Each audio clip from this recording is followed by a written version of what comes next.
we have to tell you that we're also live on 3FM 22.7 and right here on TV3. We're streaming across all the platforms. So make sure that when you're watching us, you tend to share. For those who have already joined us, we're grateful that you've joined.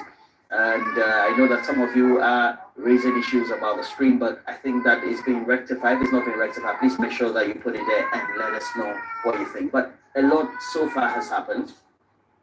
Let's give you some highlights. Then we'll do the introduction of our guests who are going to take us the next few hours for some intermittent discussions on the proceedings that are transpiring and what sort of education and discussion that need to go on alongside. There be no other nomination. I hereby duly declare Alban Sumana Kingsford Badin as having been elected.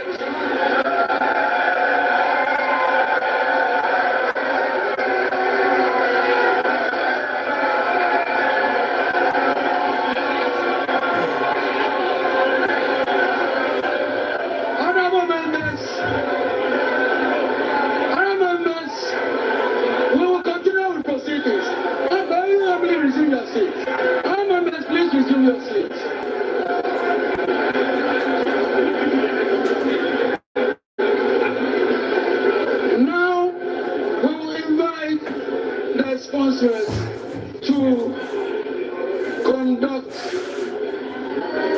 Alban Sumana Kingsford Badin.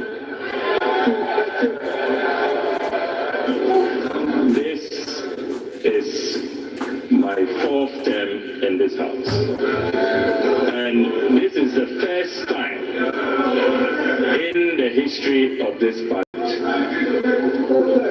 Our standing orders are very clear. When you rise to second a motion, there must be no remark, no debate. What the minority leader, who has not told us if it is now spiritually okay for him to sit in the minority leader's chair. I don't know what his spiritual advisors are telling him now. He cannot be violently violating our standing orders with such impunity. We cannot accept it. A lot of descriptions herein given to them, but they are not going to be a walkover. They will register their stance on issues and they will not take it lightly when they have to make their points very well known and clear. We were just seeing some George as well coming in some very traditional regalia at this particular point in time, much to the cheers of his colleagues. But just on that point, Komla makes as well with respect to the NPP, who will be the minority soon, not being a walkover. Their leader, Letana Penyo Markin, earlier today when he was delivering his speech towards the dissolution of the Parliament, made it very categorical statement. You touch one, you've touched all, and that's the position they're taking into the 9th Parliament. We're still seeing a lot more of the clerk's pictures being taken here and there, and preparations really underway. We're going to be hearing from Roxy Nelson Dapianepo shortly. He will join us, and then we can perhaps also subject these latest we're getting with respect to the court bailies having serving the injunction applications and the likes on Parliament as well. But this is what the House is looking like at this particular point in time.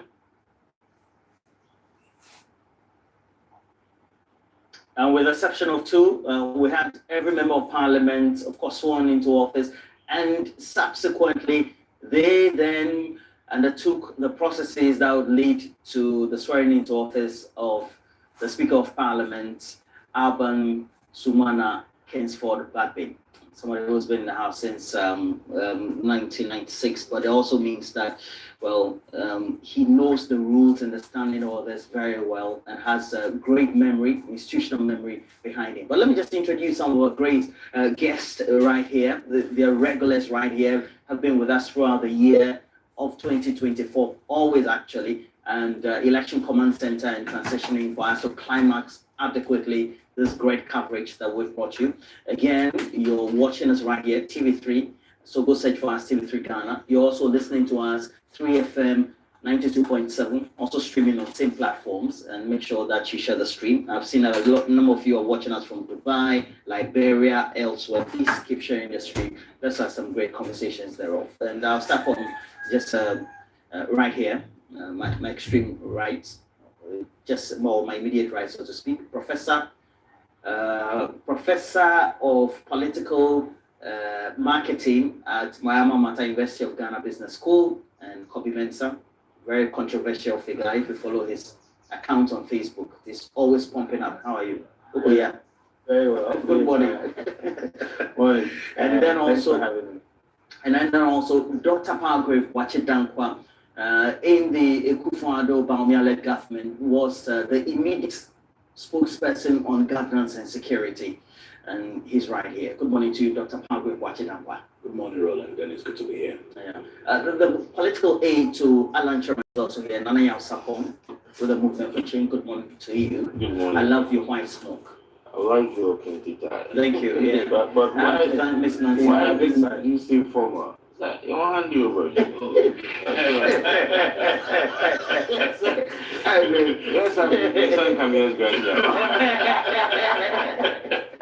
We knew some survey. Special assistant. And with the Department of Political Studies and History, political scientist with the Kwame Nkrumah University of Science and Technology, again joining us for the second day running, Dr. Ali Nyaba. And thank you for joining us, Doc. What's up? You had some great time in Accra. I think there was a lot of traffic, right? Oh, I didn't go far. Oh, okay. You were just I was around. just at our guest house here, so okay. it's too early. Okay, what's your guest house? The University guest house is just less than Just 3 minutes. 4 minutes away. Oh, okay, great. Great. You're a safe man. The man doesn't want to take any risk at all. Not at all. It's very good that the institution is taking care of it. Yeah. In the institutions, they give them some level of beautiful discounts when you are a member. Oh, Is that true? UDS also has one. What if you are an alumni? I am an alumni of I'll KMC. answer for them, you don't qualify. It's actually the proximity to the tree that Yeah, well, that helps. Yeah. All right. So we'll start this way. And you have been monitoring the space. You've been looking at what the implications of the campaigns have been, etc. But you've observed what the transitional processes have been, what has transpired over the last 12 hours. You would say that Parliament, its composition and what transpired looks to be what the Ghanaian people want it to be, right? And why should not that be taken for granted? Absolutely. I mean, clearly, the election sets the tone of what Ghanaians are looking for. And that is the ultimate ballot. And the ultimate ballot is about the wishes of the people, you know. And so when the election had gone in a certain direction, which in 2000 we call it the road of change. You remember when the same Thompson music, exactly. Always interspersing the atmosphere. Yeah, I remember very well. That talks about the great good of change taking over.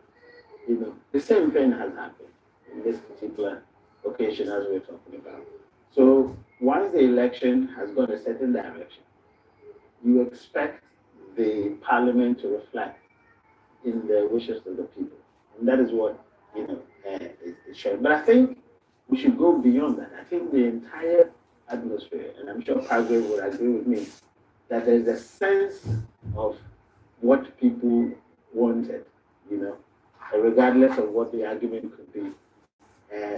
During campaign, you would feel a certain sense, And so when we're monitoring as observers, as experts in political marketing or political science, apart from the polls, you're also gauging the pulse of the people, the sentiments that people express. And that's why you're able to make the analysis the way you do and say, well, we expect that the ballot will go this way.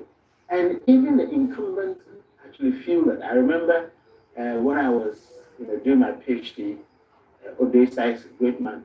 I used to visit him, and he tells me, look, I take trotro and I can feel how people want to vote. Right? He listens to the conversation. And he can tell that they were winning. That's the 2000 election. Right? And so the sentiment of the people, regardless of the statistics that you poll, etc., the sentiment of the people is very much important to political analysis. Right? And that feel is what you're actually getting now, the post-election feel. People feel somehow, I don't want to use the word that people have used as it's our second independence. You feel liberated? Somehow. Why is that? I mean, because I've seen that repeated in comments and then commentary on social media. Yeah. You see, there is a reason why the Constitution keeps opposition party, or gives opposition party a certain space in government. And I keep telling people that opposition party, just like a governing party, must also deliver. You understand? The delivery is not only for a government, a party in government. The delivery is also in the hands of the opposition. Why? Because government or party in government, because of the interest that they have, even when they're doing things wrong, they might not readily admit that. And that is logical. I mean, they say nobody uses their left finger to point at their father's ass, right? So that work has to be done by the opposition party. If there are excesses, it is the opposition party that has to keep the government in check and has to throw more light on the works of the government and tell the people that the government is doing things wrong. Just like us, the analysts, our job is not to praise government. Our job, and I keep telling people, you can have every position that you want about my style of critiquing. My work as an academic is to expose the failings of government to the people so that people can see. And that work doesn't include propaganda. No. That's why I say things as it is. I have to be very blunt and say that this is what is happening, because the opposition party has the work to do to deliver, to tell people that the government is doing things wrong, we should have done this way, etc. As an academic, I'm supposed to do similar. All right? And so when people are being told some of these things, government machinery will do otherwise. We'll say otherwise, say no, we'll deliver, etc. All right? But the point is that apart from or beyond the words, the experiences of people, all right, is also telling them or talking to them about their situation. So they will take the experiences, and then they will take what the opposition party is saying, what the analysts is saying, and what the government is saying, and then confirm, all right, whether they are feeling better or they are feeling otherwise. Now, you realize that, and that back to the point that people feel liberated, you realize that most people in institutional heads, because they're quote unquote part of the administration, they can't complain most of the time. Strangely, in other regimes, they can. But in this particular regime, a lot of them couldn't complain. Again, why? Because maybe the behavior of the government. Apart from the policy delivery, you're also supposed to deliver in terms of your behavior, all right?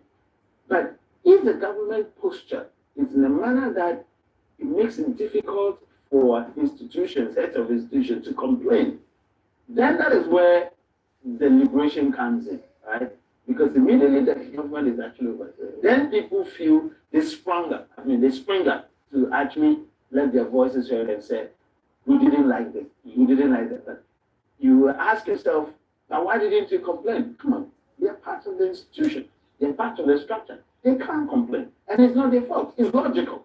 Very logical. It's very logical. But let me make a point. And that we are conclusive. People they mistakenly say that when Nkrumah was removed, people were jubilating. So, hey, it's no wonder that people are jubilating Nanado and they come and this. That's not true. It's a false logic. There were some people with placards. You think they were planted? No, completely different. It's illogical an argument. Nkrumah was overthrown by a coup d'etat. Which supporters of a government would get into the street to have a counter position under a military regime. You dare not. You can't. You can't get up and say, we are from Nkrumah, so we are against the coup, and as a result, we are having a counter. No, it is the backers of what? The regime, the coup d'etat, the backers of the coup d'etat that you will see jubilating. Ghanaians were not jubilating. Those who were jubilating were the backers of the coup d'etat. Why? Because any counter by backers of the government, you would see bloodshed. And so they were quiet. The whole country were quiet. But those who were jubilating, you cannot say it was Ghanaian. That's the difference. This is a democracy. And so the backers of the government, as well as the backers of the new elected government, they have freedom to express. But why don't you see the backers of the government expressing themselves? Because it is a very popular win. So don't mistake the two. That's what I'm saying. No. The two scenarios are absolutely not. It's illogical. But is it not true that, Dr. Alinya, is it not true that for every administration, there would always be those who oppose the administration? So, for example, we always did the analysis this way, that touch wood, if the MPP and NDC went to the polls today, they were sure, so to speak, if the, in quote, banker votes, that will be accruing to both sides. It's the extra work and then the perception among the demographics that will give them the votes that will tilt as to who is winning, etc. And so that should be a reflection of what the commentary should be in relation to the subject matter as to whether people really are liberated or not, wanted change, and so they've shown that in the polls, and that should be the mood and the commentary that we should be having. Okay, so I would like to take it from where Prof left off. The Nkrumah regime, it's always the mood of the era. The Nkrumah regime did not necessarily bring Ghanaians economic hardship as much as we have seen in some of the subsequent regimes. But it brought Ghanaians something different that also made sense at the time, that people's rights were suppressed so much so that some people had to leave the country, people could not speak freely. Nkrumah needed that environment to thrive. He categorically made the point that because Africa had lagged behind the rest of the world, the pace at which they needed to move was not in consonance with the kind of multi-party democracy that was prescribed. So his style was quite different. That is arguable. The leaked CIA files also show that clearly his government was undermined. And at the time, if you look at the geopolitics of the world, you look at what had existed, whether it was the post-World War, Cold War, global trends, you'll find that one-party states and sole presidents at the time propelled their countries to economic liberation, so to speak. But that's an argument for another day. Yeah, so no matter how arguable or otherwise it is, that was how he felt Ghana should move, and it suppressed people's rights in this country. So rightly so, by the time that he was overthrown, people jubilated. They were happy that at last they were going to be free to speak. In fact, that generation could not preempt the future, that what we were getting into was worse. You can compare it to the 2016 when MAHAMA leaving. The situation was not too good, especially the Doomsor led to economic hardship a bit, but it was the ability of the vice presidential candidate then to punch holes and describe MAHAMA as incompetent. It felt like things were really very bad, and then Ghanaians wanted a change. But if you look at the trajectory in the Fourth Republic, whenever there is going to be an 8-year turnover, there is jubilation. In 2000, before came, it looked like everybody was almost tired of the Rawlings regime from the PNDC, NDC, so there was massive jubilation greeting Kufuor's era. But you see, if I compare the 4 turnovers, it was only the one after 2008, that did not come with so much jubilation. But the one in 2016, like I told you, things were not bad. But because the vice presidential candidate was able to punch holes and describe the leader as incompetent, it sank into the thoughts of people. There was a lot of media warfare that was used and great campaigning. And they believed in it, and people felt that we really actually needed a change that will bring liberation. But in this particular turnover, the one that Nanado is leading now, you see, the government did not listen at all. I don't understand. They did not. Oh, like you always do. Why do you always want to create an atmosphere? The government, you know, there were too many pretty apparent things that were glaring that people were not going to be happy. And then they say, we will still find our way. And it is normal, like Prof was saying, when you are leading, you need to have people who can say, Akwesi, what you are doing is wrong. If you don't have set people, you'll be making mistakes and then they'll be singing your praises.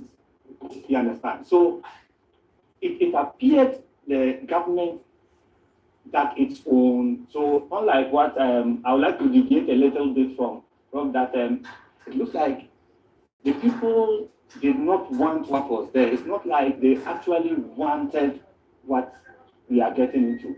If you look at the atmosphere, people didn't want the MPP.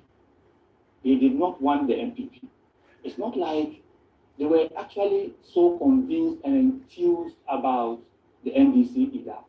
But they didn't want, that's why it puts a lot of pressure on the NDC government that is coming to power now, because they have to prove that they were better.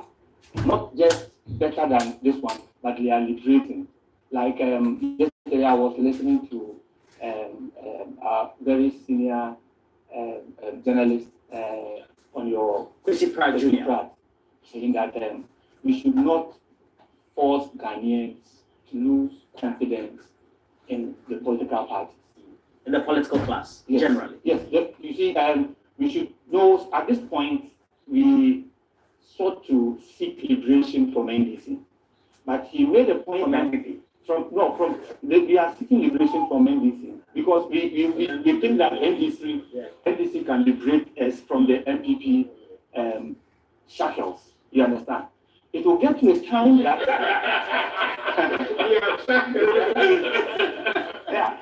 people really felt absolutely. I like the choice of words in your lexicon. Yeah. I mean, you came prepared. Please go ahead. People felt suppressed in various ways, and you see, yeah. So it felt like we have an alternative. It is not in any of the independent parties, but it's a very credible alternative. Not that it is the best, but no matter how bad it is going to be better than this. So the comparison is with 2016? Yes, the comparison is with 2016. 2016, it wasn't the best, but this was worse. This was far worse than... Based on the outcome of the polls? And not just the polls, but in the reality. If you look at the reality of the two situations, 2016 was better. It was just that the vice presidential candidate then was able to punch real goals. And, you know, the Dumso 2 brought hardships that people could relate with, the things that the vice president spoke about, incompetence of leadership. Yeah. So we are at a period where it is very crucial for us as Ghanaians, not just for the NDC. We want to preserve our democracy. So we expect, like somebody said here too, we have to compel the NDC to succeed. Not because we want NDC to continue to rule, but the NDC to succeed, to sustain our democracy. Can I summarize what you just said by saying that you've only indicated that there is cautious optimism for the NDC government coming to office? Is that what you're trying to? Exactly. Exactly. Now, Pagwek, then I have to, because you are transitioning out and, well, around you, you know, seeing the largesse of power and it going, and you also having been involved in the campaign somewhat, getting the feedback, etc. And ultimately, from Nana Akumi and the rest of the team, the confession that they had seen this coming months on, but they thought it was closer at the tail end. Would you say that the numbers in the House, in Parliament, as we've sworn now into office, is a signal that the Ghanaian people want to give the NT government, led by John Dramani Mahama and Nana Akufo Addo, some free will to undertake their bidding? Roland, perhaps even correct wrongs of the Akufo-Addo Bawumia government. Well, interesting. Roland, see, let's be very real, okay? Contrary to what Dr. Naba describes as a shackling environment of our outgoing government or outgoing government, I beg to differ very constructively, because I can appreciate that our government had very teething challenges. But much as you praise the words of shackles, I praise the words of teething challenges. Great phrases. I mean, we've had a very successful government. When you take all the liking skills, our security, our economy, food, infrastructure, road networks, lots of digitalized agendas that we have pursued, hospitalization, lots of it, you can name it. But, you know, the election of 2024 is what has given the mandate of the NDC to govern in the next few hours. But I mean, obviously in Parliament, they have the majority.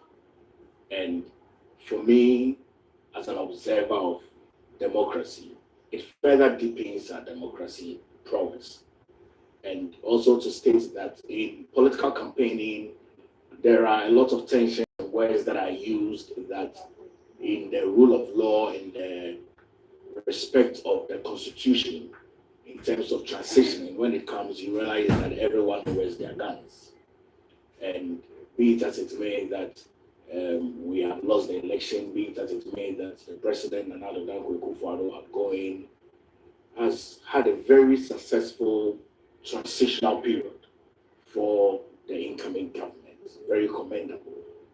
And also to state that if you look at the numbers in Parliament, yes, NDC has 183, we have 88, and a few independent members, about 4 of that.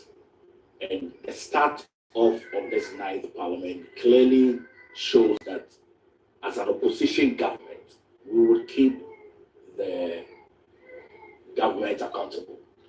And I'm glad that we have Speaker Bagbe, who presided over a hung parliament in the 8th Parliament, and whom I'm sure would not allow the NDC to overwhelmingly bully their way through the democracy that we have. I mean, we wish NDC well. We want John Dramani Mahama to succeed as much as the Ghanaian people have wanted President Akufo-Addo to succeed, and he succeeded in achieving all the policies and promises that he made to the Ghanaian people. The campaigns that he had in 2016, the campaigns that he had in 2020, succeeded in all of that. But to state it that a failure of an NDC government in no way will derail our democracy at all. I mean, our democracy is deepened based on the letter of the spirit of the Constitution, based on the people that are involved in it. And I'm not sure that the Ghanaian people will will themselves out of this democracy. And I'm glad to state that, yes, it's important that we continually ensure that the Ghanaian people have trust in the political class, and they don't lose trust of that, because there's clear indication of the 2024 general election that if any government is to come and does not meet up to all the feelings as it is that the electors want, there's a likelihood many of them will stay away from electioneering and voting and exercising their democratic rights and prowess. But for me, the NDC has been giving that research agenda that they have promised very largely to the Ghanaian people. We would greatly wish them the best. We would support them where it need be. We would constructively make inputs from our opposition government and some suggestions into some policies that we feel that might not augur well for the generality of the Ghanaian people. We would also admonish that government is a continuum, and so much as President-elect John Dramani Mahama would have his own policies to implement for his political agenda and government, it would be good to look in light of some very good projects and policies that were begun by the outgoing government of President Nana Akufo-Addo and HE Alhaji Dr. Mahmoud Bawumia. Those policies for me would be good because it's in the interest of the Ghanaian people. The continuity of Agenda 111 would be key for the Ghanaian people. Vote for oil policy would be key because it impacts the economy. Our gold for purchase and gold purchase program and all of that for me would be key. And it's important that whilst we look at the successes of President Nana Akufo-Addo, we are minded really of the sacrifices that the government had to make in very difficult times. And I mean, H.E. John Dramani Mahama is here to experience his own leadership in terms of second term in the next few hours, and we'll wish him the best. But I don't think that we put the Ghanaian people in shackles or in bondage as it is in the days of the roots where slavery was involved. We have liberated the Ghanaian people in many ways. Right. Nana Sapong, and I know that when you was talking, you were just on your phone and you're trying to also put down your points as well. But the reality of the question that I asked was that you look at the composition of the parliament, it's a reflection of the mindsets, the perception, and the choices that the Ghanaian people have made. And I asked the specific question whether it is to give a free hand to the John Mahama government in trust that, look, we trusted the previous government, but it looks like we have to trust you a little more. And so if you don't do our bidding, you're going to fall by your own sword. I mean, that's basically was the thrust of my question. Do you think that is it, and how should that be done? Yeah, well, thank you very much. And then a good morning to your viewers. And also, congratulations to every single Ghanaian. I believe that the entire of Africa and the entire of the world were looking towards the 7th of December, as the Black Star of Africa. And indeed, we proved that we indeed are the Black Star of Africa. And today with climbers and all, it was an interesting moment yesterday when I was home watching the proceedings in Parliament. And I told my wife, I said that this is one of the problems of Ghana. We play around with words and with English, and we waste time and not work for our motherland. When they were playing around as to who seconds what and whether or not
I'm praying and hoping for great things to happen in this coming, regime.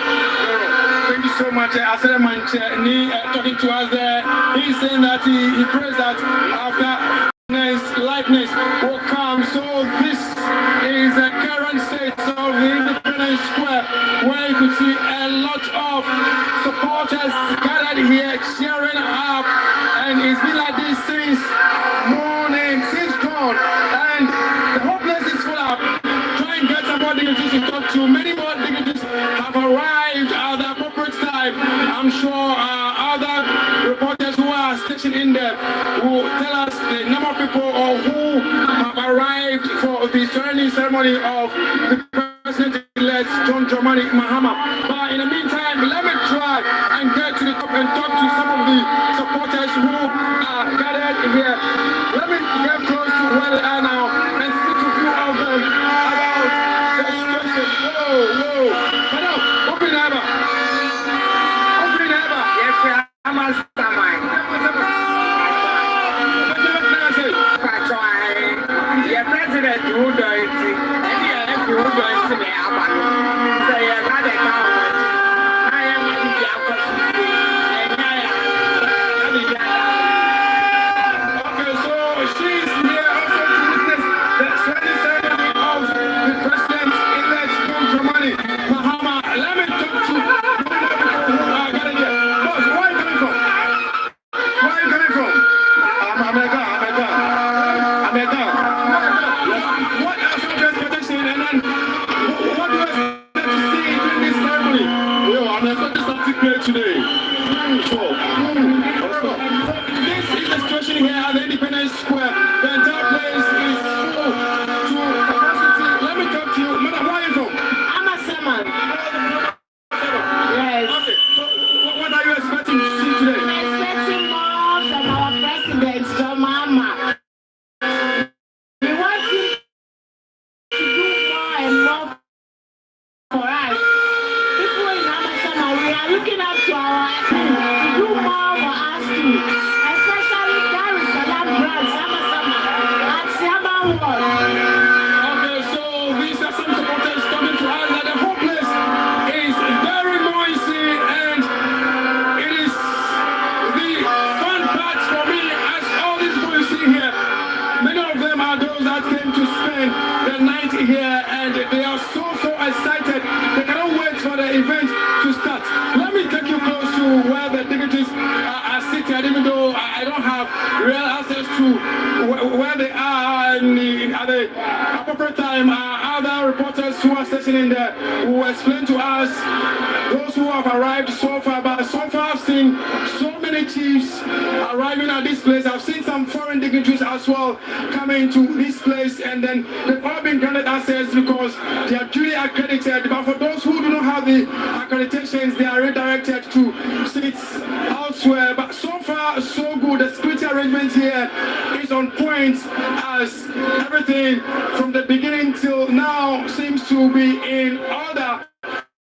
And the security personnel seems to know what exactly they are up to, and arrangement so far is perfect. You can see at the background where the red canopy is. A lot of the dignitaries have arrived. They come in their vehicles and drive straight to that place. So I'm not privy to those who have really arrived as at this point. But trying to get access to that place now is a little bit difficult because I'm stationed here and talk to the supporters. But it's not right now. You see the military central band have also arrived in preparation towards the commencement of the ceremony here at the Blaster Square, and well, many more dignitaries are just making their way to the place. The people you see line up here are also officers who have been stationed here. Let me talk to my other colleague from Onia TV and then ask him what he makes of what is currently happening here at the Blaster. The place is very colorful with a lot of national colors, also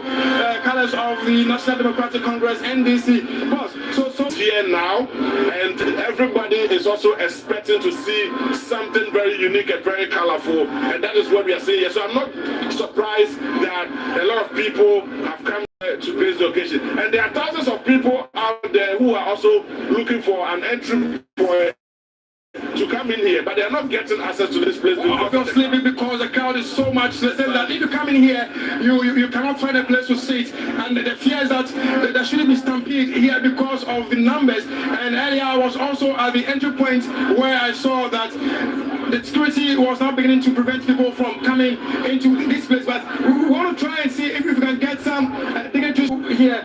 But it's like, yeah. Let me quickly talk to hello, sir.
So for TV3.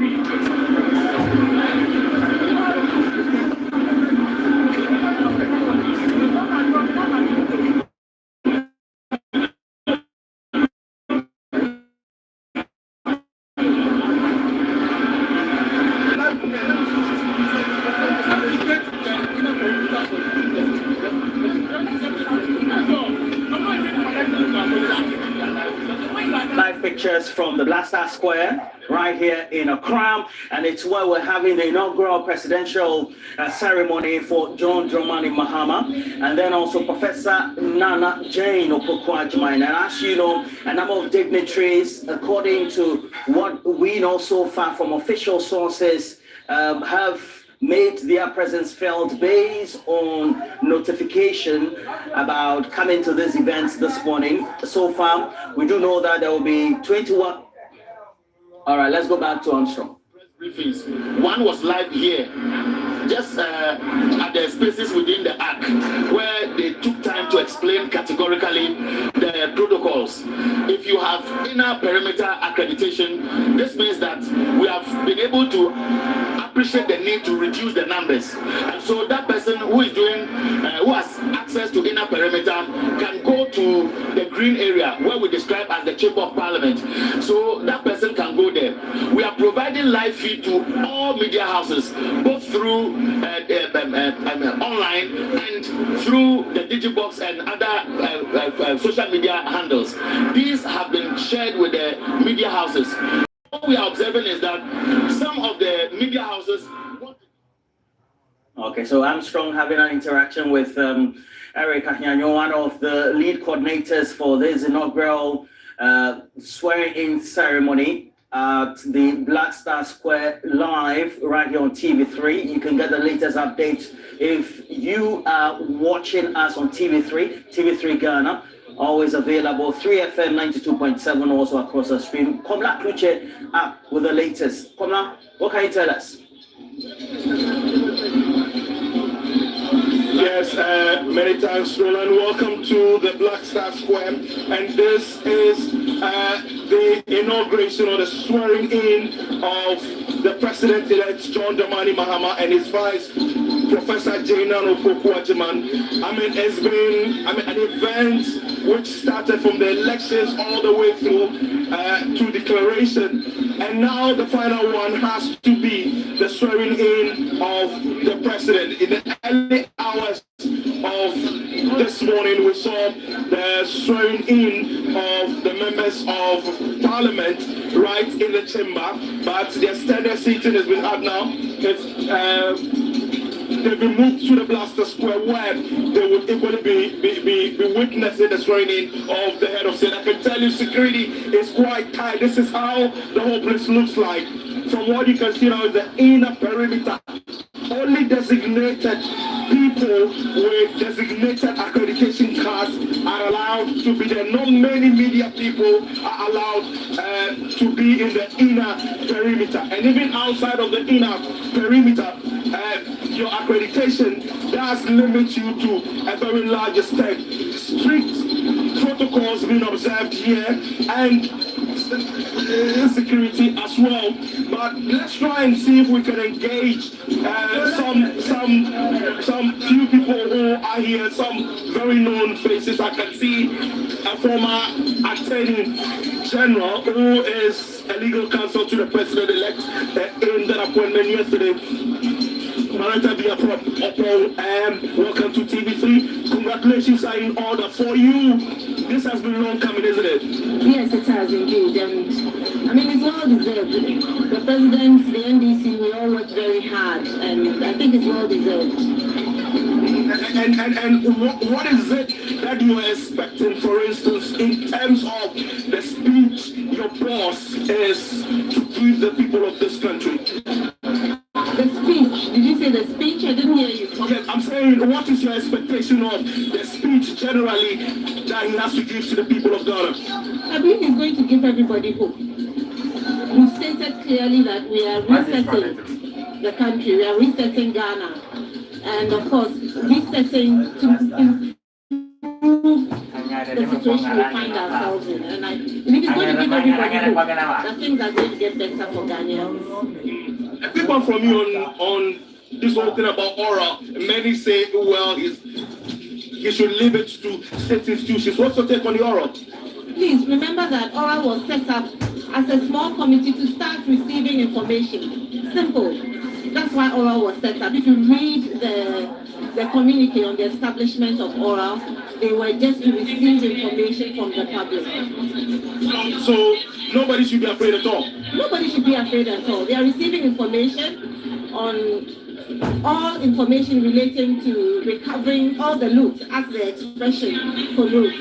And so proper investigations will be conducted before any prosecutions are undertaken. Okay, many thanks, Maretta Briwakyo.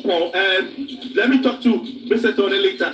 Okay, he doesn't want to make a comment. Ma'am, any few words to say congratulations to you as well. What are your expectations? Oh, I'm just enjoying a lovely event, making history in our beautiful, beautiful country. Okay, many thanks. Let me go to Emma Bahadkas as well. She will also not talk. Benita Okiti, yeah, she's a former MP. What's your expectation? Oh, I'm so excited. And first of all, I'd like to thank Ghanaians for giving us this opportunity. It hasn't been easy. God has seen us through. And I have so much belief in our President-elect, or soon to be President of the Republic of Ghana. I have so much belief in him that all the policies that he's set up to do, he will do it. Because he really wants to reset Ghana. And already you can tell by the team that he's putting together, that we really mean business, and we are ready to reset this republic to become a better place for all of us. Many thanks. Would you tell us your name? My name is Honorable Daniela Mavis Matthias. Okay, what's your expectation for today? My expectations are that everything is going to go on well, smoothly. Ghanaians have spoken. They have chosen their president, and we expect that everything will go on smoothly. We cannot wait for His Excellency John Dramani Mahama to begin his reset of this country. Many thanks. Let me speak to a former Minister of Information, Sita Okaikwe. You have done some amount of work, especially in the Ashanti region we met you. But today, how significant is it for you, one, as a member of the NDC and also as a former appointee? All I'll say is that today is a happy day. Today I've seen His Excellency John Mahama come back to power. There were a lot of pastors who said that God is angry with you. So for me, I know that God loves all children. And so for those fake pastors to say that really got to me. So my joy today is that God has proven Himself that He's God. And He has brought back John Mahama. The past 8 years I call it a reign of terror, where the president was not listening to anybody. And we went through economic challenges, a lot of hardships in this country. And I believe that with John Mahama back in power, things will get better. He has done it before, he will do it again. So all I'll say is that Ghanaians should rally behind him and support him so that his 4-year term will be very successful. I'm a very happy person this morning, coming to witness His Excellency being sworn in. When should we start counting down for John Mahama? John Mahama has given us 120 days. 120 days where he has promised to do certain things, like putting in place his cabinet, making sure that certain draconian taxes are cancelled and so forth. So within the days, and I can tell you that he has already hit the ground running even before this day, because as you are aware, immediately the transition team was put in place. So I know for once that the oral is already in progress. So I know His Excellency is going to deliver massively. All right, many times Zita Okaikwe. She's a former Minister of Information. Let me try and see if I can get some word. A former GRA was Mr. Blankson. Where have you been hiding? It's been a while. Hello. Good morning. Yeah, I'm still in the system. And for you, how significant is this day? You know, for you, one as a former boss of the tax authority, and also presumably a member of the NDC. Yes, I'm still a member of the NDC, and also a member of the DRA. I'm still a member of the. All right, many times that Mr. Blankson is a former boss of the Ghana Revenue Authority. Nassim, congratulations once again. Your song has been widely circulated. Many say it's part of the things that edge the victory of the NDC. What for you your take home for today, or what do you want to see as a take home from today? Major take home that I would like to see is President Mahama is being sworn in, and then also today is more like the second Independence Day, and as today I'm fortunate to be part of this because Kwame Nkrumah's time I wasn't there, but today I really wanted to be part of this, so today I'm here. So yeah. I'm not sure you have an opportunity to do your song today because it's strictly a state event, an official one of the sort. But is there any other thing that you're doing for John Mahama apart from the last one that said shivers down the spine of the opposition party now? You know, he says President Mahama said we should all come together and then with Anna. So I have a quota, I have a part that I should play for his tenure in the office. So I'll do my part as a citizen of Ghana to support grow Miami in Ghana. So I have to show. Many times that's Nasi. Let's see if we can get some other people to talk to. Members of the clergy are here. Let's see what we can get from them. Sir, good morning to you. You're live for TV3. What's your name? I'm Apostle Dr. Pride Susu from Ashanti Region, Ghana Pentecostal Council, Ashanti Region. What are you expecting from His Excellency the President today in terms of his acceptance speech? Well, what I'm expecting is that all the promises he made, he would promise us, and we will trust God that he will be able to fulfill them. Yeah. And what role as men of faith are you expecting to play in his administration? Well, all we have to do is to make sure we support him in prayer. Whatever vision God has given him, we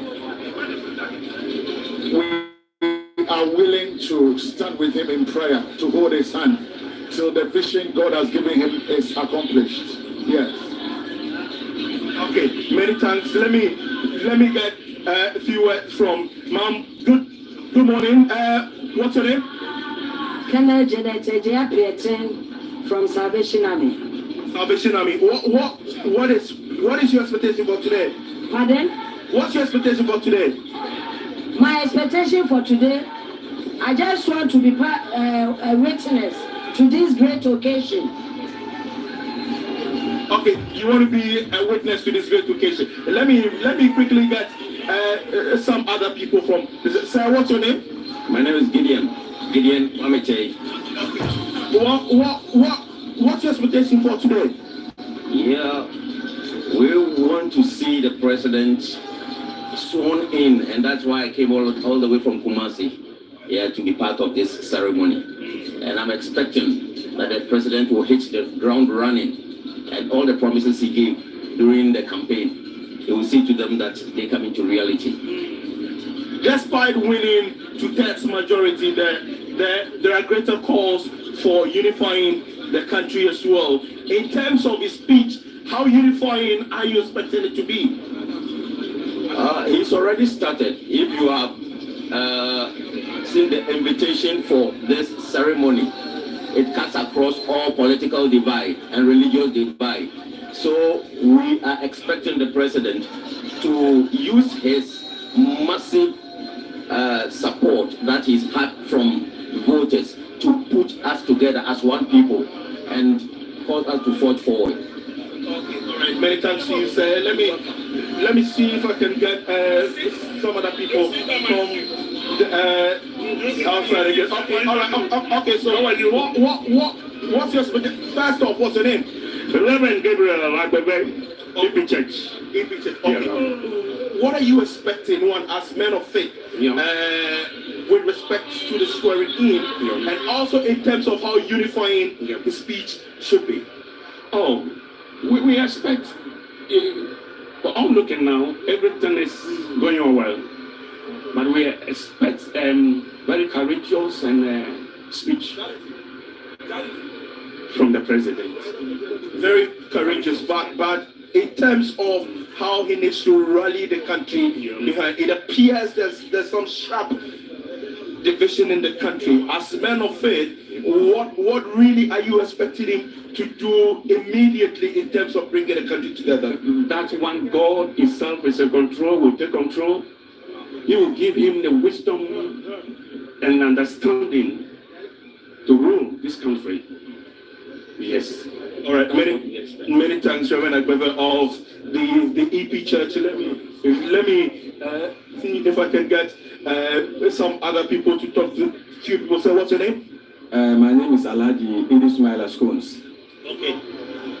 What for you remains very key in terms of how you expect the president elected in few hours His Excellency the President of the Republic, in rallying the country behind the flag? Thank you very much. My expectation is not different from other people's expectation because His Excellency John Dramani Mahama is a unifier. He's very peaceful and lovely. And I know that top on his agenda will be unifying the country. I have no doubt about that. In fact, this is one of the greatest inauguration ceremonies ever to be recorded in this country. Recording a whooping 22 visiting presidents from Africa and across the world. This is a feat that he has chalked for himself. It's my expectation that his governance, he comes with peace and also focus in his development agenda for the country. I have no doubt in mind that the president is going to deliver. And at the end of the day, Ghanaians will be very happy and proud that we once have a president who has come and gone and has come again and has delivered to the expectations of Ghanaians. Many thanks. So these are some few expectations of the people who are gathered in here. If you look at how the demarcation is, quite far away from here, you can see people who are guests, special guests and the others, really are seated under the red tent, the canopy over here, distinguished from those on the other side opposite who are in the green, and it's really what the organizers or the planners have had it to be like. So basically, this is how the whole setup looks like. All these people, if you see them, they have to work for it. But at the other side, you can see spectators, especially supporters of the NDC, far away at the other side, who can still observe the ceremony from the giant screens provided at the Independence Square. At least they count about 6 giant screens. So even if they miss anything, they will still be watching it from the giant screen. I just want to run you by what program lineup would be like, and guests are supposed to be seated AM, and members of the diplomatic corps all seated at 8 AM. Arrival of the former heads of state, members of parliament, and leadership, the Chief Justice and the Justice of the Superior Court, and would enter the chamber and take their seats. All will rise at that moment. The Speaker's procession enters the chamber, all will rise as well. The Right Honourable Speaker will take the chair, all to be seated. Then the Speaker will call the House to order. Mind you, this is an extended sitting of the Parliament of the Republic of Ghana, the 9th Parliament, and this is a continuation of the first sitting of the 9th Parliament of the 4th Republic of Ghana. So the program, quite tight and all that. Right after 10 a.m., when the Speaker calls the House to order, the Majority Leader and the Minority Leader, at the invitation of the Right Honourable Speaker, will join the procession to receive the President-elect and the Vice President-elect to the House, and the President-elect and the Vice President-elect will be conducted into the chamber by the Right Honourable Speaker. Then the Right Honourable Speaker will invite the leadership, the Chief Justice, to administer the oaths of office to the President-elect and the Vice. Then the Vice President will take and subscribe to the oath of allegiance and the oath of His Excellency, the Vice President as well. These are a few of the items on the program lineup. Let me see if I can get a few words from Mr. Dana Budapi. Apology, Excellency. I'm very well, thank you. Yeah. Happy New Year to you as well. Congratulations are in order. This has been really you've been expecting this all this while. Well, we have been. They say we have a place somewhere there. Yeah, it is quite overwhelming. The mandate is overwhelming. We have a responsibility to have to make it work. for the benefit of the country. All right. Okay. Many thanks. Many thanks. Let me get the former chairman of the NDC, Samuel Kusombo, who is exchanging exchanging the pleasantries with.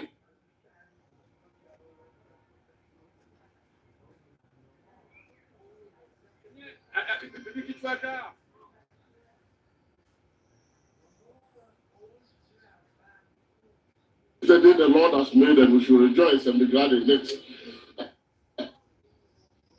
The NDC has been in opposition for 8 years by the grace of God and by the kind mandate. And our victory is not a victory.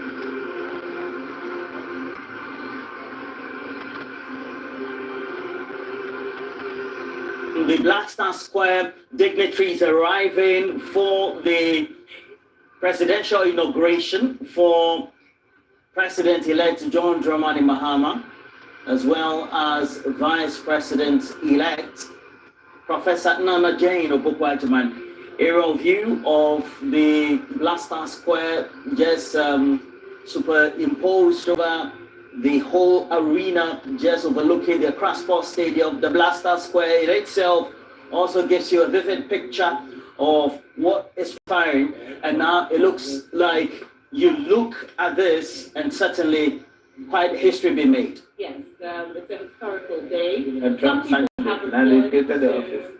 Today, He said it on Twitter. He wants to be the ISF. That's what he. some comments on social media have suggested that too.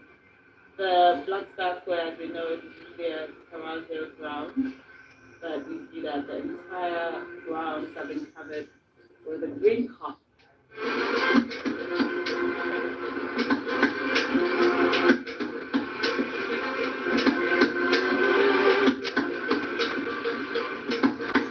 From the Ministry of Information, the State Protocols Department, the committee put together for this presidential inauguration.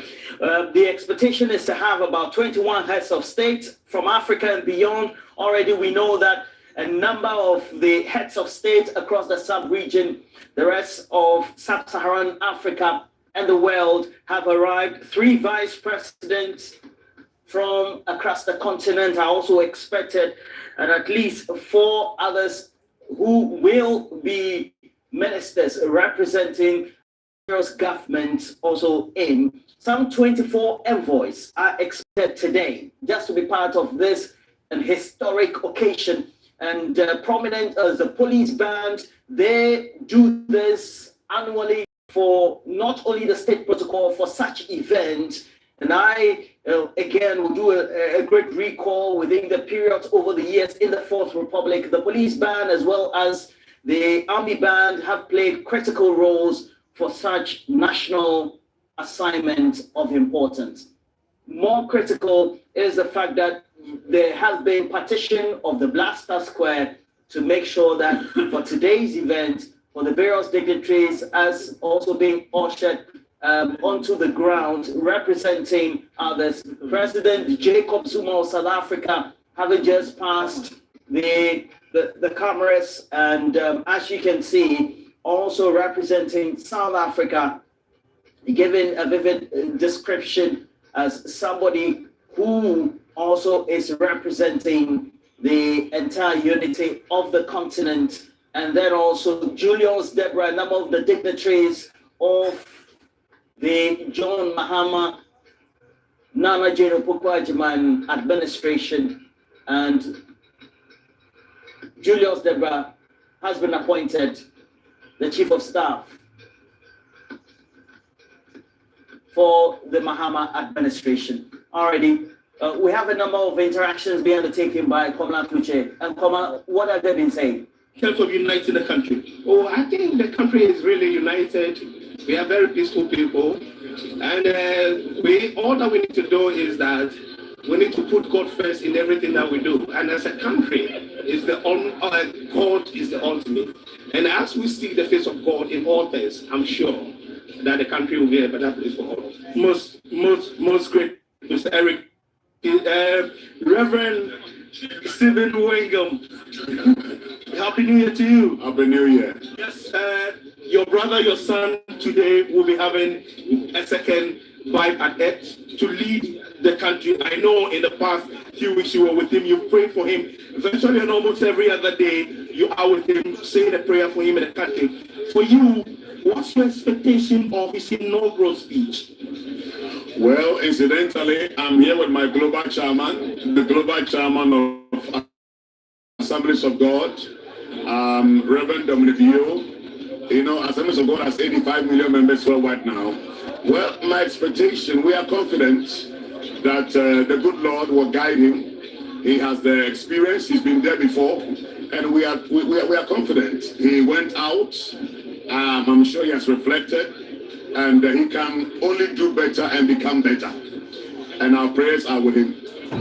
He's indicated his resolve to open the seat of government to men of faith. You know, you can come in anytime to offer advice, to criticize him as well. What role specifically are you expecting men of faith to play in his administration? Well, I'm thinking that men of faith, we need to redefine our role. In the past, it's been unfortunate how the public have viewed us, but we need to be fair, we need to be balanced, we need to put the interest of the nation first. And I believe that once we do that, and then we will advise. Of course, our duty is to counsel. It is not everything we can say in public. And even in this, under the previous administration, several times we had the opportunity to engage with them, share our thoughts. Yeah, so we'll do our best. Many thanks, Reverend Stephen Wengam, who is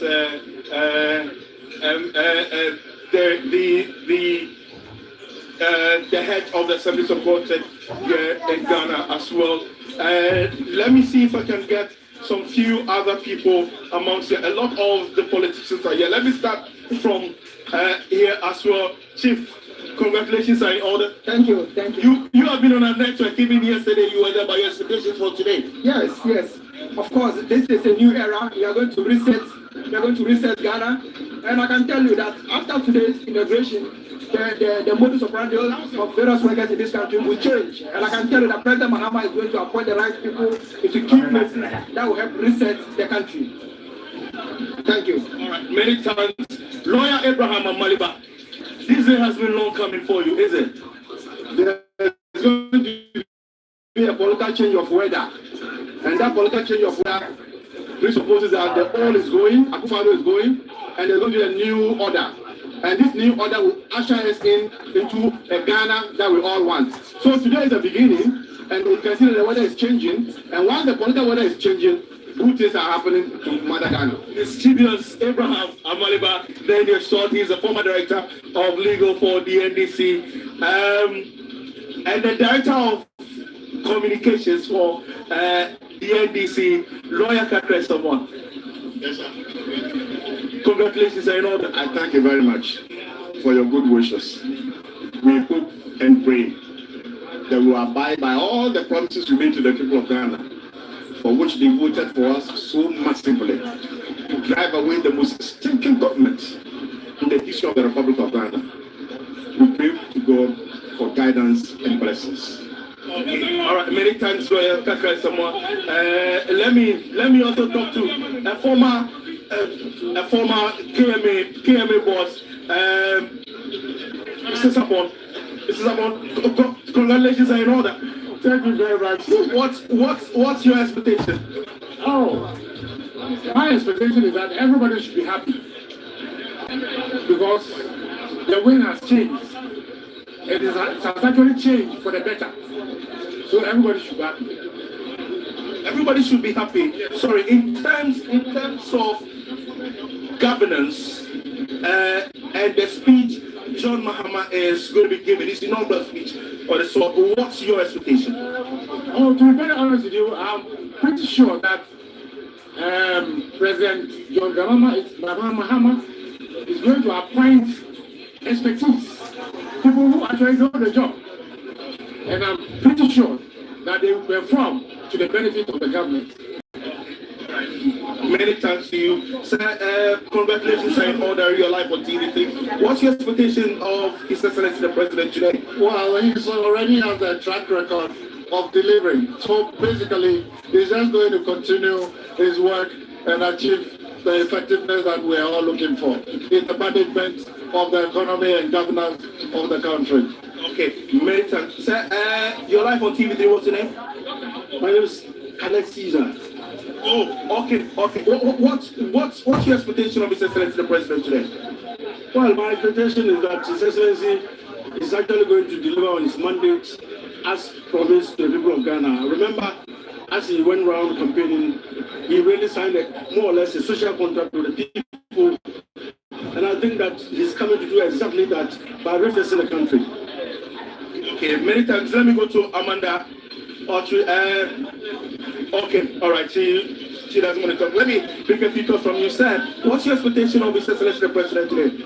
My expectation is to deliver all the promises that he gave to the nations and make sure the youth in Ghana have gotten a job to do and we live a better Ghana that they assured us. Okay, many thanks. Let me also speak to Kwamizu, who is a former Secretary of the Ashanti region for the NDC. Today is the day you've long wished. Finally, you have it. What for you do you want to go home with? It is a great day, and indeed a very historic one. For the first time in our history, a former president has made a very wonderful comeback.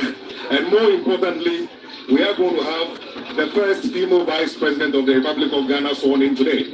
So it's a happy day. You can see the environment is very ecstatic, and we are very confident that this is the beginning of a turnaround in the economic prospect of our great nation. Things are bad, but we have absolute confidence in His Excellency John DRAMANI Mahama and Professor Jinana Opokuajiman to turn around the fortunes of this country. So we are confident that it shall end in praise, and Ghana will go back to its glory days, and we can again be referred to as a black star of Africa. It is a great day. Okay, many thanks. Kwamizu is former General Secretary of the NDC in the Ashanti region.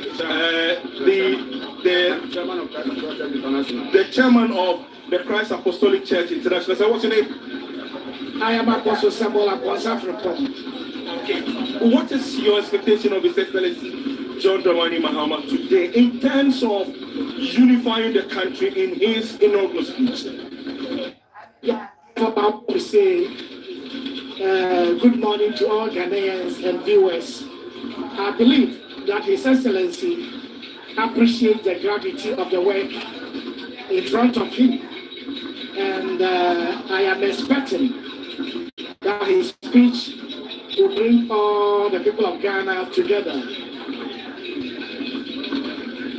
And what role are you expecting to play in terms of men of faith? Our people of faith, Christians, Muslims, traditionalists. We don't have many people in Ghana who don't believe in God. So we are expecting that all of us together will stand with the president and his government, and we work together for the building of this beautiful country. Okay, many thanks is the chairman of the Apostolic Church Ghana. Let me try and get some other people. I've seen Justice Shremside here. Justice Shremside, let me pick your thoughts on this one. Yesterday, we saw the swearing in of the MPs. Even those who were enchanted, we saw them being sworn in. Were you surprised? Well, I wasn't surprised, but I believe that it goes back to the process of service and whether the injunction has been brought to the attention of them. There's one person who acknowledged service and yet chose to go and face the consequences of contempt. And I am particularly interested in seeing how that plays out. And as you saw in the proceedings, the speaker, then the chairman, that's the clerk, made him aware of the consequences of sitting in parliament when one, knew that he wasn't supposed to be there. And the minority leader said he's ready to face the consequences. So he offered himself to face the consequences. And I think that I would be very interested personally to see how that plays out in subsequent days. And in terms of the base of your party, a good number of them have said that the current majority should have been combative because, it's been pure politics played by the NPP within their administration. Were you expecting the NDC majority to play to the demands of the base? Well, I wouldn't say that they are refusing to play to the demands of the base. There are so many ways of doing something. So I think the ultimate goal that the grassroots want is for the party to make use of the majority that we have. And I think from yesterday's proceedings, it was clear that even though it wasn't combative as you would expect, it wasn't combative as you say some of the members would expect, but I think the purpose was achieved. And most importantly, what matters is that the business of the day should be done, and the thing should be done in accordance to the will of the people. And I think that happened yesterday. As for combative, it is necessary when there is a need for it. When people, when the need arises, I'm sure they will see that. But mostly what matters is that the task or the goal should be achieved. And yesterday, I think it was a peaceful transition. And don't forget, we need a peaceful transition.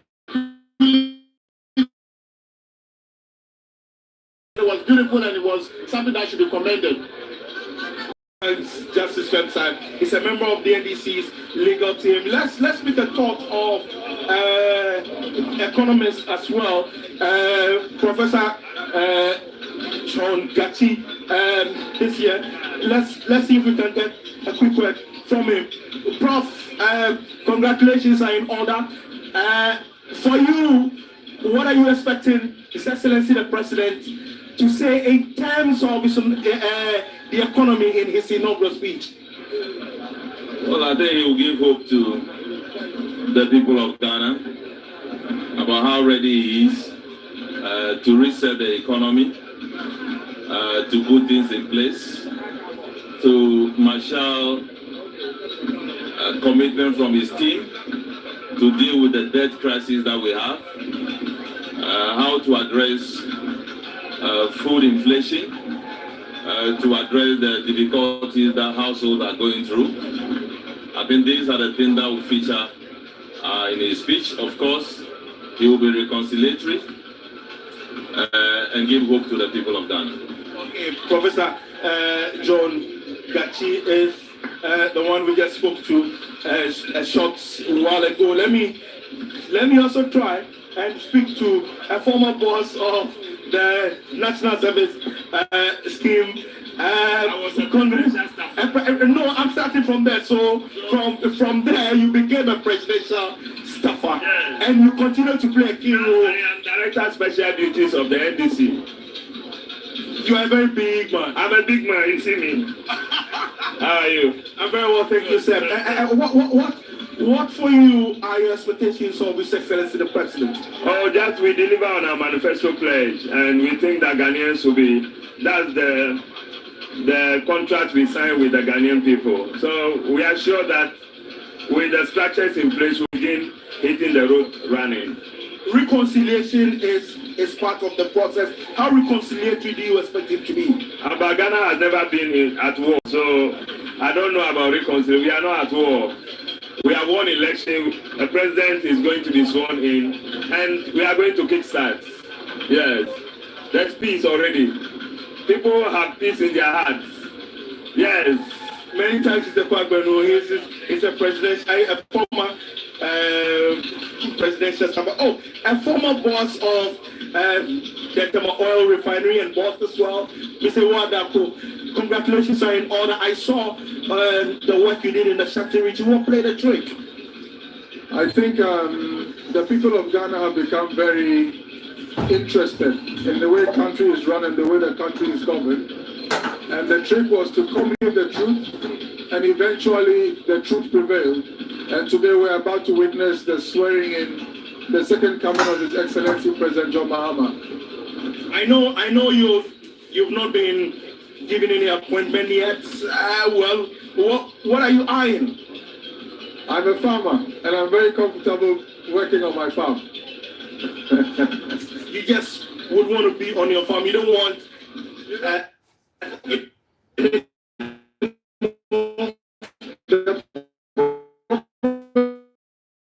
Everybody is a minister who is going to be a farmer. Everybody is a chief executive. So I'm quite content with where I am. Okay, many thanks for Tor and boss. Let me get quick word from entertainment journalist Abeku Santana as well. I know how vigorous you campaign for the NDC. You saw this coming. For you, how reconciliatory should the speech or the inaugural speech of John Mahama should be?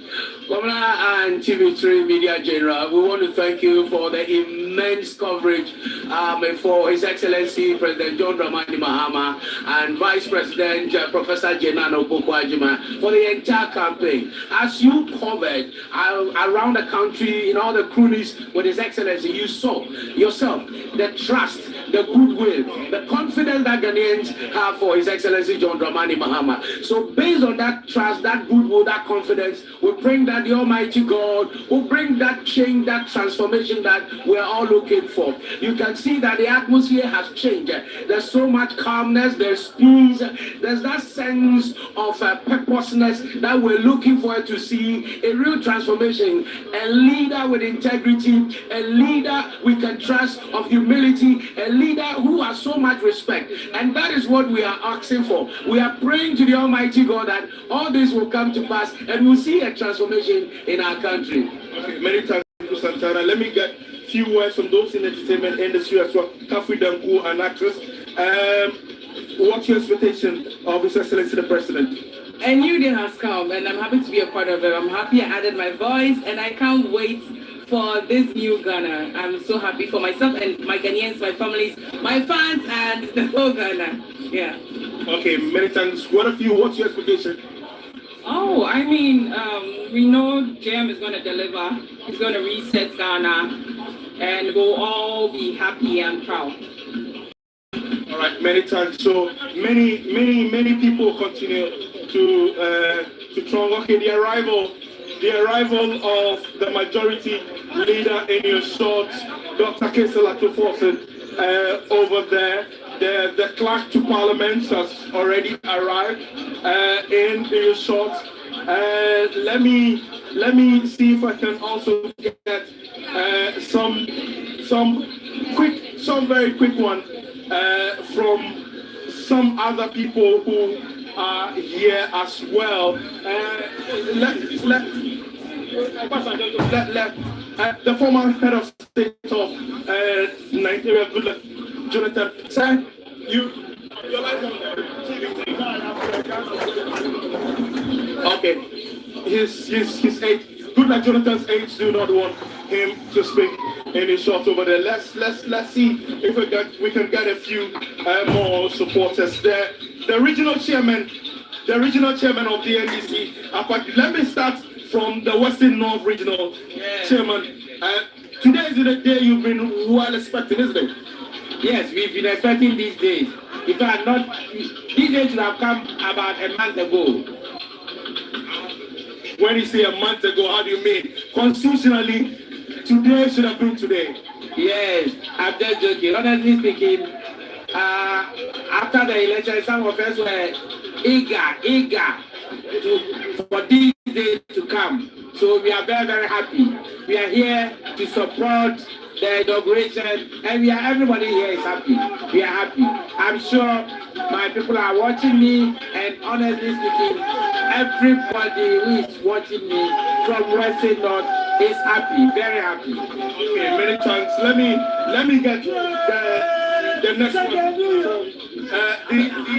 The regional chairman for the Western region, you've been expecting it, isn't it? By God's grace, I'm expecting it. As God has made it, I'm expecting it. And what's your expectation in terms of how reconciliatory John Mahama should be? The reconciliation is very nice, and I think that essentially the president is come to reset Ghana, and all of us, our agenda is that whatever has gone wrong, we need to put together as a country and make sure the dreams and aspirations of essentially the president deliver what the Ghanaians want him to do. Many thanks. Let me go to the Eastern region. Dr. Oliver Kevo. Today has been really a day that you've been expecting. Most of the DRDC people kept saying 7th of January. 7th, the day is right here. What is it about it? Yeah, I feel like how our forebears felt in 1957. I wasn't there, but how I feel they are feeling the same. This is the second independence of Ghana. This past 8 years has been horrible for every Ghanaian. Nobody was left out. The rich, the poor, the middle income, workers, unemployed, everybody was hard hit by the harsh government of this MPP administration. So today is a great relief. We've all been waiting for this day, and I think you can see the excitement all over. Everybody is happy, and we are looking forward for a better governance.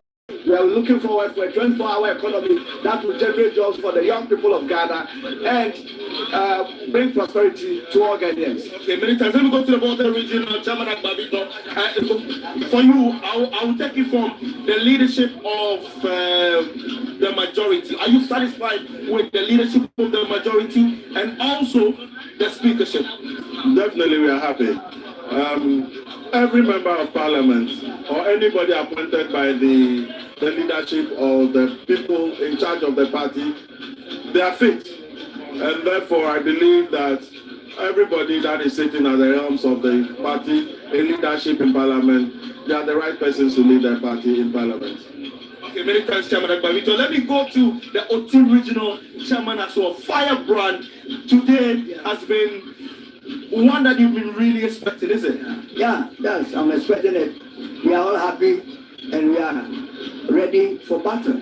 And so we are around. And when you say battle, what battle is it? Battle because Ghana has been, collapsed. Ghana has been collapsed.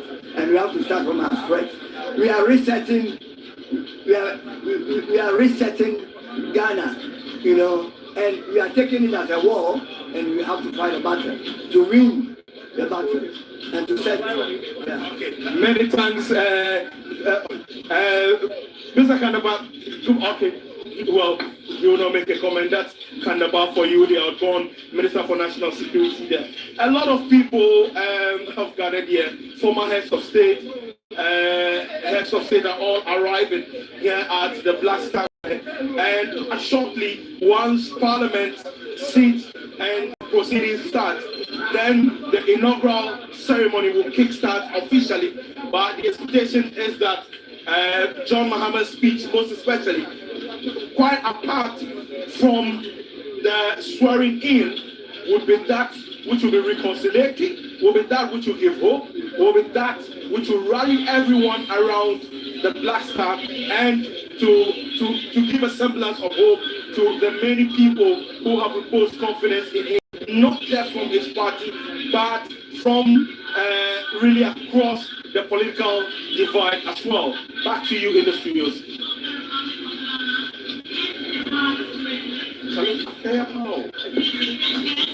Giving us, Komla Kuche giving us a vivid description of how people feel, a number of representatives cutting across from those who have been appointed, Minta Kando already, and then also the government chair.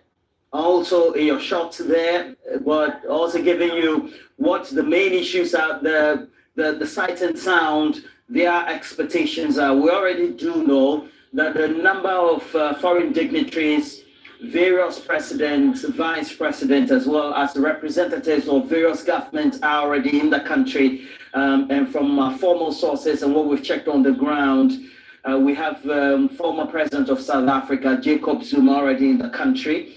And the US, through Joe Biden, the president, and the administration, they sent a delegation as well. Virginia Palmer is leading that, but also from the US itself, Shalanda Young, who is the officer in charge of the US office for budgeting as well. The mayor of Los Angeles is part of that delegation. And then the European Union have also sent a delegation as well. And very important for us to put these into perspective. And we know that when it comes to the US, we also know that some of our bilateral as well as multilateral donors come from among them as well, apart from just having one-on-one discussions as well. So, but for Belgium, they have the foreign minister, Bernard Quentin, who has been designated by the leader of the country to be at this event. Very important for us to put that into perspective.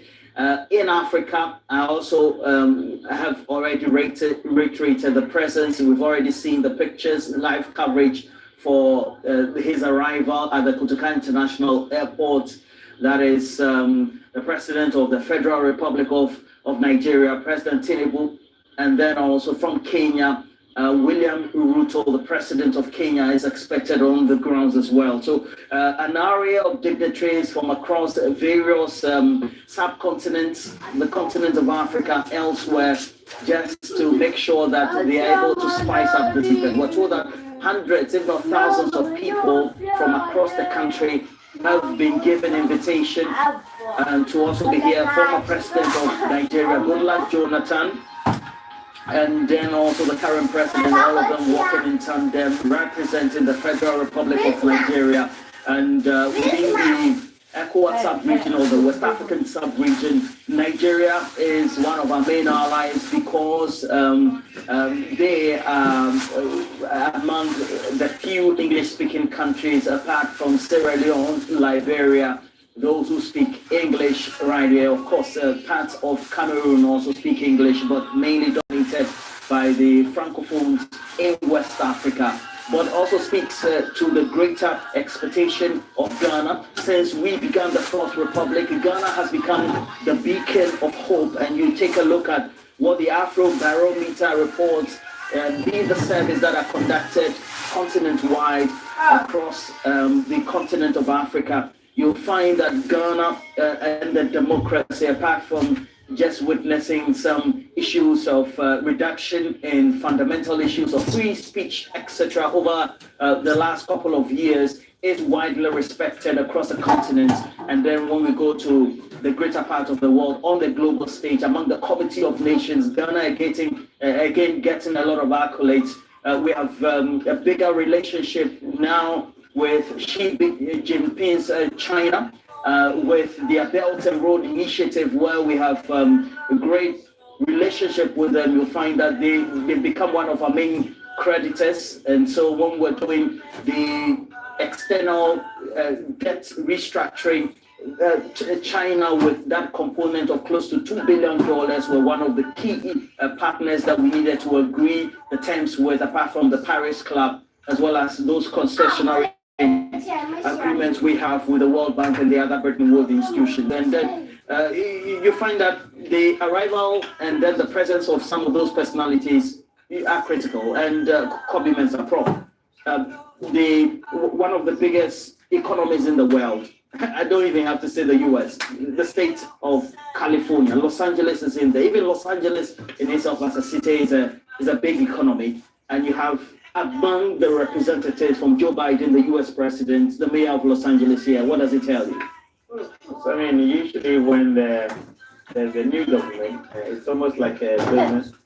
When there's a new management, new expectations, obviously from perspective of investment, obviously governance, etc. So I wouldn't be surprised that they would probably have come with some kind of investment community delegation or some business delegations as well. You remember, I mean, you know that most of these Europeans and Americans, whenever there is a state function, they also carry the businesses along. There will be some business owners, or there will be some business moguls who are looking for opportunities. Some might be, maybe they might have some business interest already, and so they must sort of start lobbying new administration to make sure that they are not impacted negatively. And so I won't be surprised that there will be some business delegation alongside, the structures of government, to this particular inauguration. But of course, as you said, the U.S. Is almost like the big brother of the world, right? They are very much concerned about democracy. They are very much concerned about human rights, or so they say, right? And so you would expect that they will bring in people tactically, as part of, keeping the relationship, and as part of perhaps lobbying to make sure that, things don't get destabilized in terms of their interests, right? Their interests are actually, sort of protected and advanced, in the new administration. And Dr. Linya, but you find that when it comes to the relationship we've had, the U.S. In the Fourth Republic, we've had Bill Clinton come in, pay us a massive visit as well during the Rawlings administration. We've had also President Obama, and talking about the strong institutions that we need to have, and the build-up with great presence of time and time again interacting with various dignitaries. President Nana Akufo-Addo, especially in relation to the porous border that we've had, the influx or incursions of terrorists within the ECOWAS sub-region, for which the president has also raised concerns over the period. You'll find that when it comes to that, in your pictures there, the Agbabomofia of the Asokli State, Toby Akpede, also arriving in his official vehicle, and again, massive enthusiasm for this and this inaugural event at the Black Star Square, also seeing a number of dignitaries as well. And I was just asking you that question.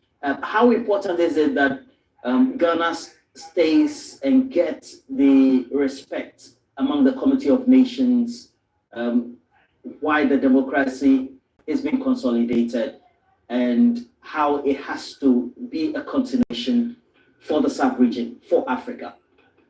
Yes,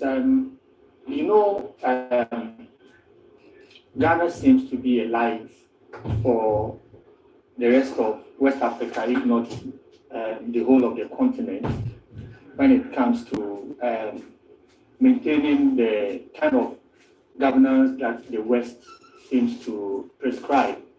So usually when we are having occasions like this, it attracts people from, or heads of states from Africa, and then beyond to the European Union, and then that of the United States of America.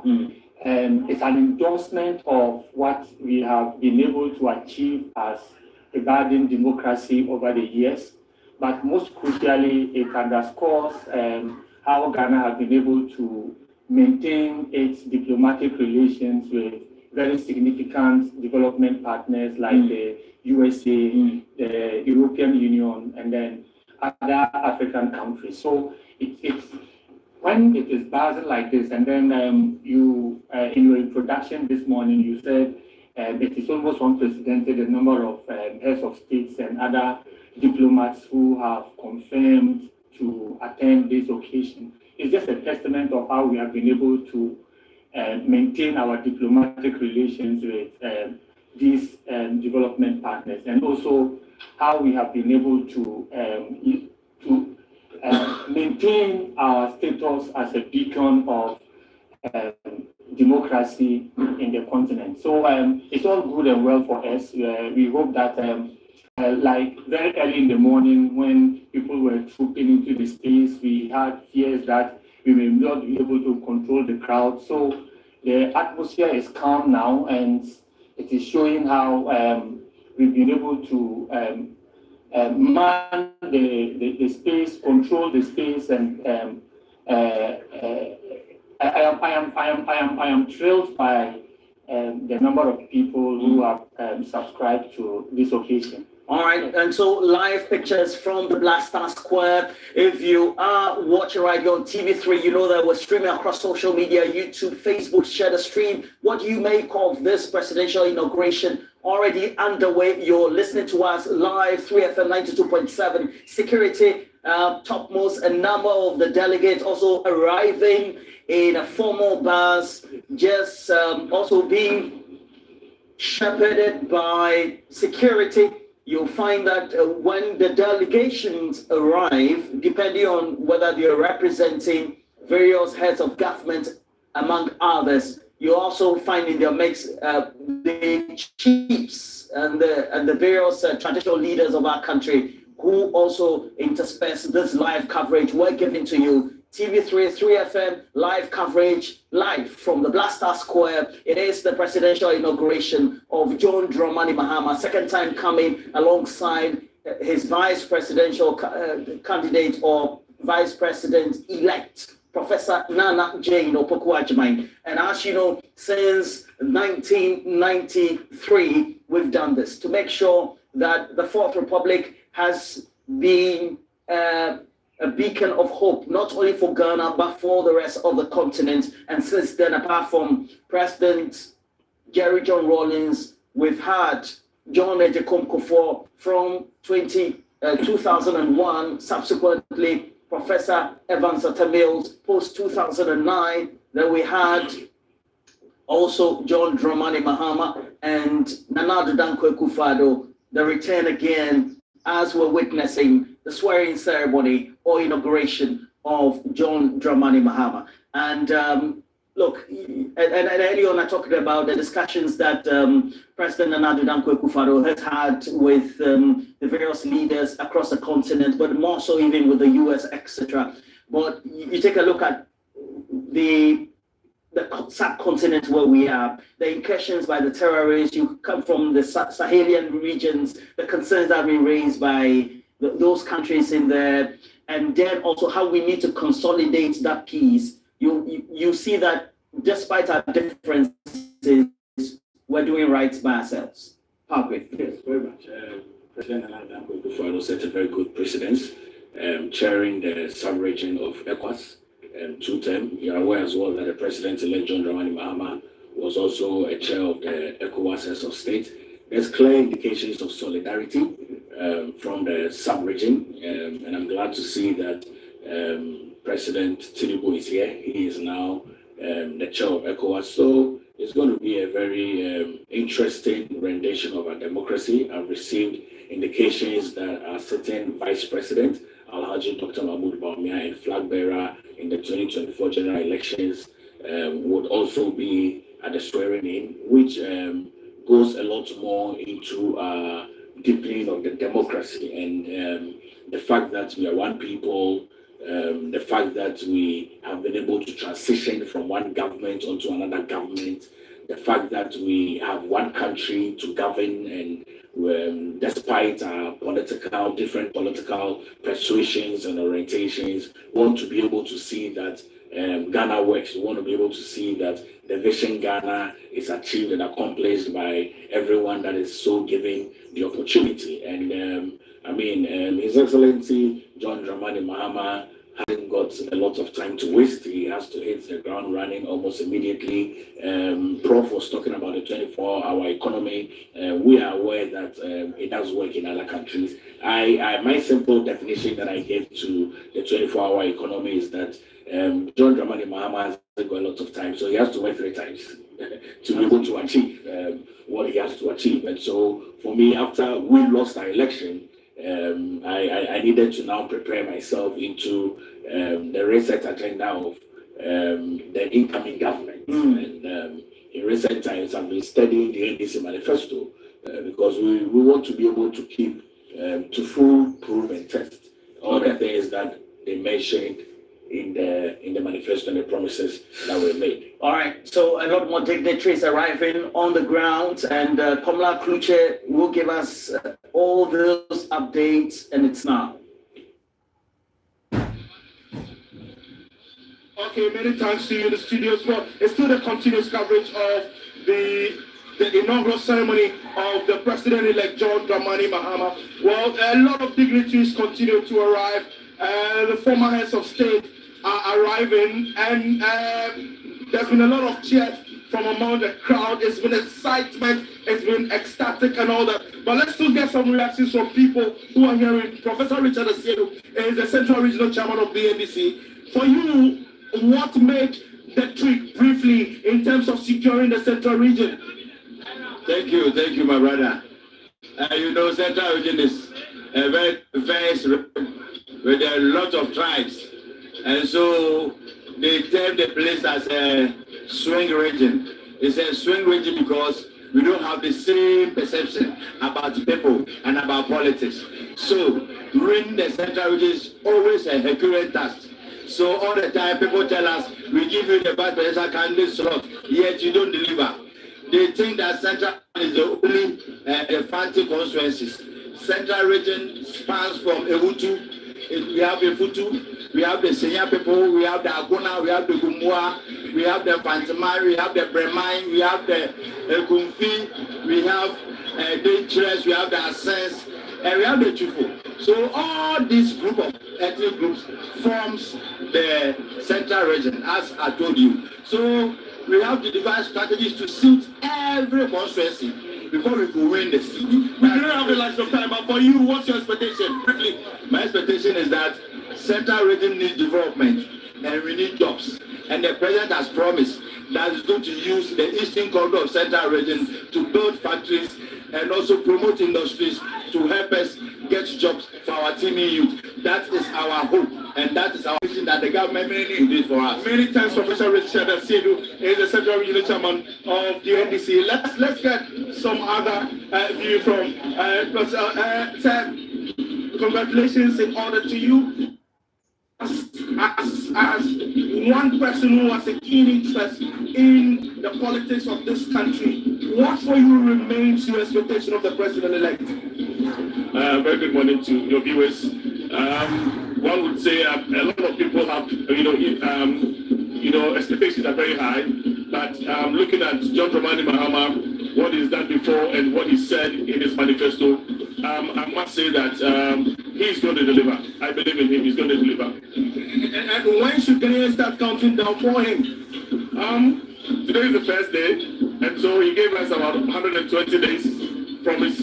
So Ghanaians should be patient and then wait for him. I know he's going to deliver because he has done it before. This is not the first time he is going to sit on this seat. He's seen it before. And so when he says it, they should believe in him. Okay, many times. Dr. George Sipayaki, a veteran, a former boss of the Ghana Gas Company. What are you expecting of His Excellency John Dramani Mahama today? Thank you very much, and good morning to our listeners. It's not only me alone. A lot of Ghanaians have got expectation from the president, and based on our party manifesto and the promise that he made, I'm sure a lot of them are going to expect rapid and speedy restoration of the economy so that they can also enjoy the benefit of a very good economy. You know what? President Mahama has lined up a solid team of people who are ready to move and shake the foundations of our economy so they can reset the economy by removing all the structural bottlenecks so that Ghana will begin to grow. Because until we do the restructuring of the economy, all the effort that has been made will lead us nowhere. We continue going to the IMF. And until and it's important that Mahama has made it clear, he's coming to focus on the real sector of the economy. So that is the way we can grow the economy. Real of the economy will not happen if the energy sector not. We'll come back to you again. Let me take a few thoughts from you, sir. What's your name? Francis Agbozo. Francis Agbozo. What's your expectation? I expect everything should go on well today. I expect that everything should go smoothly because this is what Ghanaians want and they have it. So I want it to go smoothly. many times. Well, I've been joined by my colleague Eric Mawina Egbeta, who will be doing much of the commentary. So it's been long and very stressful for media in general and TV3 as well. For you, this wraps up everything. What's your expectation? Well, I mean, like you mentioned, the long road is almost nearing its end with this.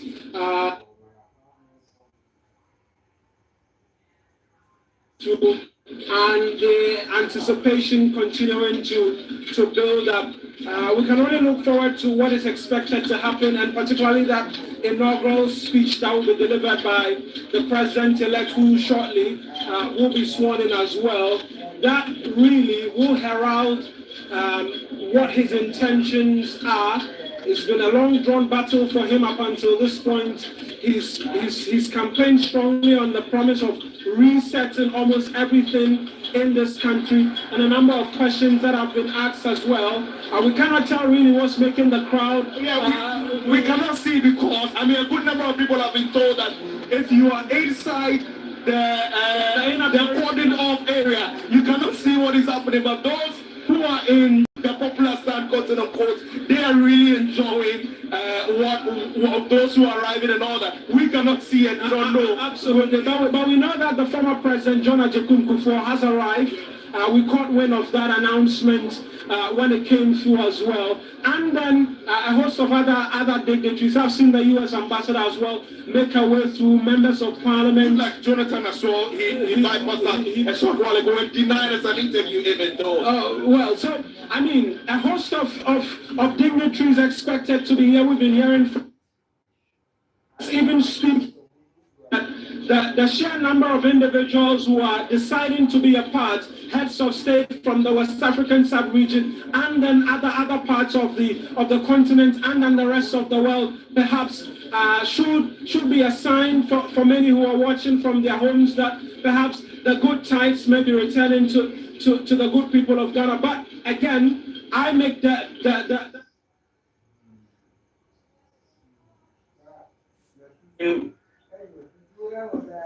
traditional rulers, especially key paramount chiefs across the length and breadth of the country, making their way onto the ground at Black Star Square. Live coverage of these events, and we're hoping that this will be one of them. The Asante also leading that entourage there from the Kingdom of Asante. Kofi Adams, the Member of Parliament for Bohem, alongside other dignitaries and parliamentarians, also well seated, interacting as they also await the formal commencement of this historic presidential inauguration of John Dramani Mahama, the second time coming of him, just taking over from President Nana Addo Dankwa-Akufo-Addo, alongside his Vice President, Dr. Mahmoud Bawumia, who, by the way, is also there, and from the Ghana Dance Ensemble, well placed, as well as the other cultural troops, also display traditional regalia, dance, renditions of songs representing tradition, culture across Ghana for this very day. On your screens, and if you're just listening on 3FM 92.7, also those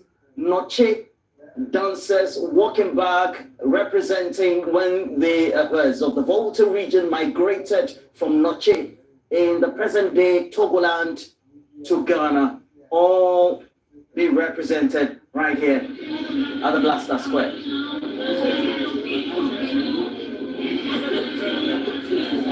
Remember this coverage, we as a team, myself, Pakwesi, Nashoko, will be wrapping up, and then we have the next team also coming in, the fire chief officer also, as well as other officers of the Ghana National Fire Service seated. The Ghana National Fire Service also seated closely by leading officers of the police administration led by the IGP, as well as DCOP Yohonu. More importantly, other dignitaries from other African countries coming in. I can see President Ruto, William Ruto of Kenya, just having gotten down from his official vehicle for this auspicious event.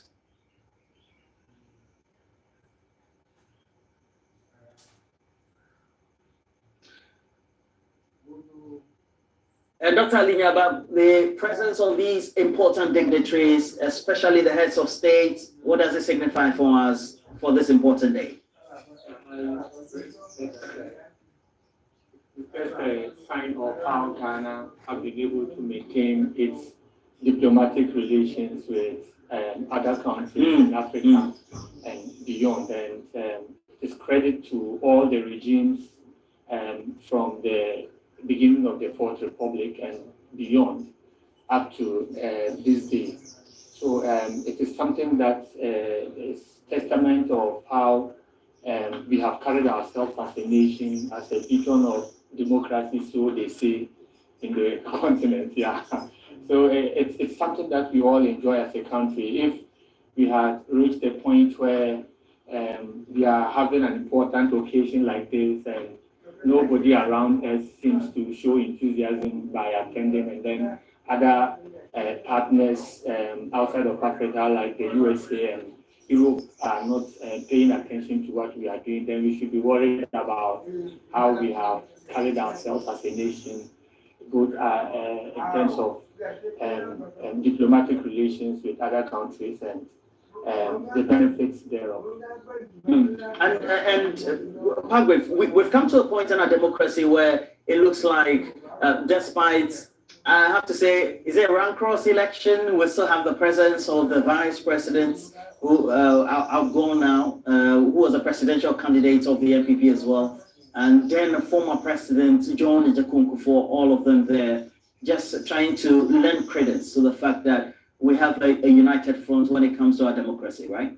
It's a lot more solidarity. For me, I must really commend the former president, John Njakunku, who is a statesman for this country, and also commend the outgoing vice president, Alhaji Dr. Mahmoud Bawumia, together with the wife, the second lady, and to state that it's important that when we are done with our partisan political campaigning and trying to use that as a vehicle to come into a national office, when all of that is done, we are one people.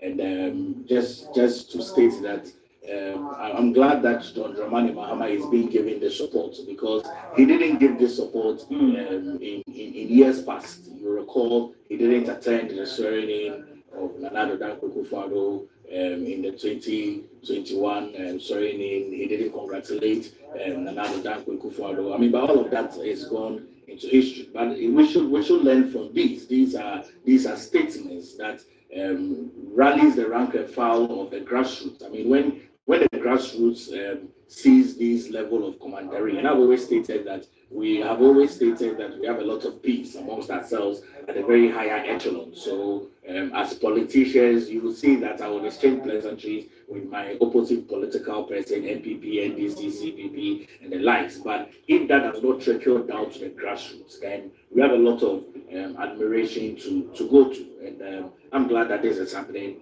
And so it clearly tells you that the rank and file of the New Patriotic Party is congratulating the president-elect, John Dramani Mahama, and the first female vice president, Professor Jane Nano Pokwajimai. And we should all learn from this in the future. If you lose an election and you have to be part of it just for the nationalistic stake, I think that is critically very important. And as Dr. Palgrave Wachidakwa ends their pomp and pageantry, well represented in the short now, the Asantehene, his delegation, and also just representing why Ghana as a country, we have been able to unite across all fronts, but in certain times within elections, Professor, we take a look at sometimes some of those rank cross periods, we seem to think that the peace is just so thin, just on the other side. I mean, the democracy is an adversarial game. Yeah. You know, it's a battle of ideas. And nowhere would you find democracy that you wouldn't find that kind of, so to speak, the rancorous, moment. Obviously, immediately the decision is made, everybody goes back to the table, and then we judge going forward to govern the country. So it is part of the entire what do you call processes. You have to debate in a manner that can win you the power, right? And that actually brings tensions. But we should also be reflective of our structure, the social structure of this country, which obviously had contributed, to the kind of democracy or the kind of environment that we have. Don't forget, not every country participates in a very heated democratic practices and still the country, intact. And there are countries that have gone through the democratic path, but they end up fighting, in terms of proper fighting. I mean, not this kind of choices of words, etc., but throwing blows and ended up, splitting the country in a manner that is not, expected of a democratic country. Don't forget, just in Cote d'Ivoire, recent memories tell us how, politics, in the name of democratic, engagement, actually, brought a very beautiful country to that level that we've never had before.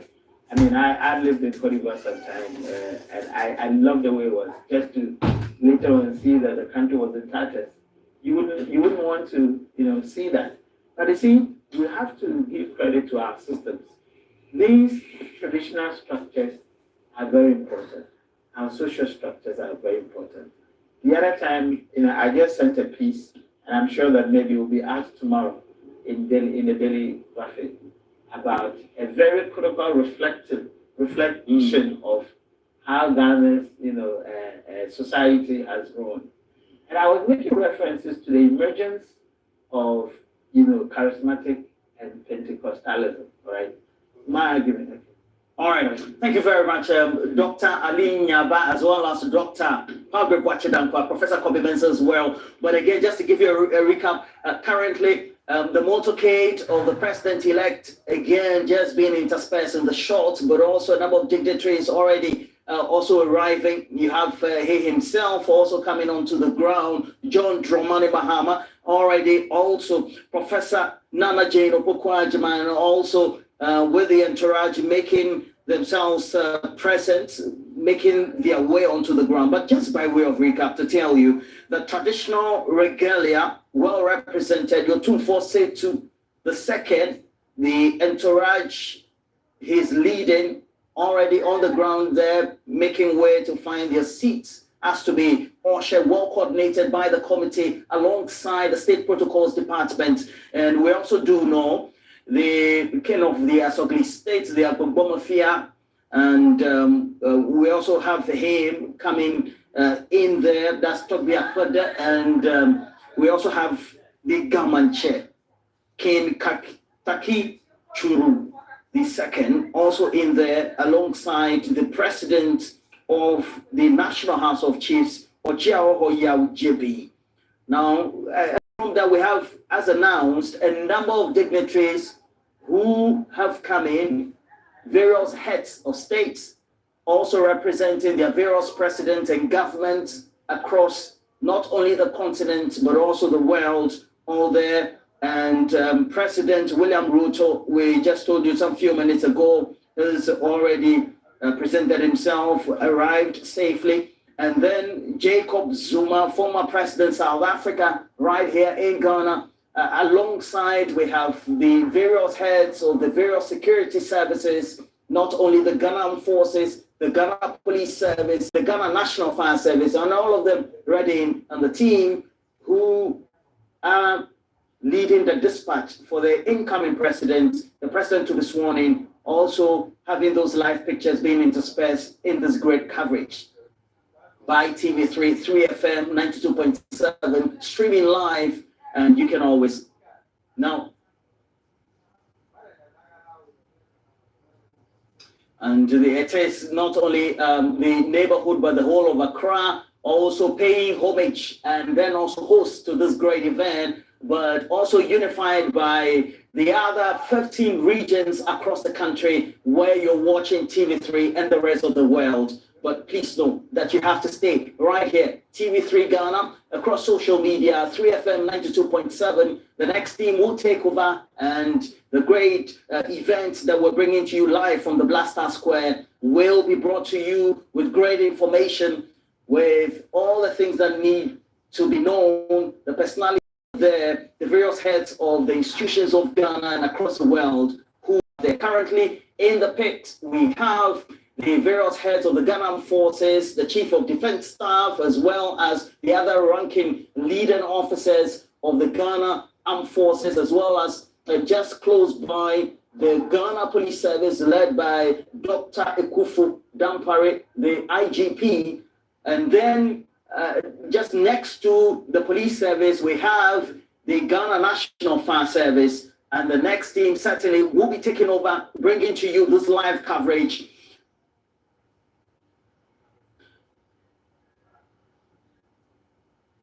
This live coverage from TV3, and then we also are informing you about all that you need to know by sharing our stream. Let us know what you think about this event.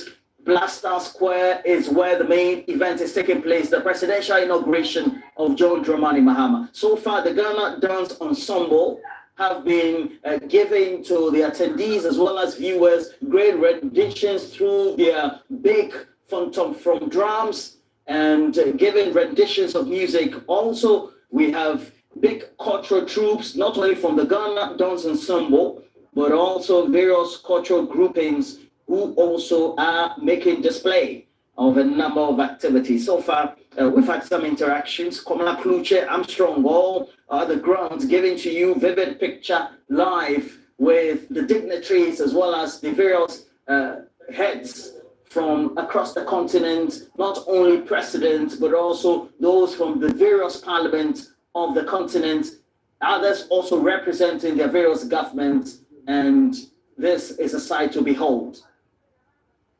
The Ghana Police Service, the State Protocol Department, the National Security, making sure today is secured and well served to make sure that the security of state, the democracy for the Fourth Republic is well consolidated, well represented through this historic event.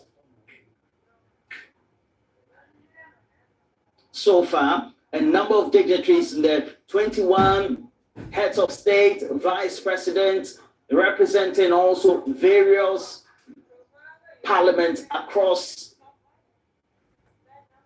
the African continent and the world, all right here.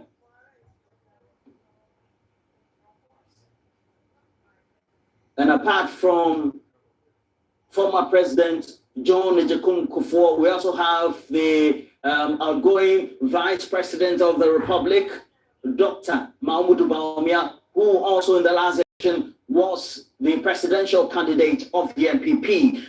He is there alongside the former Second Lady, or the outgoing Second Lady, Samira Bawumia. A number of important events also taking place alongside this very great event at the Blaster Square. Now, for the U.S. delegation sent by the U.S. President Joe Biden, it's led by Virginia Palmer, who is a resident ambassador representing the government of the United States, Virginia Palmer, and then also having representatives and from the Los Angeles mayoral office, and then also the U.S. budgetary office led by Shalanda Young, among others who are also at this great event. The European Union, they sent a delegation as well. You can find also in your pictures, Kuya Sana Danswa, a former member of parliament for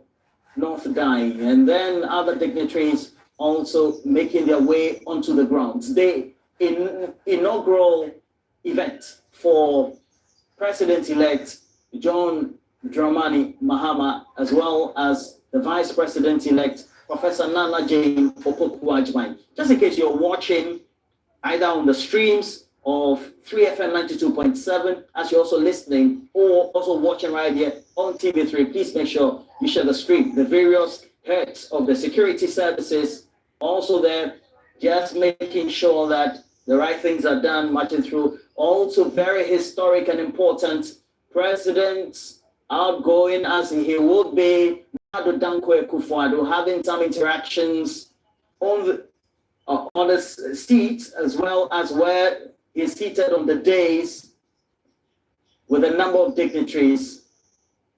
And this is beautiful. Ghana's Fourth Republic being heralded, being historically shepherded by great security, great events right here for this event that is taking place. The outgoing president, Nana Dankwa Akufo-Addo, the incoming president-elect, John Dramani Mahama. And where else can you get it than right here on TV3, also listening on 3FM. If you're watching the streams, please make sure you share. Great history being made today, and also telling you how far we have come. Since 1992, following the ushering in of the 1992 Constitution as promulgated, and again put together by the Consultative Assembly, we've had since 1993, great history made with the first president of the Fourth Republic, who had transitioned from being chairman of the Provisional National Defense Council, the PNDC, to be the presidential candidate of the NDC to be elected and then sworn in as president, Flight Lieutenant John Rawlings, and subsequently John Ejekun Kufuor, the 10 of the millennium, the year 2000, winning that election, sworn into office January 7, 2001, succeeded by Professor John Evans Mills, again January 7, 2009, and then subsequently John Dramani Mahama, succeeding Professor Evans Mills, Nana Dankwa Akufo-Addo, following through being sworn into office after winning the 2016 presidential elections on the 7th of January 2017. And here we are today, the 7th of January 2025. Historic as it is. The comeback of the former president as a president-elect and the national chief imam, Nuhu Shaributu, Sheikh Nuhu Shaributu, also at the grounds. Very important. And Joseph Akable, historic. You take a look at where we have traveled from in the Fourth Republic, you'd say that the numbers count, but also the events are very important, and how we've been able to, as a country, maintain these events up to today, the 7th of January 2025, the presidential inauguration. Well, a very big day indeed. I mean, it's historic as you've classified it, and I don't think that there's any other way beyond that captures it accurately. I mean, since 1992, when this current constitutional dispensation took off, what we have seen is a conscious effort by the people of Ghana to ensure that, one, they go to the polls and cast the ballot, and two, to ensure that there's a peaceful transition where necessary. We saw the very first one post the 2000 elections when John Ejekun Kufuor took over from the exiting Jerry John Rawlings. We saw quite a lot of history being made, meetings that were taking place at the castle between political opponents that hitherto were seen to be enemies and were not individuals whom you could find in the same room, interact with each other, and also take over the affairs of government. Since then, we did it again in 2008. We were able to do it again in 2016. And back here again, we are doing it again in 2024. I mean, entering 2025 now. And so it's been one journey that the nation has been on for a while now. We've learned a lot of lessons from it, and it keeps getting smoother by the day. I mean, this time around, thankfully, what took place in Parliament was quite important. It was quite a peaceful process that took place as compared to the other parliaments in terms of the key events. And we need to state quite clearly that this is an event that's actually a parliamentary session, because under Article 53 of the Constitution, the president-elect is to take the oath of office and oath of allegiance in Parliament. The constitutional provision says before Parliament, which means that in the presence of Parliament. And so that takes place in Parliament. In the earlier republics, when if you take Dr. Kwame Nkrumah, for instance, taking the oath before the National Assembly, and same happened within the Busia era as well. But the Rawlings era, we have been taking place at Independence Square, so it becomes an extension of parliamentary business, but it takes place at a larger Independence Square. So last night and early morning, those who were monitoring what was taking place in the Chamber of Parliament live on TV3 as part of our coverage, you recall that when they had finished with the election of the Speaker and that of the first and second Deputy Speaker, the Speaker of Parliament did indicate that he was adjourning proceedings to the Independence Square. So that is the continuous session of Parliament that will be taking place this morning, where the President-elect John Dramani Mahama and the Vice President-elect Professor Nana Ajimai will be taking their oath of office and will formally taking over. The argument has always been made that, look, between when the election of the Speaker takes place and when the swearing in of the President takes place, there are those who have made the point that there's a bit of a constitutional gap of sorts. I mean, in that within a couple of hours, we do not have a president because the tenure of the existing president would have lapsed.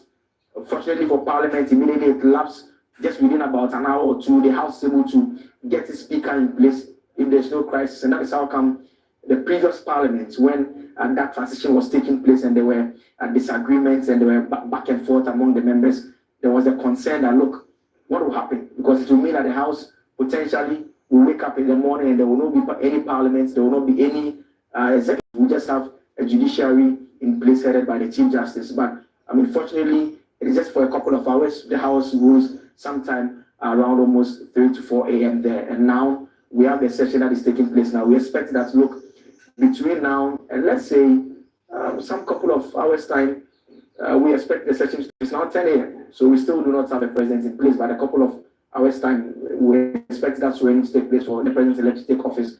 I had also made the point that in the interim, who takes over? Number 3, or which other number? I mean, we've heard Abambaben describe himself as such. And so it's a very important national event that is taking place.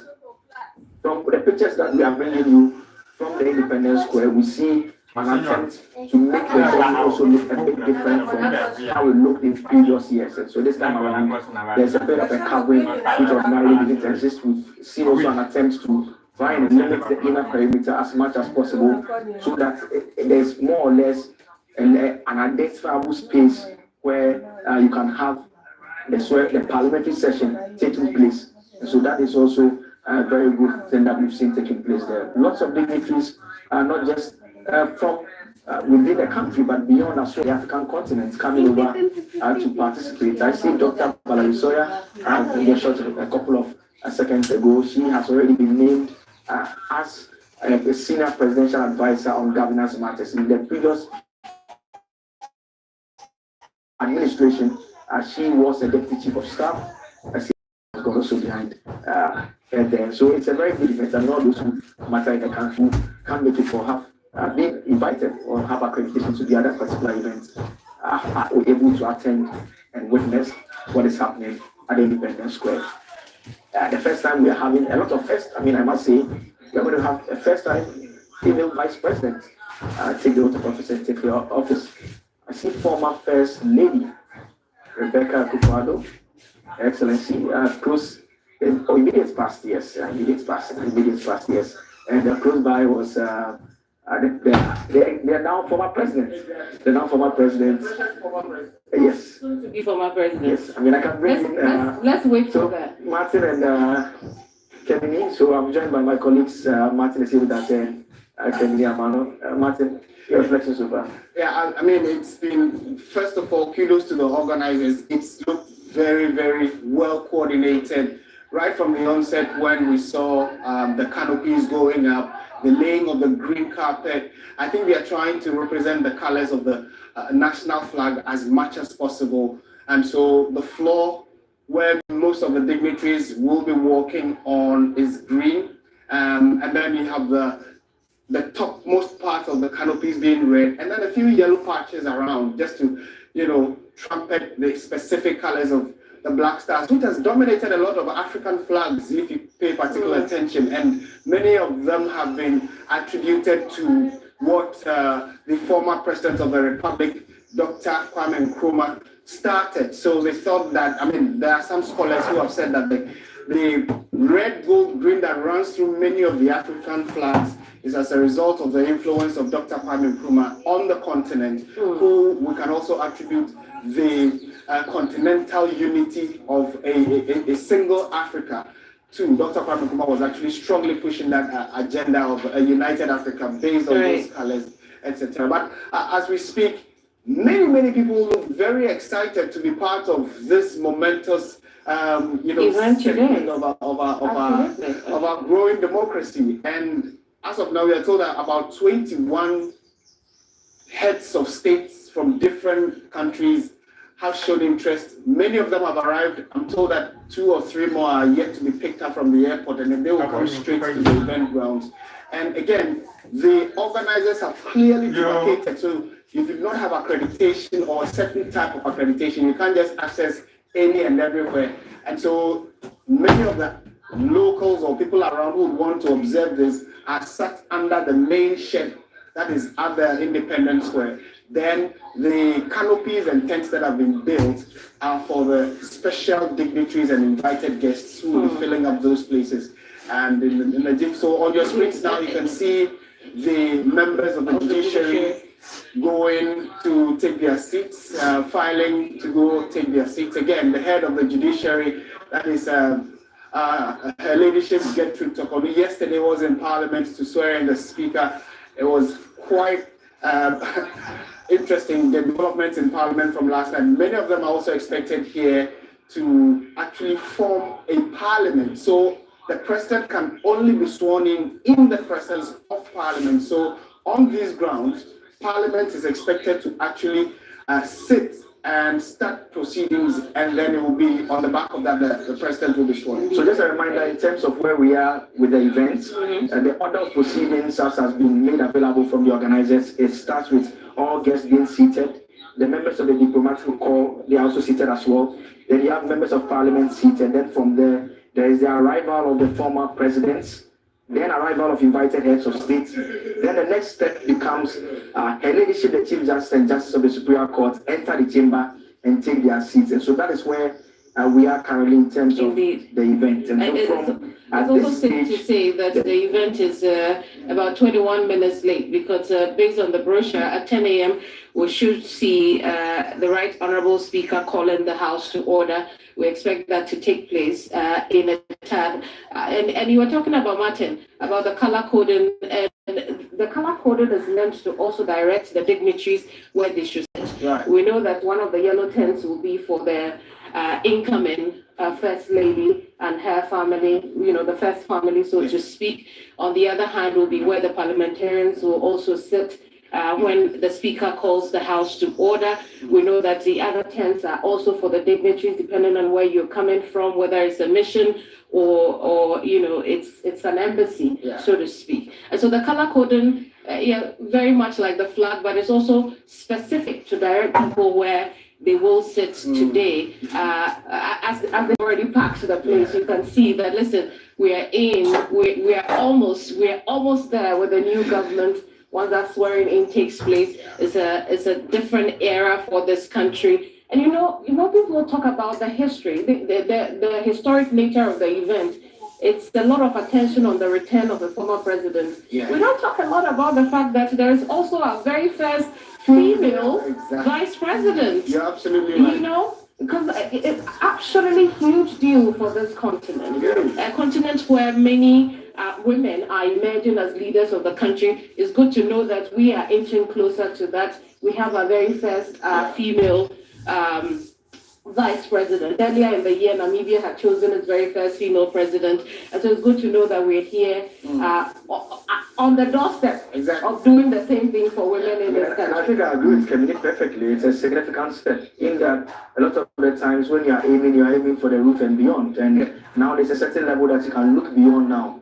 You can't wake up and think that, look, I want to be the first female president. You know that is the level that you have to take us to. You know that the issue of the first female vice president is done and dusted. Indeed. Have in a couple of hours. And absolutely. So it's a very significant step, and it should always be a shining example for a lot of young girls across the country. I don't know what Alfred you think of that. Alfred, I would say that really, you guys, we always have this conversation about female representation in politics after the horse has bolted. Really, because before we get into an election, we'll talk about it, once a while. But then afterwards, then we start saying how many MPs who are female have been elected into this 9th parliament. In fact, if you look at the numbers as of the dawn of today, when the roll call was made in parliament, the previous parliament we had 40. The number has reduced, unfortunately, in this 9th parliament, even though there's an additional seat increasing the number of seats there to 276. The number of female representation, or the female MPs in this 9th parliament has also reduced, and that's one thing that is not quite encouraging for us. But then again, the most important aspect of all of this, as we're talking about today, is to see Professor Nana Jeno-Popooagyemang become the first female vice president. That is a boost to our democratic credentials as a country and as a people, if you look at the continent as well.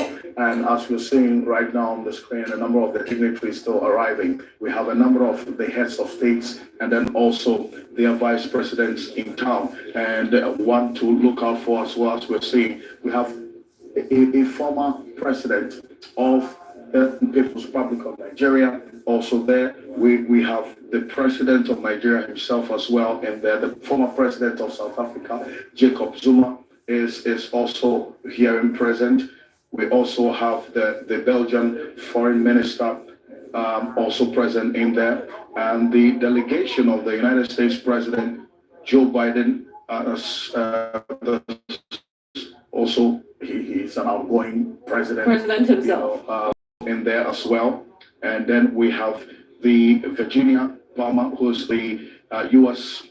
ambassador to Ghana, also present in there. In fact, we have a strong delegation from the UK as well. And as we go on, we'll have a conversation with the UK minister in charge of Africa. He's also in town, and we're having a conversation with him as we go on here on your election command center. And on your screen at the moment is the Chief Justice who will be swearing in the president-elect. And, over the years, in moments like this, you hardly see the activities of the outgoing president. We saw him a while ago with his, as he refers to her, my beautiful wife, Rebecca. And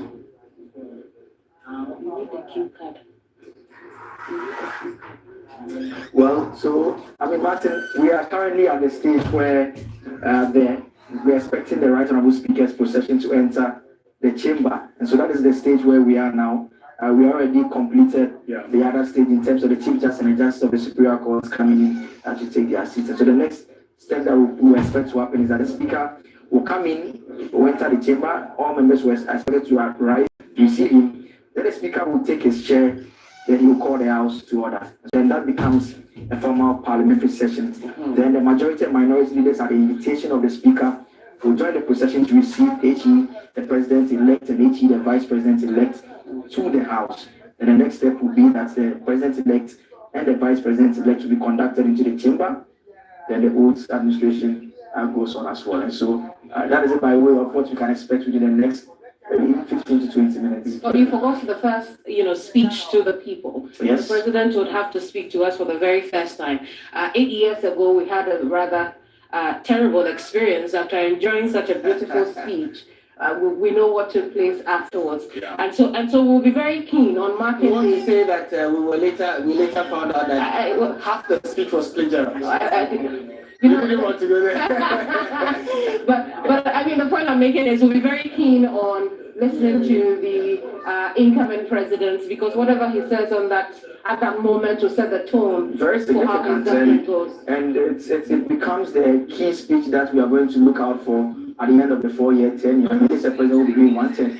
And I say so because if you remember that speech, beyond the concerns about the plagiarism that are taking place, that speech many thought was a defining moment, because it was the speech that the Ghana Beyond Aid was loudly trumpeted. I mean, the verdict is out there. Yes, on the verdict is out there. I mean, we don't have to argue about it at all. I mean, we know how things remember, have it was also the speech that encouraged the people to be citizens and not spectators. Well, that was within the plagiarized text, and so you can understand if you are still not, you have some concerns about it. If we were not allowed to be citizens. Well, it depends on how you want to look at it. But I mean, the keys, the significance of this particular address cannot be overemphasized. I mean, absolutely. We expect him to state quite clearly what his focus will be. And Mr. Mahama, in terms of His Excellency, I mean, during the campaign period, he had made a point strongly that he's an experienced hand. He's an experienced hand. He had been described by his political opponents as a second-hand driver. But the fact of the matter is that for the first time, we are going to have someone who is taking the oath, who has been president before. Mind you, he was at the presidency for 8 years. 4 as vice, 4 as president, then 8 years in opposition to see how Ghana has been managed, which in his opinion was mismanaged.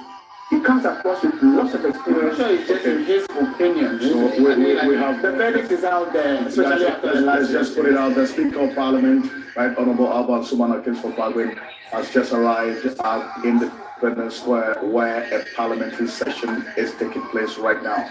It's safe to say that he is the one who is going to preside over the parliamentary sitting today. Aside from the president-elect who's going to be sworn in today, is the most important person at this gathering. If the speaker hadn't arrived, we still cannot proceed with this particular swearing-in ceremony. So with the arrival of the speaker, what you see there is the maze, and that has been set right before the speaker's seat. The maze is standing upright. What that means is that all is well and the session can take place.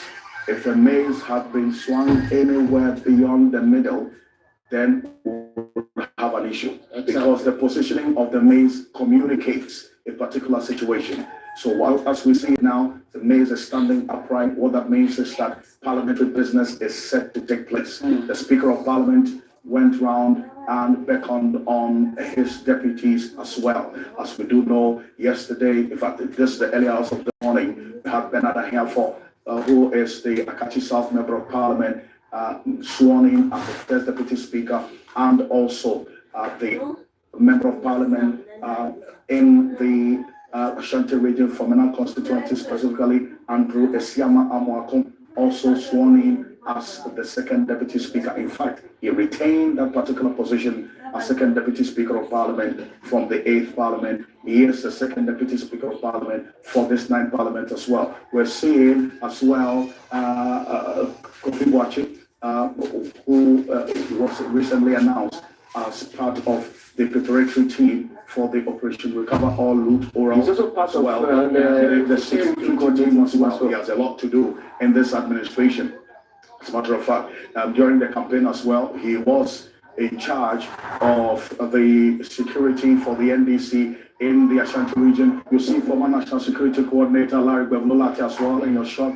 Kofi Totobi Kwachi as well, who was in charge of the Ashanti region security and operations for the NDC during the campaign. The former Finance Minister Setekwe as well, you just saw briefly in there. It is widely speculated, and that has not been disputed, that Case Lato Forcing, all things being equal, may become the next finance minister. And you remember, Dr. Case Lato Forcing as him as Setekwe while in office as finance minister. We haven't heard so much of Setekwe apart from the day he appeared here. After the another interesting point to note was yesterday the NDC, even as of now, do not have their front bench. The leadership of the NDC in Parliament is unknown. It is because what we've heard is that they are waiting to see if President-elect Mahama will appoint any of the front benches, the front benches from the 8th Parliament, whether or not any of them will be made ministers, because you wouldn't want to put all your eggs in one basket and maybe become the leader of the majority in Parliament, only for the president to also say, well, I actually thought I wanted you for this particular ministerial position. So they are hanging on more or less, because Case Lato Forcing, the current majority leader, is likely to be, like you indicated, if all things stay constant, likely to be the incoming finance minister. Yesterday we were having a conversation of, and we were making a point that if you were in his shoes, would you want to take the risk and have new leaders constituted and wait to see what happens? And what if you don't get any position as you expected? And what happens then? No, I'm sure at this level, there is a certain certainty. Yeah. There is a certain certainty of where they will lean towards. And it's also good to see former President John Jacob Kufuor holding the Ghana flag.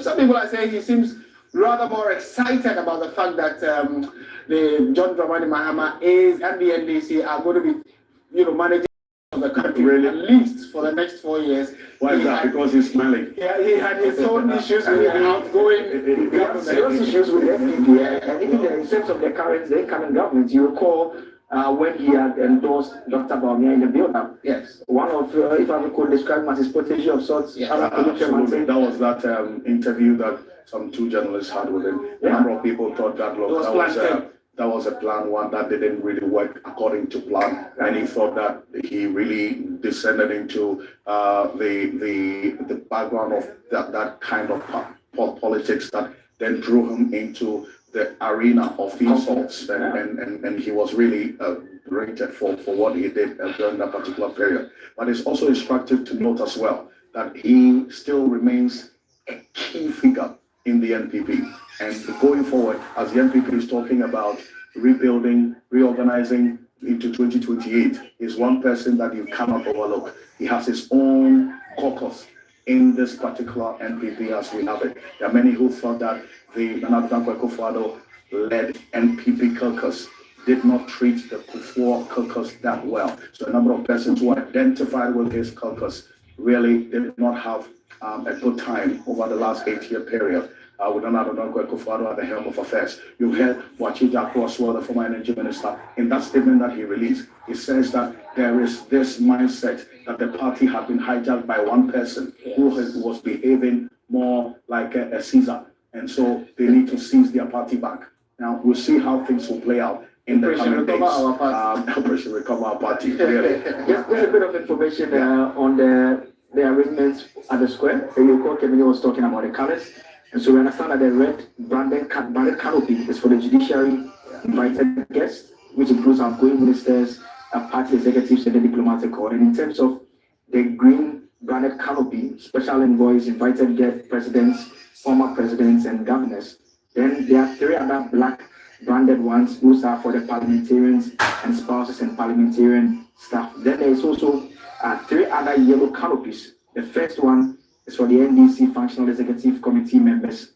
The second is for the former vice presidents of Ghana and their spouses, and the middle yellow canopy is for the president-elect and vice president-elect, the CJ, and the speaker. And in front of that yellow canopy has an extended platform for the clerk and marshal of parliament. And so as and when those parts of the venue become available, we would connect it to you and recap on who specifically are the individuals who are supposed to take that part of the venue. So arriving now is Julius Madapio, who is the president of Sierra Leone, is one of many presidents and heads of state who are expected to grace this all-important occasion.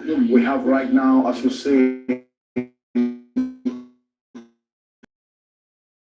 of the 9th Parliament. How time changes so fast. Majority like Martin want to say it, so if as of this morning, he is the minority leader because the 9th Parliament has been sworn in. So effectively, Alexander Afenimakin is the minority leader of this 9th Parliament. You can see, for those of you watching on TV, that is Jacob Zuma from South Africa.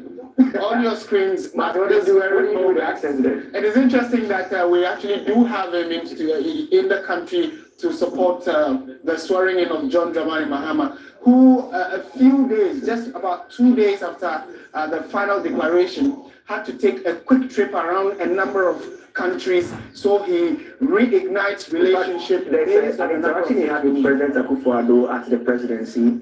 I would say we managed to hear what they were talking about. Interestingly, when he met the outgoing president, we understand that the delegation from Equatorial Guinea are just arriving at the venue as well. And Martin, when he met the president, the former president, Nana Akufo-Addo told him that in touring the continent a lot. You are traveling around. I see you traveling around. And you know his response?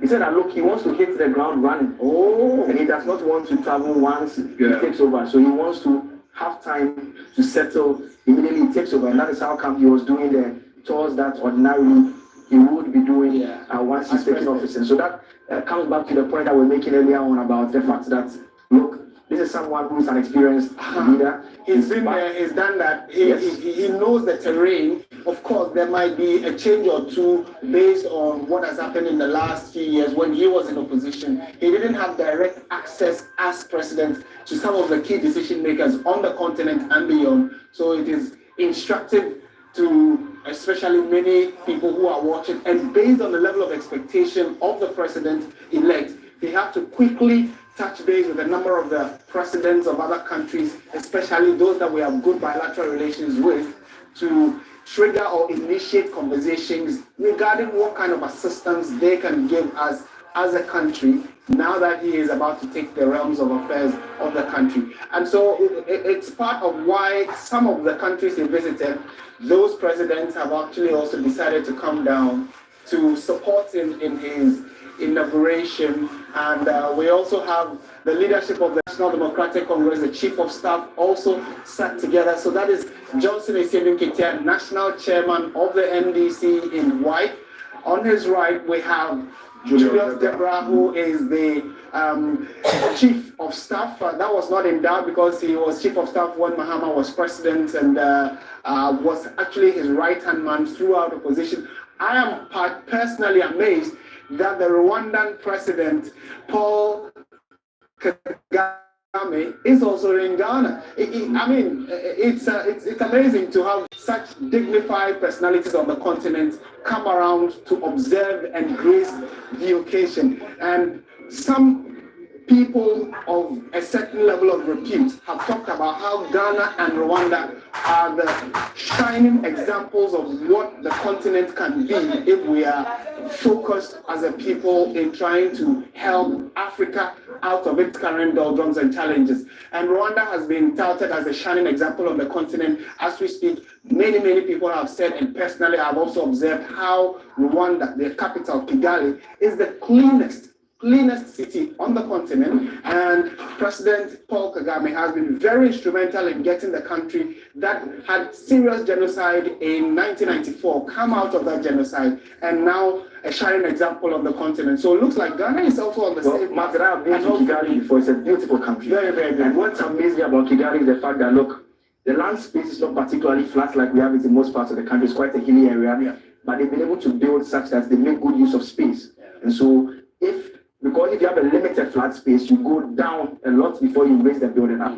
It's also a very clean country there. So that is very important. And it's the way they are orderly as a country that surprises me. And also, when I asked him what he thought about Ghana, he said that a lot of them were looking up to Ghana. And Ghana and Rwanda also have a special relationship because Kwaku Anyidoho's father, coincidentally, happened to be one of the officers who was leading the delegation of soldiers at the time when they had the genocide there. And it's interesting. It's interesting how we're all talking about Rwanda with so much delight.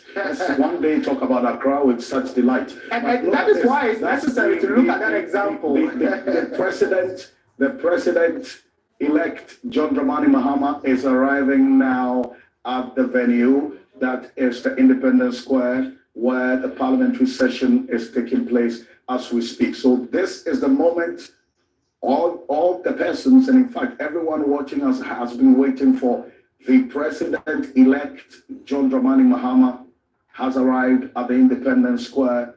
The ceremony will take place, in fact, will proceed in the next few minutes. As you see there, Sheikh Osman Nuhu Shaributu, the National Chief Imam, Dr. Sheikh Imam Nuhu Shaributu. See there also, you have one of the key persons in John Mahama's campaign, Professor Joshua Alabi, who sat with Kemini Mano not too long ago on hot issues, and he detailed the strategy that he also put in place and the role he played in the NDC winning power again after 8 years in opposition. And this is the moment, as we're seeing right now, with the arrival of President-elect John Dramani Mahama. Kemini, this is the moment we've all been waiting for, is it not? Absolutely. And look at how packed the places. We are indeed ready for history. Let me quickly bring in my guests, pick their quick thoughts on events we're seeing so far. Prof, I want to start with you. The day has begun. It's begun well. We're seeing the number of dignitaries and people who have thronged the Independence Square. What are your expectations of today? Quick thoughts. Okay, thank you so much, and good morning to your viewers. I think it speaks very well of our democracy and how far we have come as a country. But largely, the whole concept of inauguration is a generic term that represents three key things. So one, we are looking at the pomp and the pageantry that comes with this. Two, we are looking at the swearing in of the president-elect and then the vice president-elect. And then three, we are looking at the inaugural speech. That is the first policy position that the president-elect is going to deliver. In some countries, it's usually meant to address ill feelings and unite a country that has been divided as a result of a campaign, a hectic campaign, or any other thing that might have happened in the past. In some cases, it can be used to appeal for support of the country to rally behind him. Prof, unfortunately, we're going to have to go. Alfred, where are you taking us now? So we're going straight to the Parliament House at the Black Star Square. The Speaker is speaking now. Honorable majority and minority leaders may proceed now.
Sounding out the rhythm of Ghana.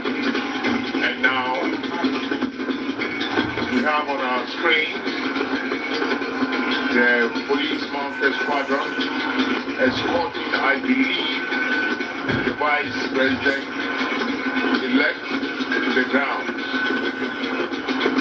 The crowd is ecstatic. The noise here is deafening, but it is all for happiness and for joy. We are witnessing a momentous occasion.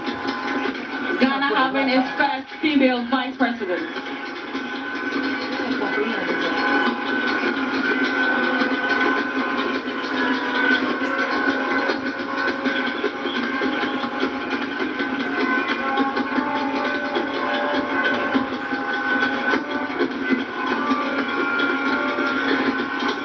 The bedlam here is intense.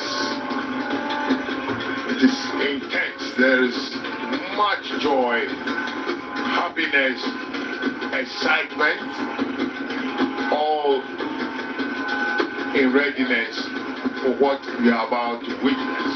And security is also in full force. We have various security personnel deployed to ensure the total safety and security of personnel. They are all playing critical roles to ensure that this event goes seamlessly, devoid of any major hitches. We have great display of culture.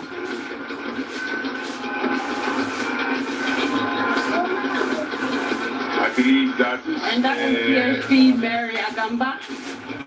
She's in charge of the police mounted. Invited guests arriving now is the president-elect And I think, of the Republic of Ghana, His Excellency John Dramani Mahama.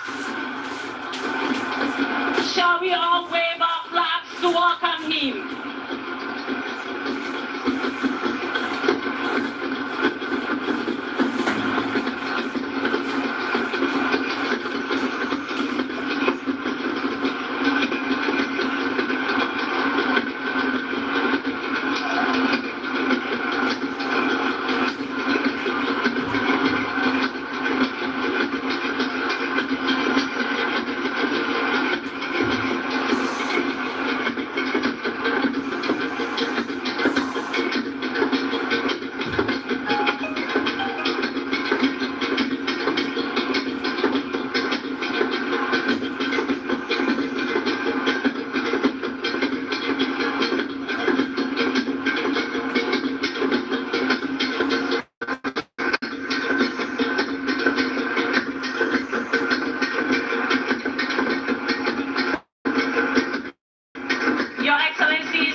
have the singular honor and pleasure to invite Her Ladyship, the Chief Justice of the Republic of Ghana, to administer the oaths to the President-elect and the Vice President-elect.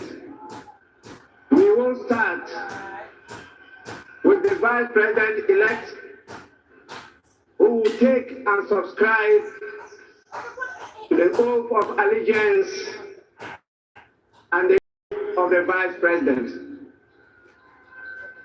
Your Ladyship, the Chief Justice, you may now do so now.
Your Excellency,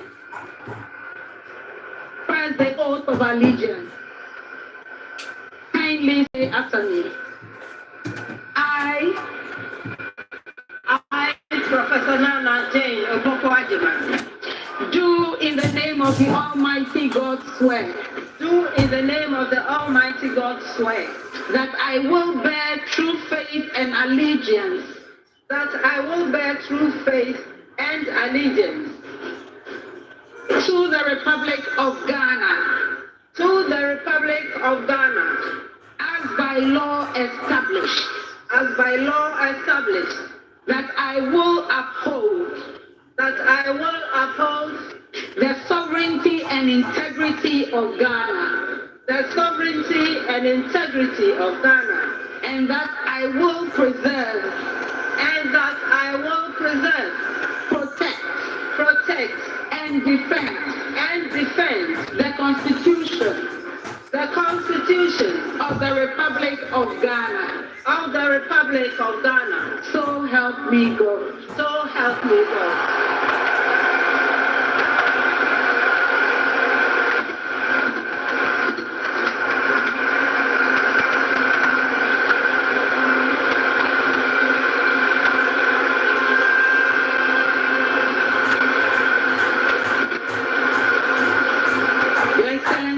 The oath of the Vice President.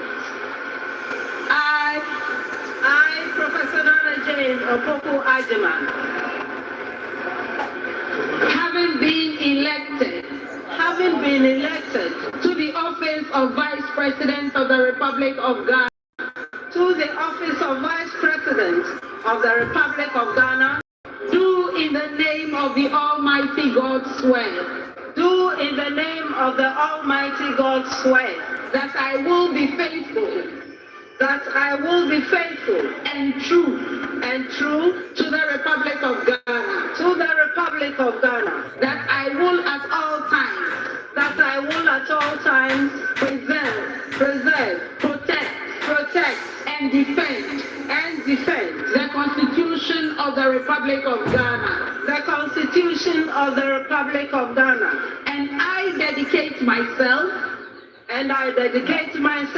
to the service and well-being and well-being of the people of the Republic of Ghana, and to do right, to all manner of persons. I further solemnly swear that should I at any time break this oath of office, I shall submit myself to the laws of the Republic of Ghana, and suffer the penalty for it. So help me God. Congratulations, Madam Vice President. Thank you. Lift your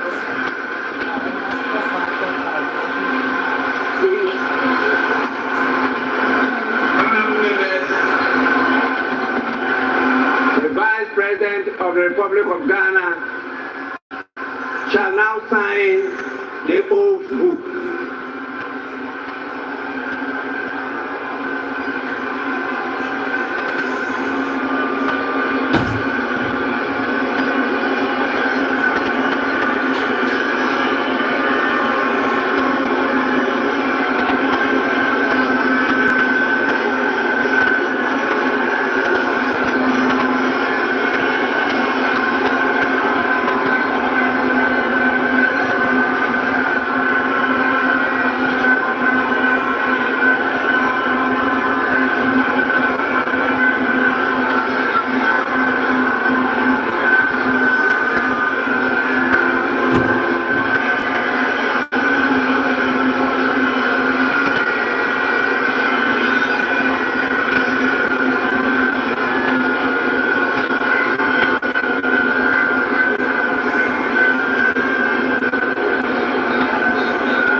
after the oath had been administered to her, and we can safely say that for the first time, Ghana has a female vice president, Excellency Professor Nana Jane Opoku-Agyeman, being helped by the Chief Justice also signing the same oath book as well, and the Judicial Secretary is also in short. There's also the Clerk of Parliament, who had quite a day in the early hours, just a couple of hours ago. And so, Excellency, congratulations are in order. Indeed, and we saw, I think the Chief Justice, the leadership, got to took on and is more elated than the Vice President as we speak, because she was just smiling, and when she was administering the oath of office of the Vice President, she was just, her joy was evident. The joy was evident, absolutely. This is immediately after the elections, when she spoke to the gathering, to thank the people that, for voting for them. Remember that she wasn't well. She was wearing a mask. So this is the first time we're seeing her outside of that event. And she's looking very well. The point about the ceiling thing we were talking about earlier, and the protocol, the leadership will understand that, because once Georgina Wu came in, we had to fire Kufu. Then Nina came in between, then she also came in. And so that kind of gives the idea that it is taking a seat for the very first time. And if I'm not mistaken, you could also tell from the Chief Justice's voice when she was saying, congratulations, Madam Vice President. Of the joy. Actually, she seemed to have been proud, for the fact that, this is our very first female Vice President. And history has been made. And look at how gorgeous, majestic she looks in that seat. Oh goodness, it's so beautiful. The very first female Vice President. Your Excellency, you may now proceed to do so.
Kindly say after me, this is the oath of allegiance.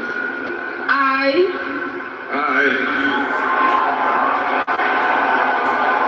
John DRAMANI MAHAMA, do in the name of the Almighty God swear. Do in the name of the Almighty God swear. That I will bear true faith. That I will bear true faith. And allegiance. And allegiance. To the Republic of Ghana. To the Republic of Ghana. As by law established. As by law established. That I will uphold. And that I will uphold. The sovereignty. The sovereignty. And integrity. And integrity. Of Ghana. Of Ghana. And that I will preserve. And that I will preserve. Protect. Protect. And defend. And defend. The Constitution. The Constitution. Of the Republic of Ghana. Of the Republic of Ghana. So help me God. So help me God.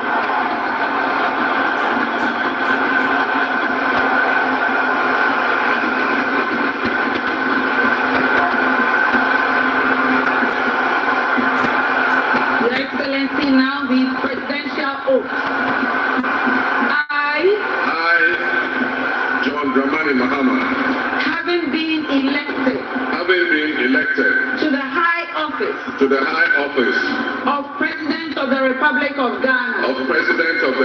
of Ghana, do in the name of the Almighty God swear. Do in the name of the Almighty God swear. That I will be faithful. That I will be faithful. And true.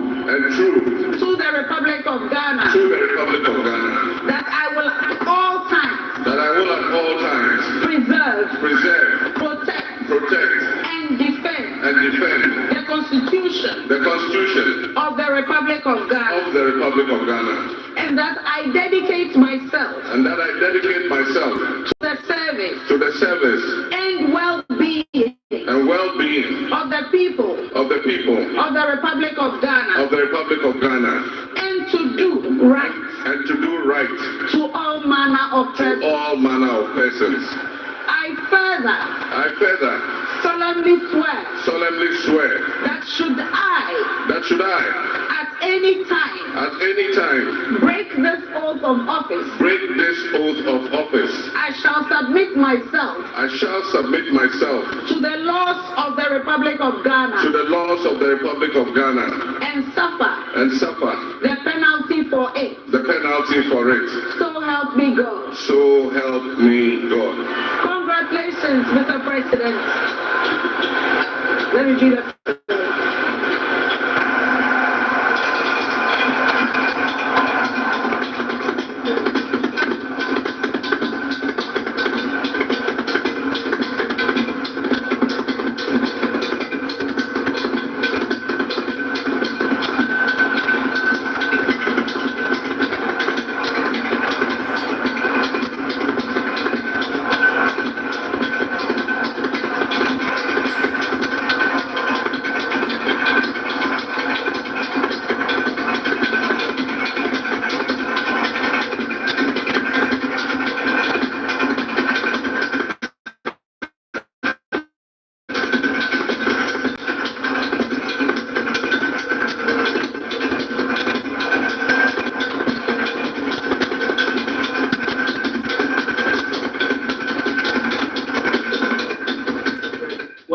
now is that he's signing the oath book. That is what is happening now. In the earlier moments we saw the president-elect take the oath and subscribe to the oath of allegiance and presidential oath. Then he will sign the oath book, which he's doing now. Once he's done, the national anthem will take place and there will be a 21 gun salute to herald John Dramani Mahama taking over officially as President of the Republic of Ghana. Also, the Right Honorable Speaker will then invite the President to deliver his inaugural address. So that is the address that came in earlier. You mentioned is going to speak to the Ghanaian people and, in fact, the entire world as the President of the Republic of Ghana for the second time. Indeed. And that is the first in our history as a people. And a lot of talk already has started about his outfit today. In fact, if you look down to history, the late Jerry John Rawlings was sworn in. On that day he was sworn in, he had kente with the white inner. And then also he repeated the same attire in 1996. In 2000, John Ejekum Kufuor, when he was being sworn in, also had kente, but without any inner. Because the others wear the white inner, but the Ashantis do not wear anything. They show you their muscle and how tough they are. So John Ejekum Kufuor had kente without an inner. Fast forward to the late John Evans Mills, he had kente as well, but with an inner, because the Fantis also dress the same way. Then John Dramani Mahama, in fact, his first stint, this is not how he dressed. No. Right? And that's the point that you were making earlier. So fast forward to Nana Dankwa Akufo-Addo, he had kente on with no inner. He also showed that how muscular he was at the time in 2016. Then in 2024, we have this one as well. And that's what we're seeing right now with the President, John Dramani Mahama, now. Today he's doing the one hand. He's wearing a state sword. It's very important. And it's symbolic as well. It's a symbol of presidential authority. That is the symbol of authority of the President of the Republic of Ghana. Now he's held it with double hands. And also that has a meaning. If you recall, this became a talking point in 2016 when he held it with just one hand. In fact, the state sword, as we would call it there, Akumfua, yes, a symbol of presidential authority, first held by Osajifo Dr. Kwame Nkrumah when he swore the oath of office on the 1st of July 1960. What do we know about this? It's made of solid gold. The design is based on that of the double-bladed Afenanta, a traditional symbol of interstate peace, and that is what we saw him holding for the very first time in terms of it being sworn in again. So the president is actually exchanging pleasantries with the very core individuals he'll be working with closely. So first, his wife, Lordina Mahama, and then also the chief of staff, whom he shook hands with and the deputy as well. So he's moving towards he just crossed the maze of Parliament. Ordinarily, maybe everybody bows before the maze of Parliament, but he just walked past it. Martin, I can tell you what he said. He said into the seat of state. Yes, he's going to sit on the seat of state by the Speaker of Parliament. So there he is. Again, you can see exchanging pleasantries with the Speaker of Parliament, his Vice President, Professor Jane, and the Chief Justice. Now, he's about to sit for the second time on the seat of authority, more or less, you can call it that way, which is the presidential seat. So, just to tell you, and you know, gentlemen, go full circle now. Drawing my attention to the fact that it is only John Dramani Mahama who's been sworn in 3 times. When Professor Mills died in 2012 and today. Yeah. So the history is a lot going on here. The record he's setting is a lot going on here today, right? And it's interesting. If you read his book, My First Coup d'etat, he makes the point about how a lot of the events that took place in his life were not controlled. He always makes the point that at every turn when he doesn't seem to know what lies next or what he intends to do next, something happens within faith that turns his. He makes reference to how that very first coup d'etat changed the life, not just of himself, his entire family. Again, he makes the point about how at various points when he didn't even intend to know what he wants to do next, he ended up in politics, which was not his initial intention. We also know for a fact that the moment when he thought of exiting politics as well, he was asked to be vice president, and when he even thought he was still down and he didn't want to be part anymore, we saw what happened again, he becomes president. So we see him staying away for 8 years and coming back.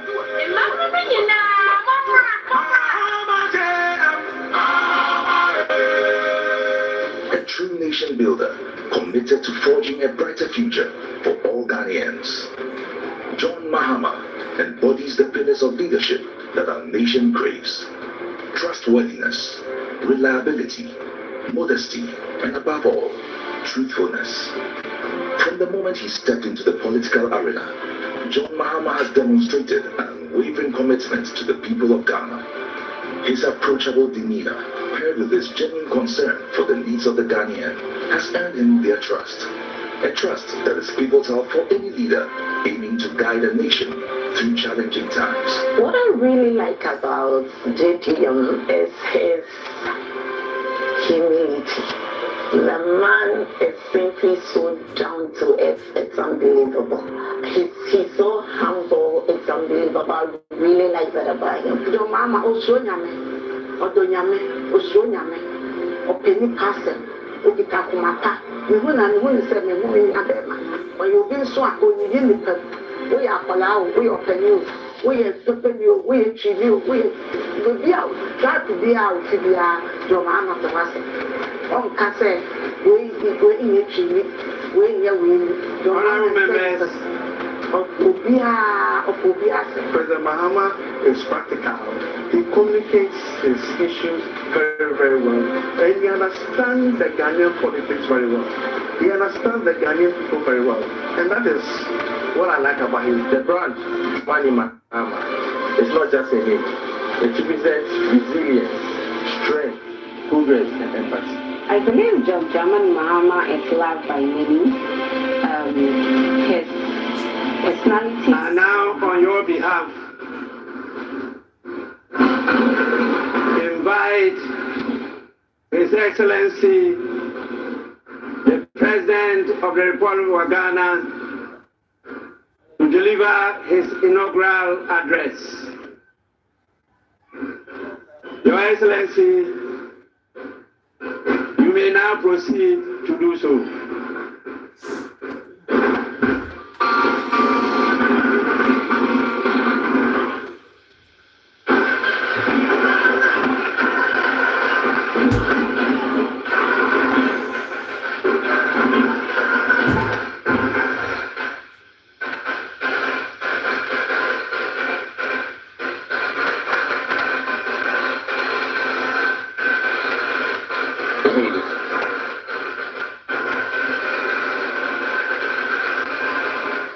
The Right Honorable Speaker of Parliament, Honorable Members of Parliament, Her Excellency, the Vice President of the Republic of Ghana, Jane Nana Opoku-Agyeman, Her Ladyship, the Chief Justice, Your Excellency, Bola Ahmed Tinubu, President of the Federal Republic of Ghana, and special guest of honor for this occasion, Your Excellencies, Presidents, Heads of Government and Development Agencies, Your Excellency, Nana Addo Dankwa Akufo-Addo, and former Presidents, Your Excellency, Dr. Mahamudu Bawumia, distinguished invited guests, ladies and gentlemen, my brothers and sisters, I wish you a good morning, and we give thanks to the Almighty God on this occasion. Our Father who art in heaven, we thank you for giving us this day, a day that offers me, your humble servant, a unique opportunity to work to reset our dear country, Ghana. 32 years ago, on January 7th, Ghana made its first and most successful democratic transition, a reset, with the swearing in of the newly democratically elected President, Jerry John Rawlings, of blessed memory. Our nation was returned to a multi-party democracy, with a new constitution that went into effect, and the Fourth Republic was officially established. I refer to it as a reset because on that day in 1993, we made our fourth attempt at establishing a democratic system of government with term limits based on free, fair, and transparent elections. The handover of power on January 7, 2001, between former President Jerry John Rawlings and at the time the newly elected President John Adjei Kufuor, tested that reset, and our nation passed with flying colors. So today, with my induction as the new President of the Republic of Ghana, history is being made once again. And it is a history worth repeating every 4 years with each newly elected president. Today, we're also making a different kind of history, one that speaks to our maturity as a democracy, a nation of citizens enfranchised with the authority at the polls to determine their political future. Today's exercise between the outgoing President, His Excellency Nana Addo Dankwa Akufo-Addo, and I feels a bit like a deja vu. That is because 8 years ago to this day, on January 7, 2017, we shared this same space and performed this same transitional exercise. At the time, I was the outgoing president, having served one term, and he was the incoming president, having been given a mandate by the people of Ghana to lead this great nation of us. He and I both understood on that day, as I'm sure we are today, that it is the people of Ghana that we are elected to serve. Somehow, it seems fitting that it is with Nana Akufo-Addo that I twice shared this stage and this unique historical distinction. Because Nana Akufo-Addo and I began our national political careers in Parliament in the same year, 1996. He has always greeted me with warmth, a firm handshake and a smile. And he's perhaps the only person in my life who has persistently chosen to call me Johnny. While we belong to opposing political parties, we shared a sense of mutual respect. In those early days, we probably could not have imagined that destiny would bring us to the leadership of our respective parties, and that we would have to face off 3 separate times as we each vied for the highest office of the land. Nana asked this to be our final meeting under these circumstances. And as I look back on the journey we have traveled together, Two much younger men who entered parliament together with a full head of black hair and you with the same bald head and round eyeglasses. I have to say that you have without exception been a worthy opponent. I extend my warmest wishes to His Excellency, the former Vice President, Dr. Alhaji Mahmoud Bawumia. It was a grueling campaign, and we gave it our all.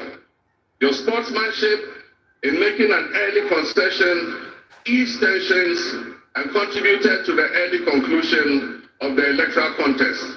I wish you all the best in your endeavors. My brothers and sisters, the world in which Ghana exists today, as I begin this presidency, is not the same world in which we have lived under other presidencies. There are tensions and conflicts that have not previously existed between nations. These tensions and conflicts place pressure on alliances to decide where we will support. There's a seismic shift happening within the system of global economic dominance. Whereas the G7 nations, United States, the United Kingdom, Canada, France, Germany, Italy, and Japan once provided the highest percentage of the world's GDP, over the last decade, that number has been steadily dropping. However, the combined total of the GDP of the BRIC nations, Brazil, Russia, India, China, South Africa, Iran, Egypt, Ethiopia, UAE, their GDP has been consistently increasing. In 2023, for instance, the G7's combined total of world GDP was 30%.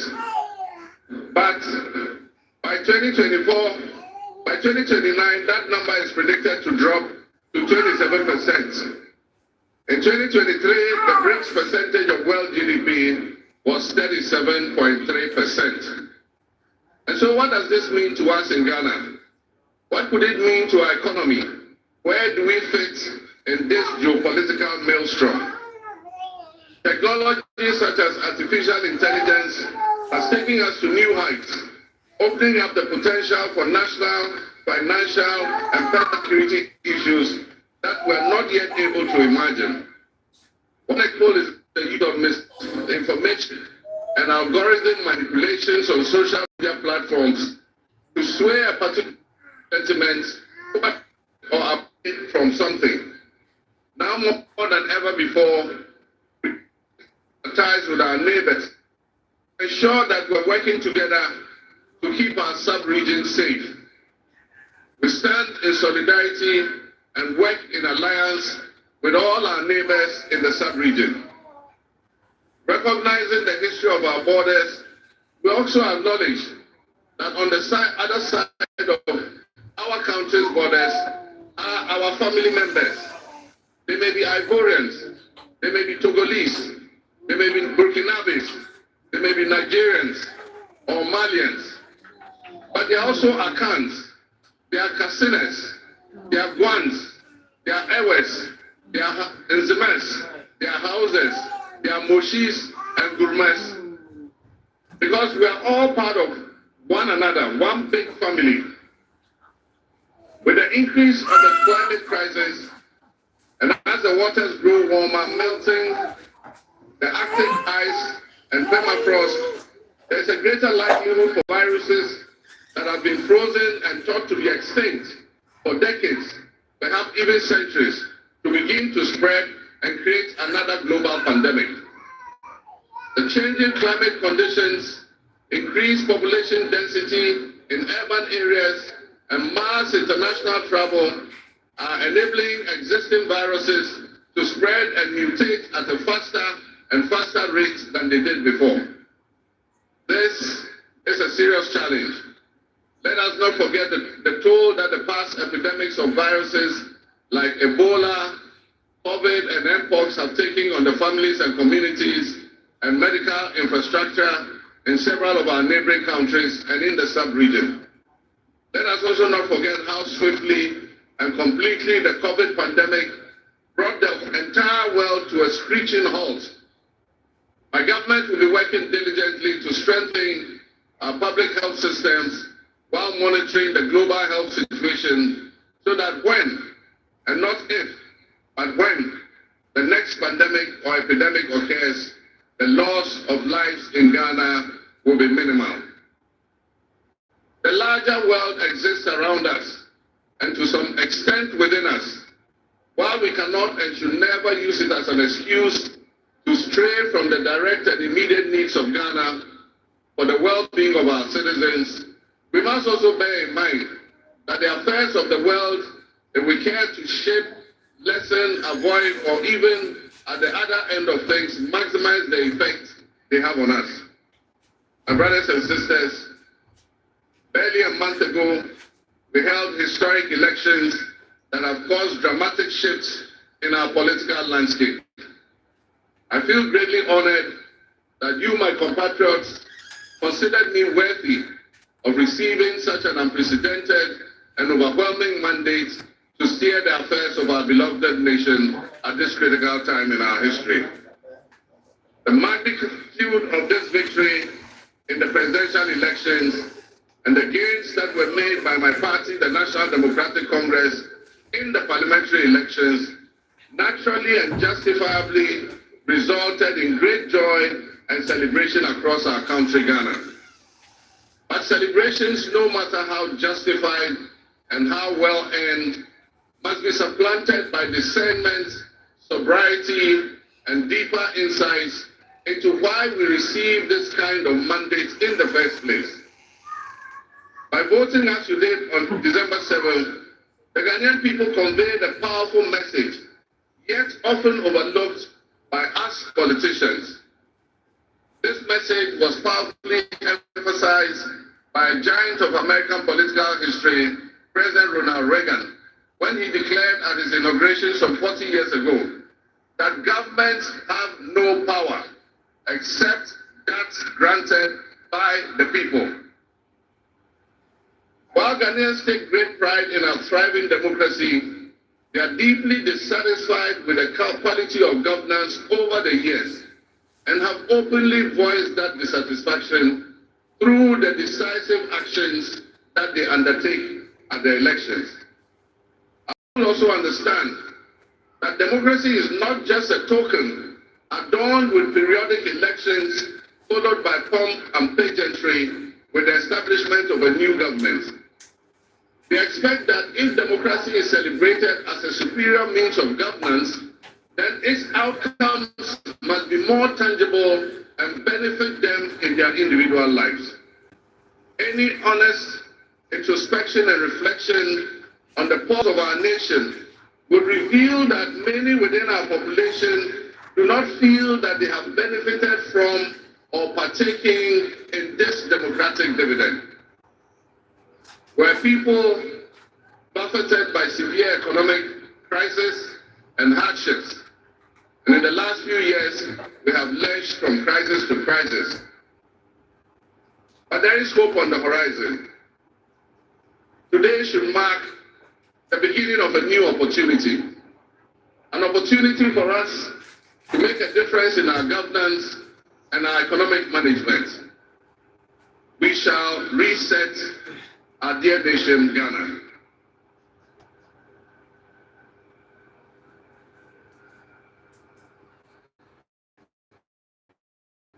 To the millions of my fellow countrymen and women who joined long queues and waited in the sun for their turn to vote for me, you have my sincerest thanks for honoring me. My firm, immutable assurance is that your votes will matter in the work that I'll do to make a difference in the destiny of this dear nation of ours. Your courage to bring change will not go in vain. Our nation was born with much promise. That promise would seem easy and in doubt now because of all that has happened in the past. But I urge you, my fellow countrymen, not to be sucked into a state of perpetual pessimism. For some time, our country has urgently needed leadership with an unwavering desire to get things done. I with all humility assent that I intend to be that leader, operation, and your help. As your next leader, I shall strive to exercise sound judgment and be able to make the right calls at the right time. I will have the humility and presence of mind to take responsibility for any challenges and be willing to act firmly and timelessly to resolve the challenges that we face as a nation. Since the elections, I have read and heard the word hope used many times in relation to my presidency and what it should offer the citizens of Ghana. I intend to speak plainly and clearly to you today, and every time I address you subsequently, I intend to always tell you the truth. The circumstances we find ourselves in are indeed dire, but even so, I'll be decisive and strict in my actions. We'll focus our initial efforts on 4 critical areas. The first is economic restoration and stabilization of the macroeconomic environment. The second is the improvement of the business and investment environment to ensure that Ghana is once again open for business. The third is governance and constitutional reforms. And the final, but not the least, is accountability and the fight against corruption.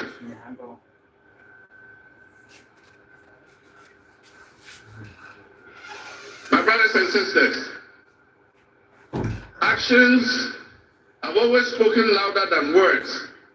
With that in mind, I have entered into a covenant with you, the good people of Ghana, in which I have enumerated 26 actions that I'll take within my first 120 days. There is reason for hope, and there is every reason for hope. But we must also have faith, because faith empowers us to trust the things that will happen. With faith, you leave what you know, and that is why we need faith to be able to achieve our reset. We need a reset with the faith we have in our country and our leadership. We need a reset with the faith we have in our institutions. We need a reset with our faith in our dear nation, Ghana. And by that, I mean in all of us, because all of us are Ghana. You are Ghana, and I am Ghana. All of you seated here today, Ghanaian citizens, you are Ghana. The people who you are with or near you as you watch this on television, in your homes, or listen on radio, or follow on social media, are what we call Ghana. I ask that we enter into the covenant with the Ghana we all love and the good people of Ghana, our country, who make up this dear nation. And I ask that you envision a Ghana that you want to live in, a Ghana that you want to leave behind to your children and your grandchildren. What can you do to help build that better Ghana that we all strive for? What behaviors, what attitudes and mindsets can we reset? We need a reset, and we have faith in Ghana to overcome, excel, and be so successful with this reset that it will be difficult to imagine a time when that was not the case. As we stand at this momentous crossroads in our nation's history, I am honored and humbled to accept the mantle of the President of the Republic of Ghana. Today we celebrate a new administration and herald an unprecedented era of opportunity and transformation. With Nana Jane Opoku-Agyeman by my side, we are poised to embark on a journey of progress and inclusivity, united in our vision for a more prosperous Ghana. This is particularly special for us and for every Ghanaian who dreams of a society where barriers are shattered and ambitions are realized. With the inauguration of Ghana's first female vice president, we have turned a significant page in our history. Nana Jane's ascension to the high office is not merely a personal triumph. It symbolizes our collective commitment to fostering a nation where gender equality and female representation are cherished and amplified. This is a powerful testament to the power of diverse voices to shape the future, voices that have the courage to soar beyond our traditional confines. My brothers and sisters, together as we look to the horizon, we reaffirm our dedication to breaking the glass ceiling that has long hindered many from reaching their full potential. Governance that reflects all segments of our population strengthens our democracy and enriches our conversation. We stand committed to enacting policies that empower women and ensure that the door of opportunity is open wide for our youth and our women, regardless of their background. Together we'll galvanize our efforts to create a society where every Ghanaian can dream, believe, and achieve without any restraints. Remember that great leadership is not defined merely by the offices we occupy, but by the legacy that we leave for future generations. My administration, along with my Vice President, Nano Pupajiman, will prioritize inclusivity, accountability, and innovation, forging pathways that will lead to the upliftment of all of our citizens. I'm profoundly grateful for this moment, a cornerstone in our journey towards a brighter future for Ghana. In this resounding victory, I see a clarion call, particularly from the youth of Ghana, a generation that is brimming with potential and dreams that are waiting to be realized. This moment is a powerful affirmation that your voices matter, that your aspirations are valid, and that your future must be our priority. We're committed to translating your hopes into action and creating opportunities for education, entrepreneurship, employment, and empowerment. Our policies will be tailored to sustain innovation and foster industry that engages today's young minds and equip them with the skills needed for tomorrow's challenges. Together with the private sector and captains of business, we will create decent and well-paying jobs. As we embark on this new chapter, I assure you that our decisions will champion diversity in all facets of governance, ensuring that every Ghanaian, regardless of your ethnicity, your gender, your age, your religion, or any background, will have the opportunity to contribute to our nation's story. Ghana's youth represent the heartbeat of our democracy. The ambition will drive our policies as we strive to create an inclusive, equitable society where everyone has a seat at the table. Our vision hinges on the introduction and implementation of a 24-hour economy.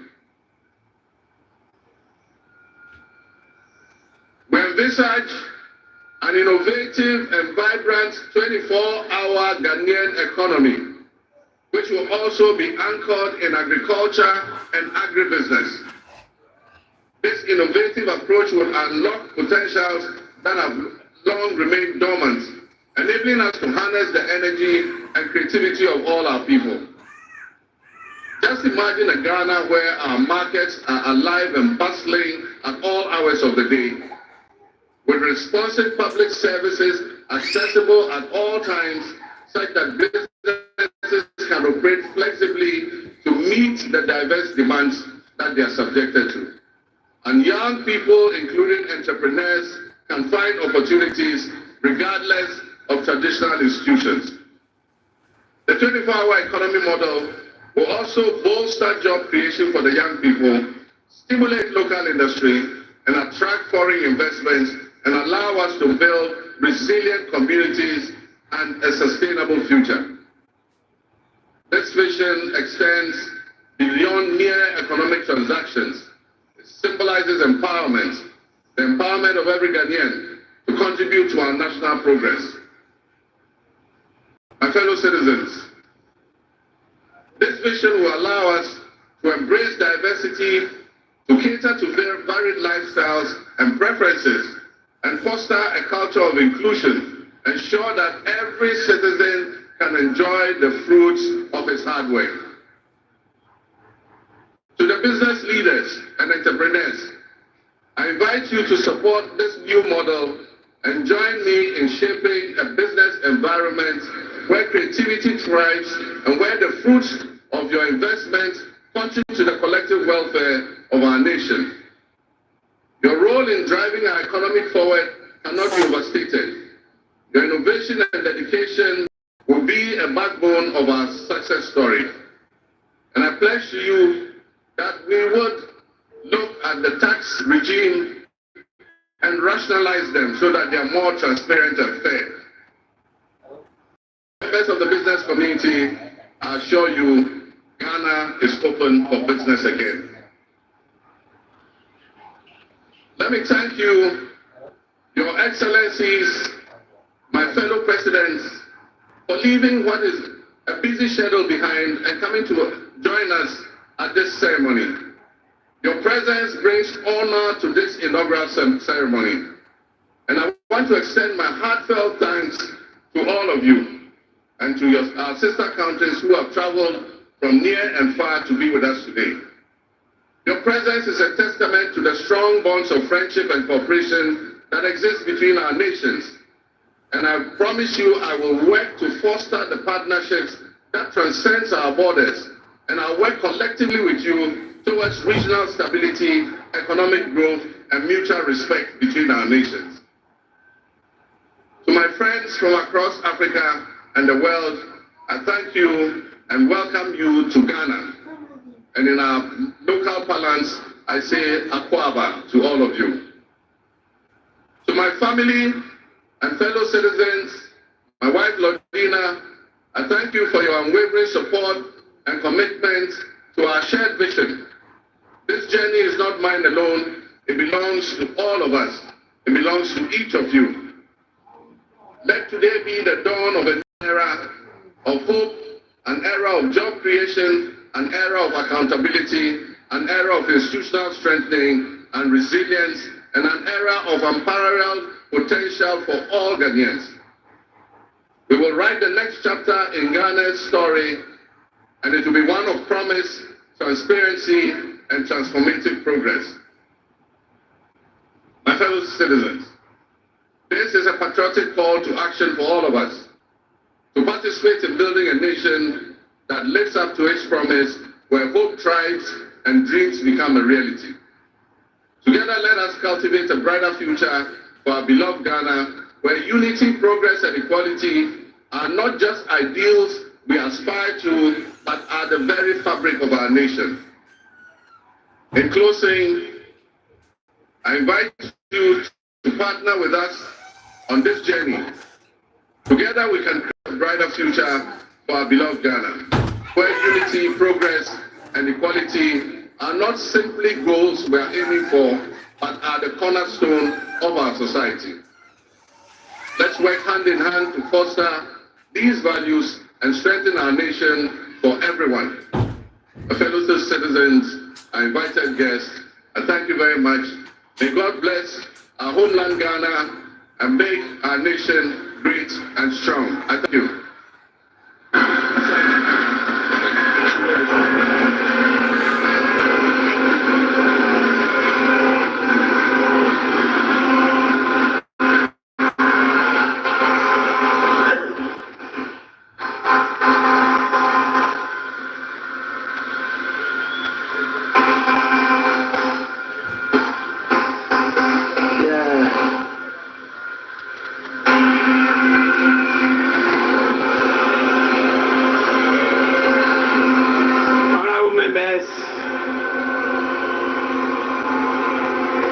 your behalf,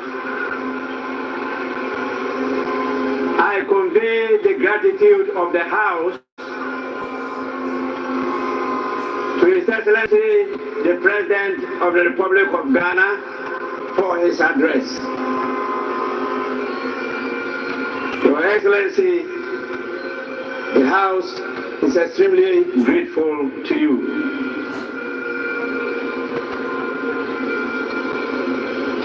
Honorable members,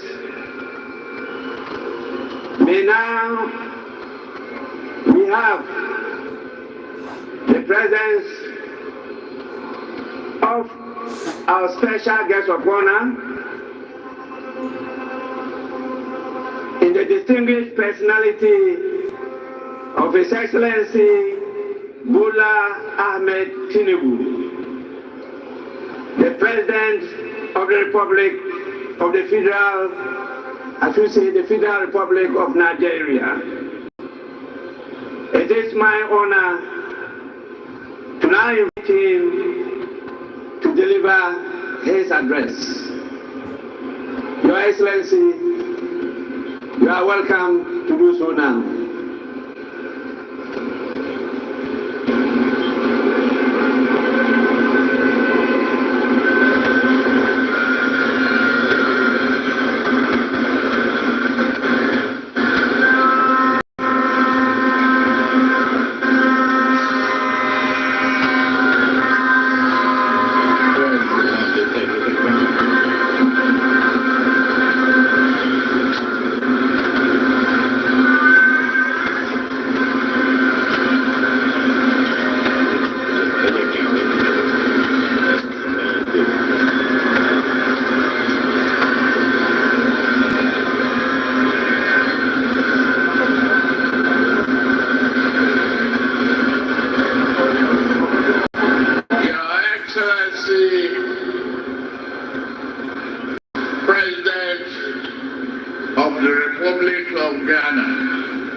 We celebrate African democracy as Ghana and our beloved people mark the transition from one democratic government to another. This moment does not merely symbolize another milestone in the evolution of Ghanaians' democratic society. It further demonstrates that in West Africa, we are capable of democratic and productive endeavors. It is time that our continent stop forgetting the strides that Ghana, Nigeria, and others have made. We need not prove ourselves to them. We have nothing to prove to anyone except ourselves. We will lift our nations out of poverty and build strong and resilient economies for our people. Today, I am here not only as the President of the Federal Republic of Nigeria, but also as an African in resolute support of Ghana and our people. This moment is a source of pride and honor for Ghanaians, the entire continent, and its diaspora. The sun is out and the sky may be blue, but I see today a black star rising high in Africa's sky. This black star shines over this nation, and its rays spread across this continent with a sense of shared history, hope, compassion, unity, devotion to our common welfare. While and keep brothers pity against brothers. That shining star reminds us of who we are. Better yet, it reminds us of who we can be. That star reminds us always to strive and work together, bond together, even when we disagree. We must choose the path of peaceful dialogue. Never can we do harm to our brothers, nor can we permit any outsider to disrupt our bonds of brotherhood. The spirit of Ghana, the first Republic President, Osagyefo Dr. Kwame Nkrumah, is here present today, lifting that star higher and higher. Just as Ghana draws inspiration and a well of strength from Kwame Nkrumah and many of his past leaders, Nigeria similarly draws inspiration from its founding fathers, who not only fought for our independence, but also cherished the close relationship between our two nations. May we always walk in the way and in the spirit of these enlightened leaders. Ghana is in harmony with that spirit, and President John Mahama inauguration today reflects that. Your new president is a man of patriotic vision and substance. He loves his nation and his people to the core. He believes that your nation has a mission and intent for you all to fulfill it. No one can ask more of a leader than that. President John Mahama and I share a deep friendship. My dear brother, I am here to walk with you. You know you can count on Nigeria's support at any given time. You called on me. We are your brothers and sisters. We shall always be there for you. May your administration be a profound success and progress for you, Ghanaians, and entire region.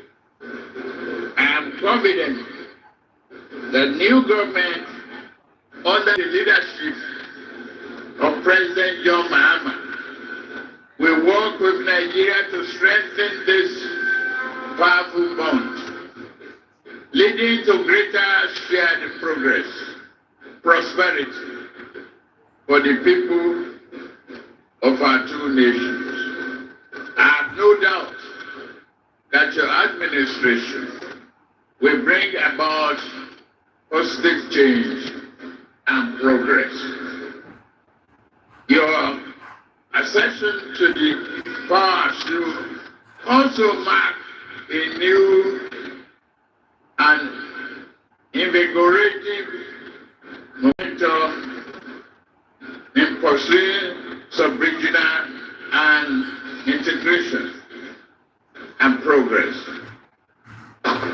With laser focus, we can tackle our people's most pressing problem of poverty, youth unemployment, instability, insurgency, and many other problems hampering our desired progress. May Ghana's democracy continue to grow stronger.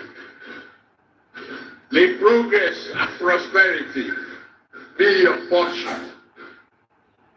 Let us all look forward to a future filled with hope, opportunities, and progress.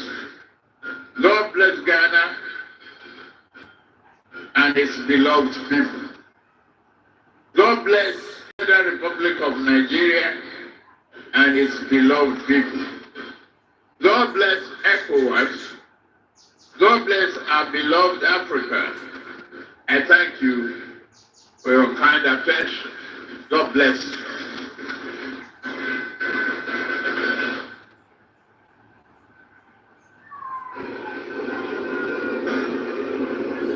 Honorable members, we are indeed inspired by the warm words of His Excellency, the President of the Federal Republic of Nigeria.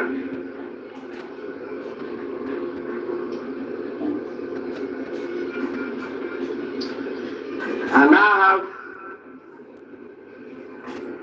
the honor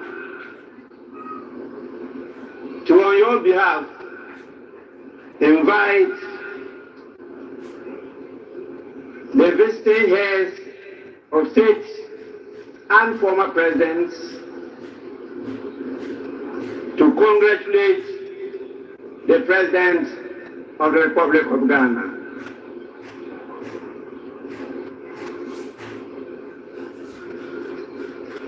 I have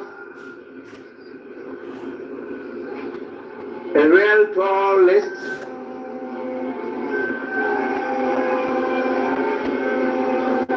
It is my hope and prayer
invited by the President and our special guest of honor, His Excellency Ahmed Bola Tinubu of the Federal Republic of Nigeria.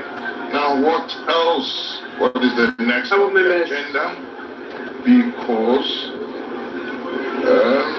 very soon we will witness. Honorable members, I will now, on your behalf, call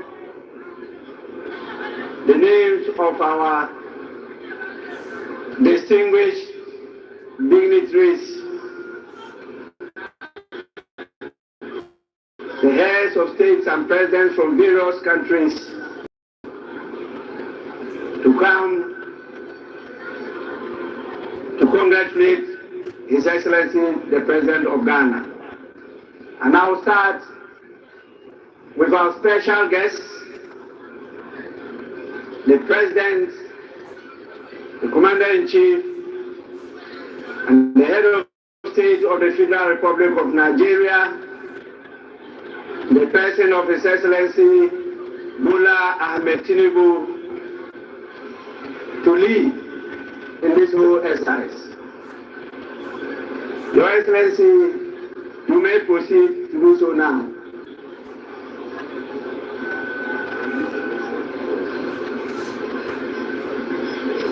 Immediately after him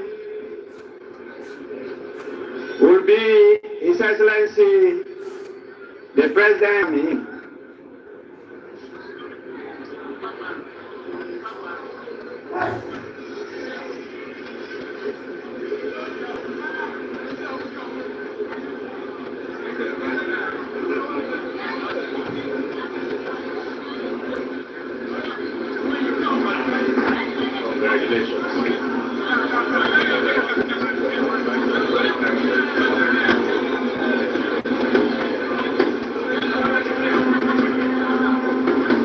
Then follows His Excellency the President of the Republic of Togo,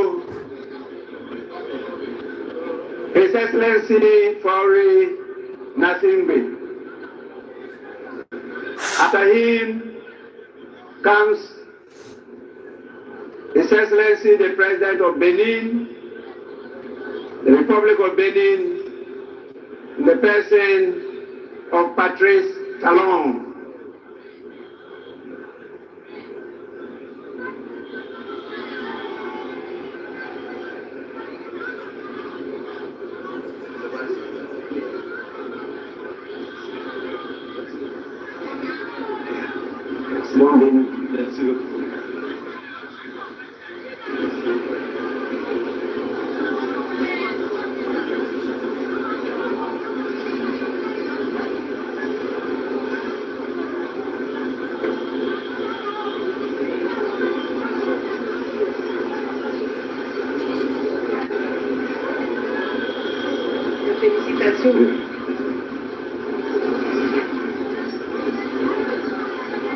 Then follows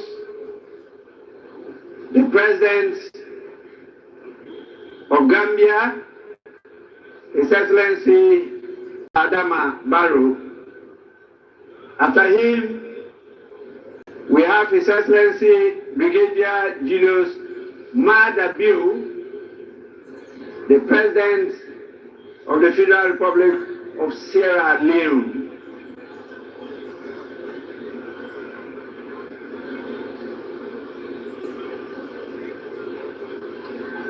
Immediately follows His Excellency Felix Antoine Tshisekedi Chilombo,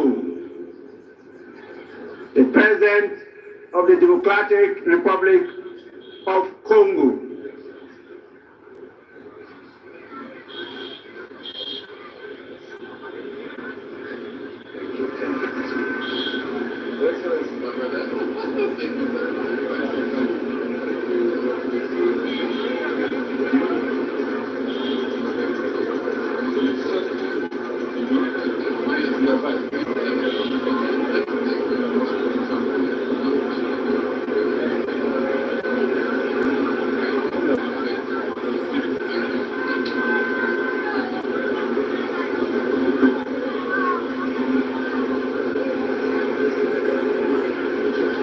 After His Excellency,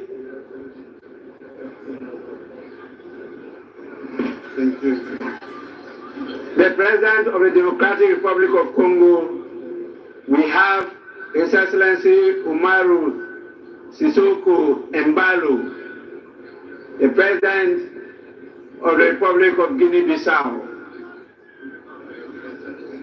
After him follows the President of the Republic of Cabo Verde, His Excellency Jose Maria Neves.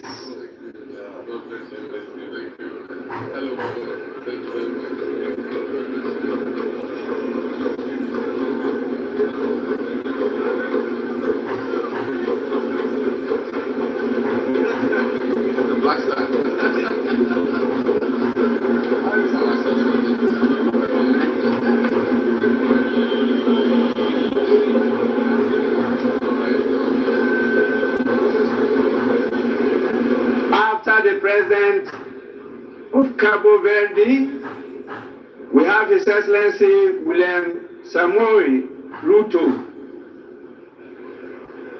the rural boy, who is the President of the Republic of Kenya.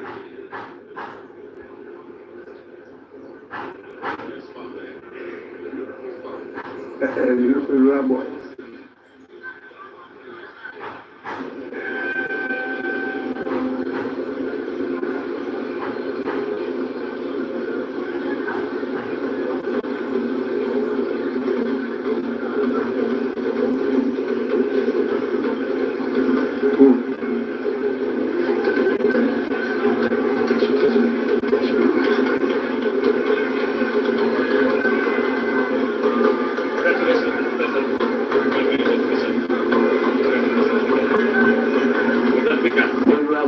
Thank you very much. Welcome.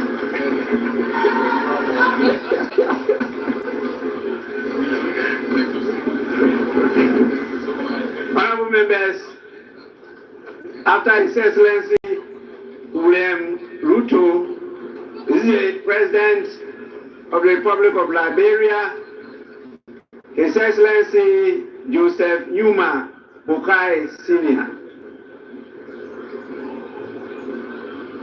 We also have His Excellency the President, Dr. Nangolo Mbumba.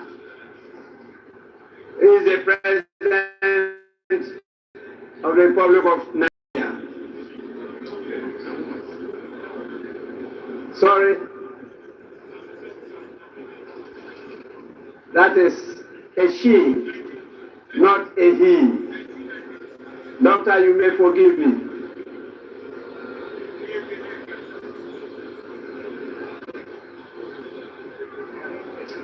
After Her Excellency,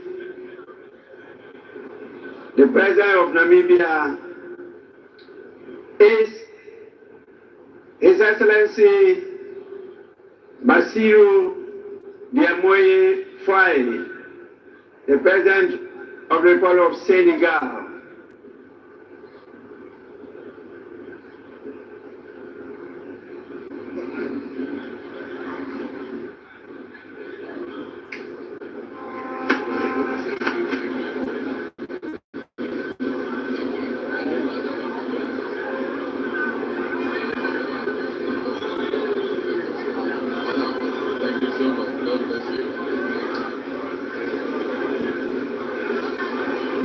We then have the President of the Republic of Chad, in the person of His Excellency Mahamat Idris Deby Itno.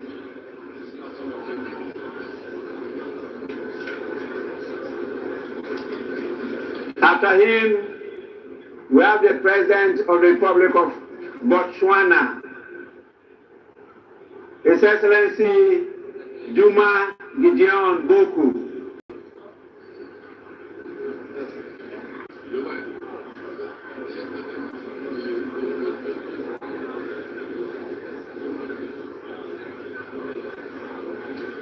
After him comes the head of state, of the strong people of Burkina Faso, His Excellency Captain Tim Traore.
The full meaning of Burkina Faso means strong men and women of integrity.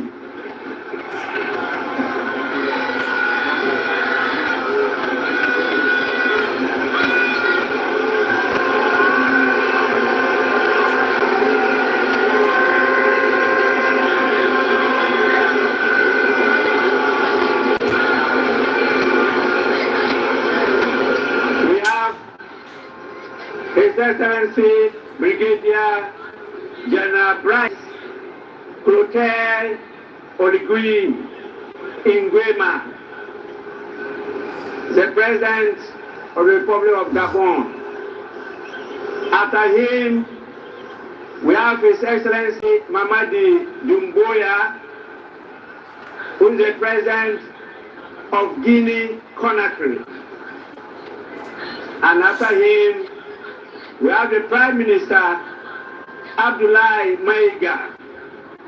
He's the Prime Minister of Mali.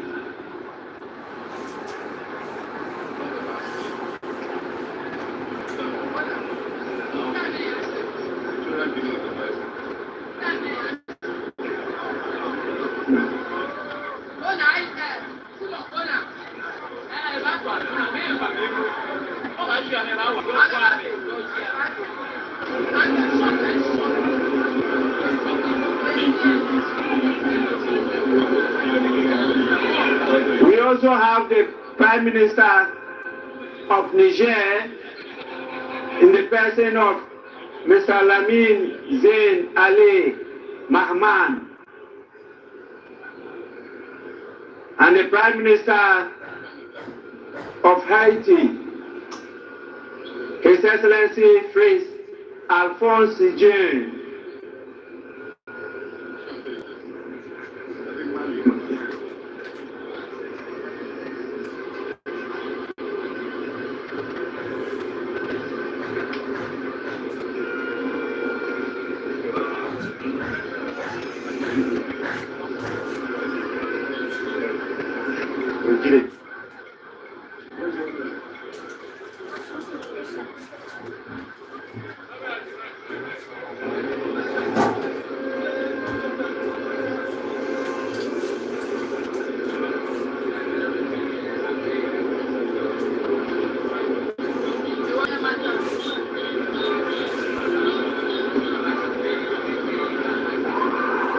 Prime Minister Mali,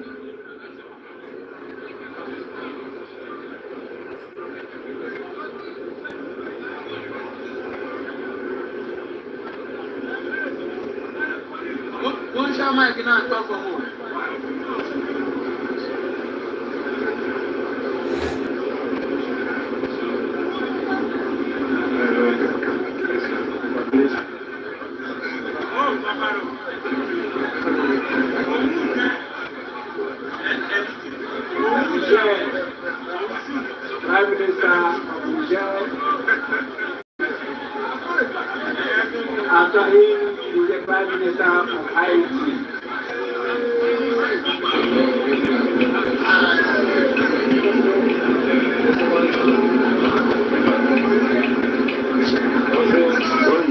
Baba. Then they do.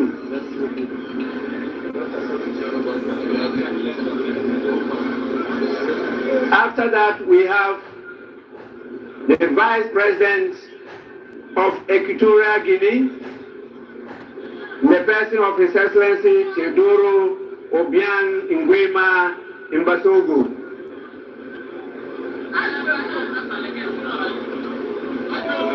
Then follows the Vice President of Uganda,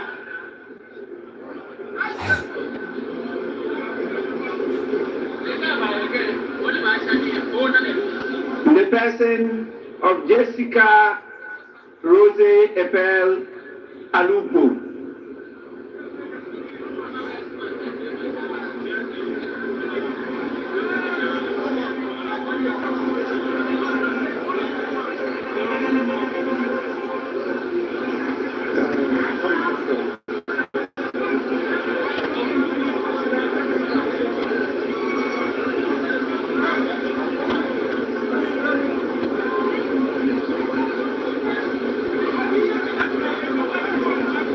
The Vice President of the Republic of Tanzania,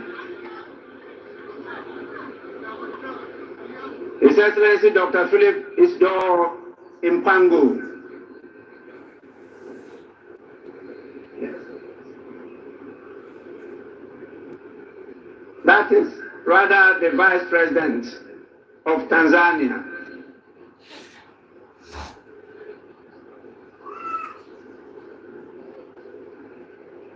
We also have with us the Vice President of La Côte d'Ivoire. Greetings from President Museveni. The person of Chemoko Meiliet Kone.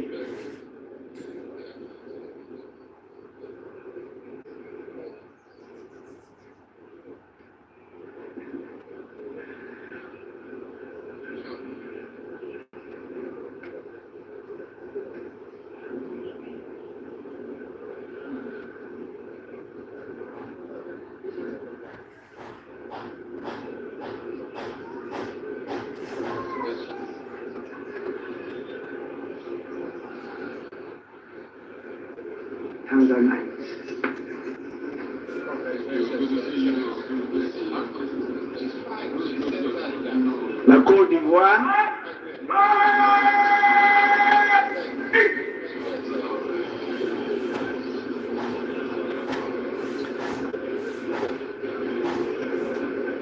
After His Excellency the Vice President of La Côte d'Ivoire, we have the Vice President of Mauritania, His Excellency Mohamed Abdelhali Khatra.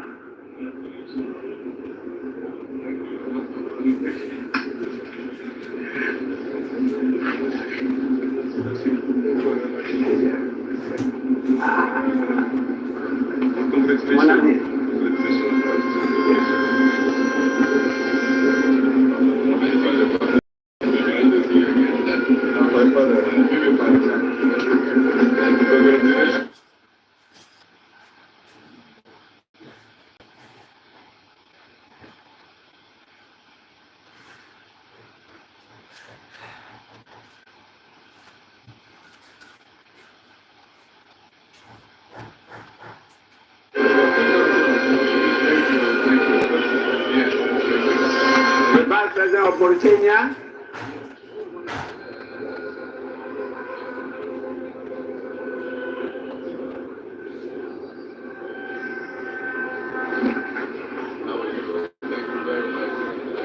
we now have the Speaker of Parliament of the Kingdom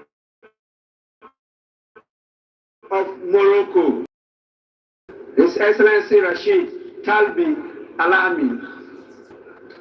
After him is the former President of the Federal Republic of Nigeria, His Excellency Olusegun Obasanjo.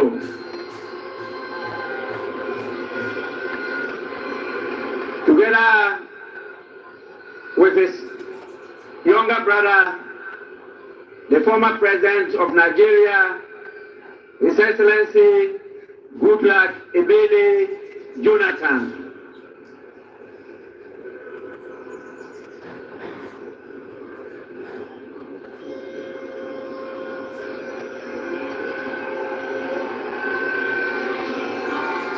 Speaker Speaker of Morocco. Yes, Happy to see you. yes. Thank you so much for the invitation. Thank you.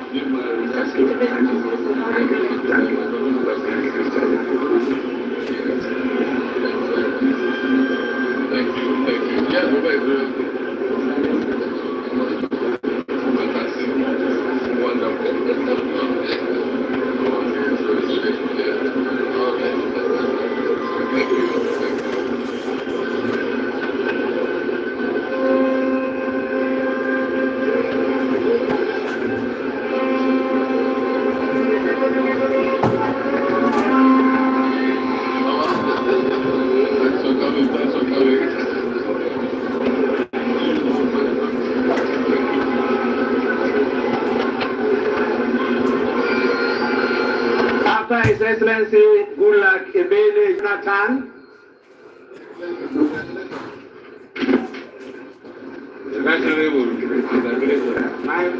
we have the former president of Liberia, in the person of His Excellency Ellen Johnson Sirleaf. After her, we have the former president of the Federal Republic of South Africa, in the person of His Excellency Jacob Zuma.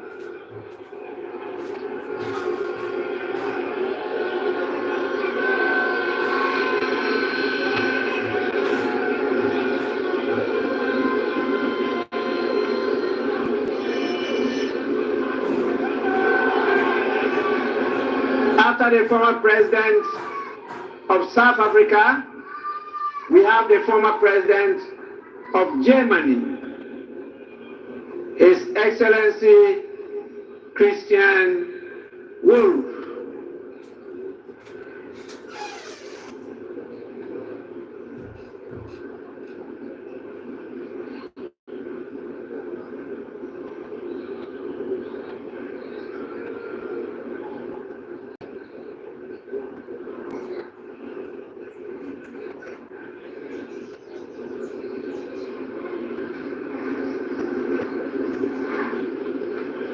After Germany, follows the foreign minister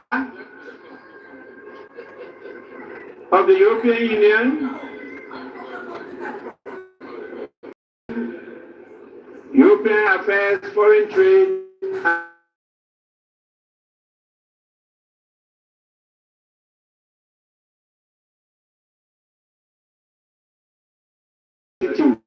Bernard Quentin.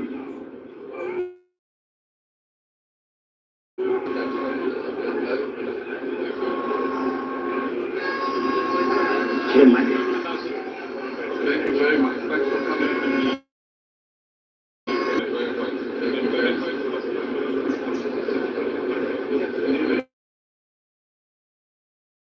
After the foreign minister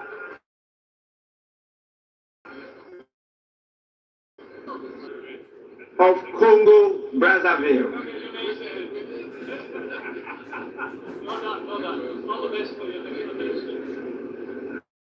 After Congo, Brazzaville, we have the Minister for Africa, the United Nations, the Commonwealth and Human Rights of Zimbabwe, Honorable Opa Uri Kashiri.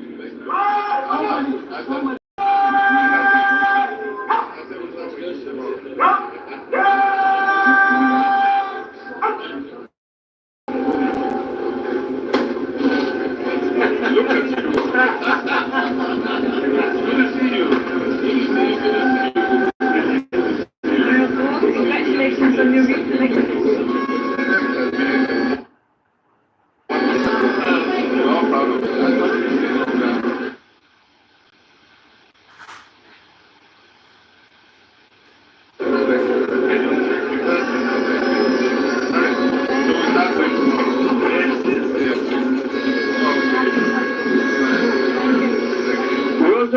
Minister for Housing, Lands and Maintenance of Barbados, Honorable Dwight Sutherland, Member of Parliament. Dwight Sutherland, Member of Parliament.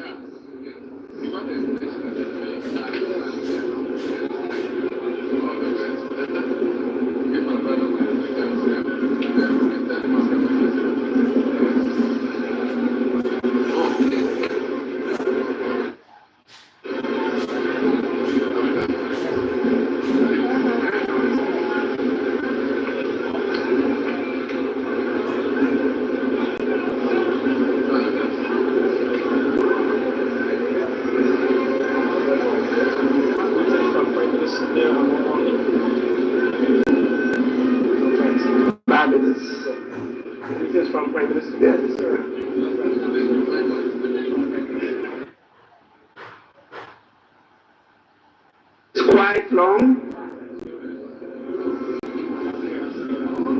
I have to cut protocol and go to invite the former Vice President of our great Republic of Ghana, the person of His Excellency, Dr. Mahmoud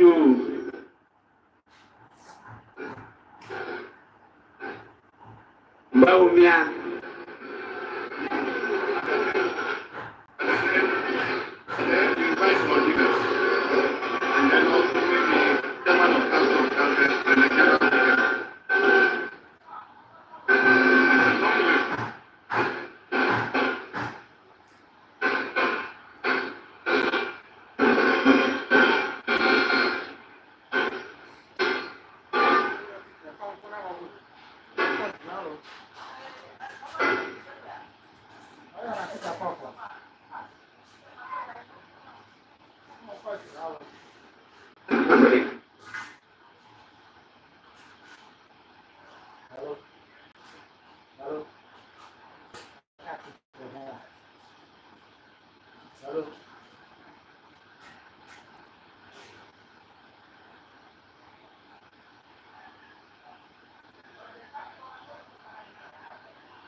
Honorable members, once again, the list is very, very long.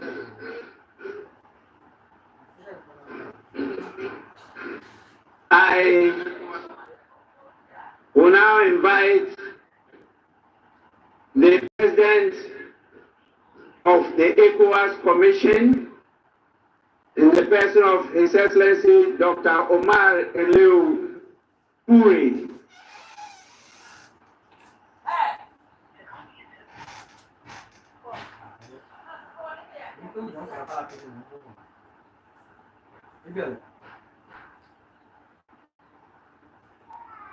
We have so many special envoys and ministers from Czech, Israel, Spain, China, Japan, Russia. We have the mayor of Los Angeles, United States. And please, you are all invited to follow in this order, the order I just mentioned. Thank you. Czech, Israel, Spain, China, Japan, Russia, Mayor of Los Angeles, Deputy General Secretary of the United Nations, Ms. Amina Mohammed, Secretary General of the Commonwealth, Right Honorable Patricia Scotland, the African Union Commission Chairperson, Special Envoy, His Excellency Wamikele.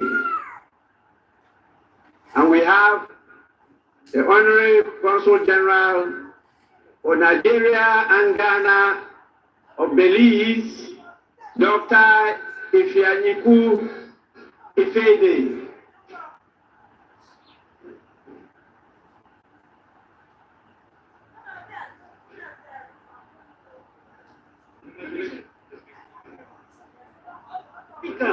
Start in the meeting.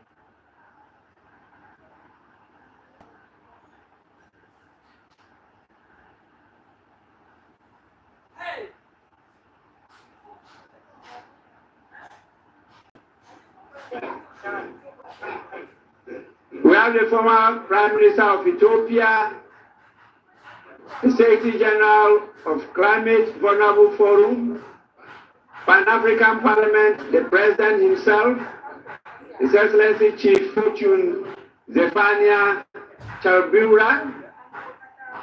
We have the African Development Bank. The President of the African Development Bank is here himself. We have the Vice President of the World Bank in charge of Western and Central Africa. Then the ECOWAS Bank for Investment and Development. The President and Chairman of the Board of Directors. Our own Dr. George Ajekun Donko. We have the United Bank for Africa, Chairman of the group, Mr. Tony Elumelu, and we have the Ambassador of Bahamas,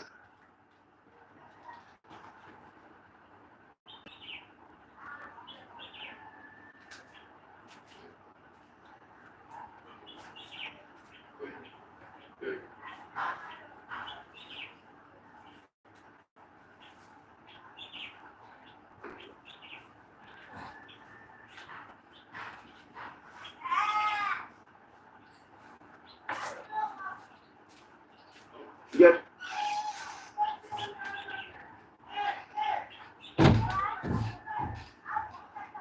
We have the President of the Secretary General of the United Nations Office for West Africa and the Sahel, Mr. Leonardo Santos Simao, and the Deputy National Secretary Advisor to Sheikh Khalid bin Ali Al Khalifa of Bahrain. And then there is the Director of Africa Development Bank Group.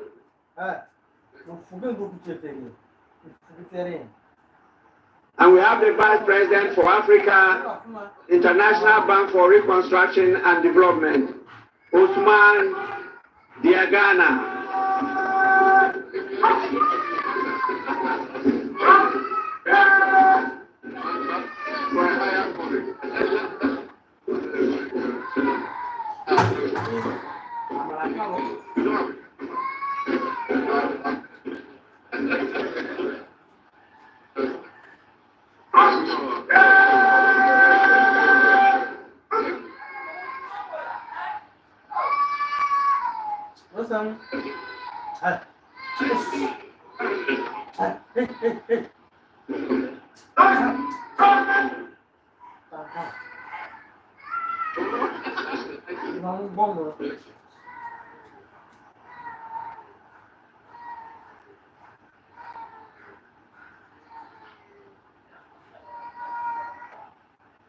After all this, I will invite the former speakers of our parliament.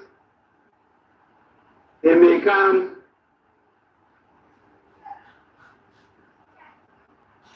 Congratulate His Excellency the President.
I am compelled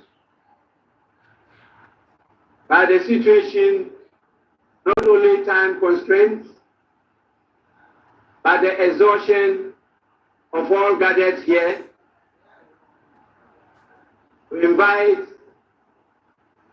Chairman of the Council of Elders of the Great Evergreen National Democratic Congress, who could at his pleasure come with some of the executives of the party to congratulate His Excellency the President. And we will crown it all with the First Lady of the Republic of Ghana,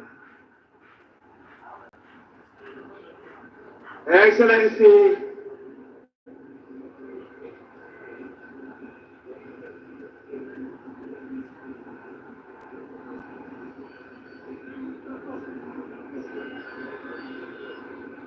Her Excellency Lordina MAHAMA.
Honorable members,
honorable members,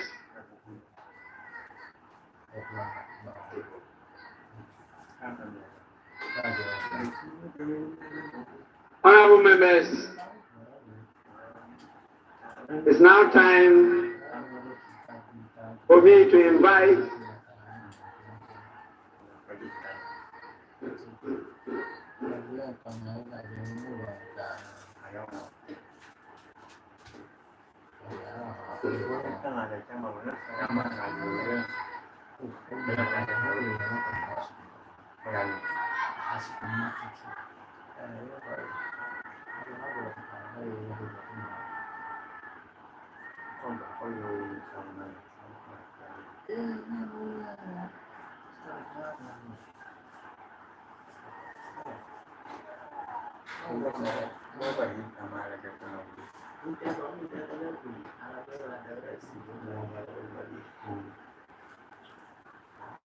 I will now invite the leaders of the House, the majority and the minority leaders, to come and give an indication as to where we proceed to from here. Please,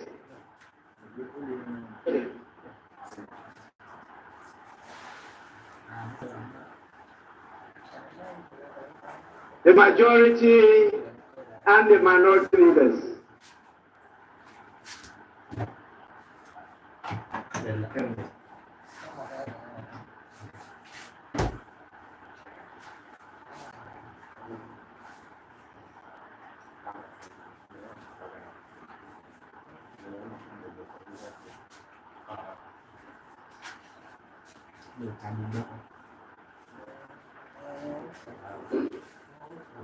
Right Honorable Speaker, we have exhausted the business on today's order paper.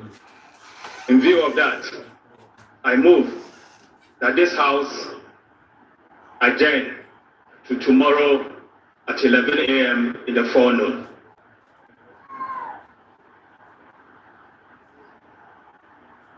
Mr. Speaker, it is the desire of the minority that this House be suspended so we continue to do business in fulfillment of the 24-hour economy. However, if the majority leader so pleases, I shall second his motion for adjournment. Thank you very much. Honorable members,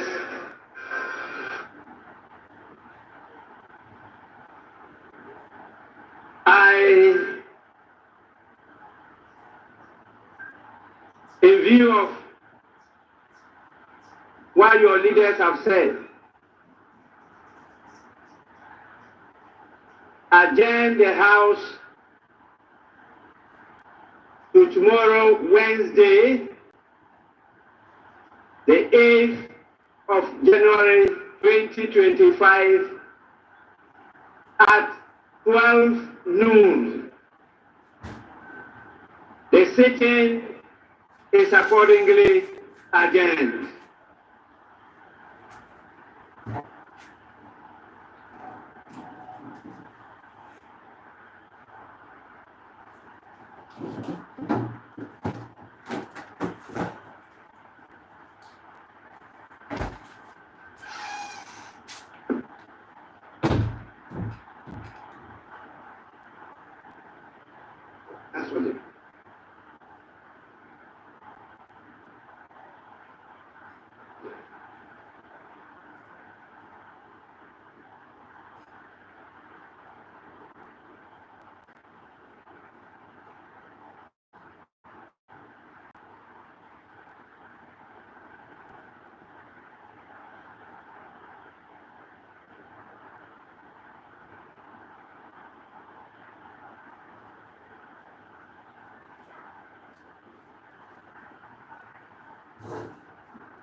We can't have a full guard of honor without the colors, and on this occasion we'll have the national colors, and that is the flag of Ghana. That is the colors. Colors is basically flag, and that will be on parade. So very shortly we shall see the full complement, and then we'll see how beautifully it will be executed. And as mentioned, there shall be the playing of the national anthem, which will be followed with 21 gun salute. The 21 gun salute is the highest level of honor in ceremonial salutes, and this surpasses all other salutes with fewer rounds. So how would the 21 gun salute? So the 21 gun salute, is it from the sea, or because it has happened from the sea before with the Ghana Navy doing their thing? on this occasion it will be flying not too far away from the sea, and that will also be done by the Ghana Navy. Right. And why the Ghana Navy?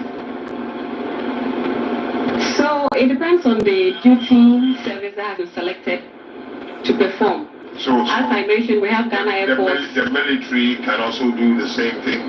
Yes, we can have the Ghana Army, and that's the 6th Artillery Regiment. They have done that in the past. Okay. So it can fall on any of the services to undertake that task. So right now we can see in our screen the procession by the Right Honorable Speaker. And behind him is the Vice President and the President. They are moving towards the area where we'll have the full guard of honor. And as mentioned earlier, His Excellency John DRAMANI Mahama will inspect his first guard of honor as the Commander-in-Chief of the Ghana Armed Forces.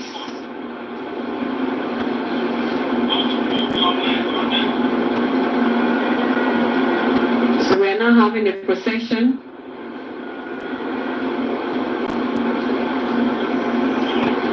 us the area where the full guard of honor will take place.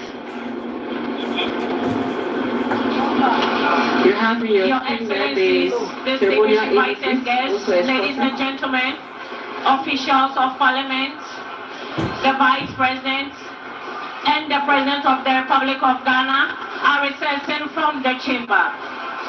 The president, His Excellency John Dramani Mahama, will now inspect his first guard of honor as the Commander-in-Chief of the Ghana Armed Forces and the 9th Parliament President of the 4th Republic of Ghana.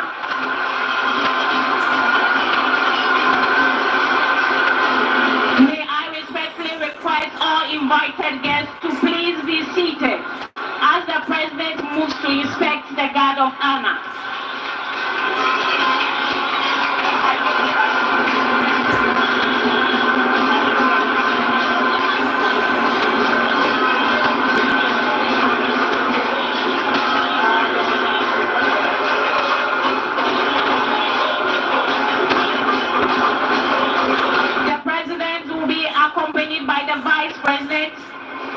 Of Parliament, the Chief Justice and his ceremonial aide-de-camp to the saluting days.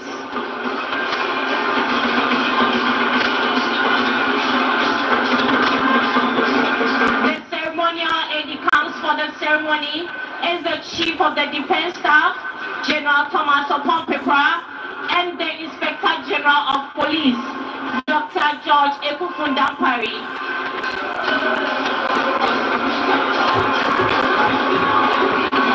Honor is a military ceremony performed on special occasions to convey respect, dignity, and solemnity. A guard of honor is a formal gesture offered to dignitaries such as heads of state, government. Distinguished guests, the guard of honor is under the command of Lieutenant Ghana Navy Kenneth Opoku. National celebration. The second in command is Staff Lieutenant Harrison Na. The color ensign is Sub-Lieutenant Richard Awaji Sapon. The conducting warrant officer is Chief Petty Officer Class 2, Pa Richard. The color escort are Petty Officer Class 2, Amure Koko Daniel, and Petty Officer Class 2, Owusu Emmanuel. Staff General Thomas Opompepra. Shall we please be upstanding for the national anthem and the 21-gun salute, as mentioned earlier.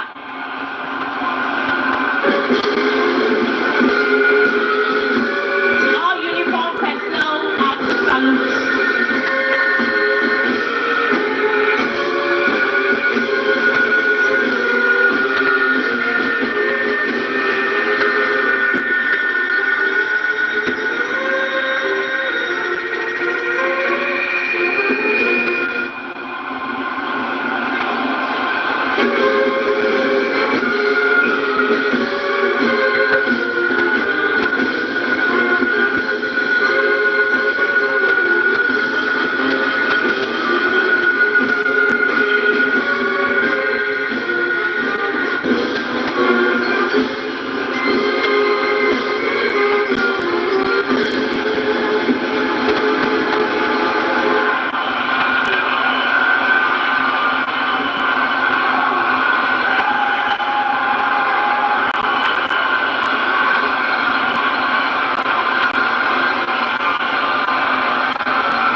is marching to ask permission for the inspection of the parade.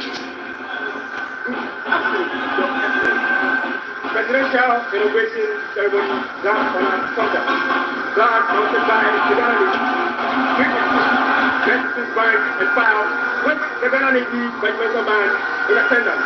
Ready for inspection. Lieutenant Ghana Navy, Kenneth Opoku, report to the Excellency.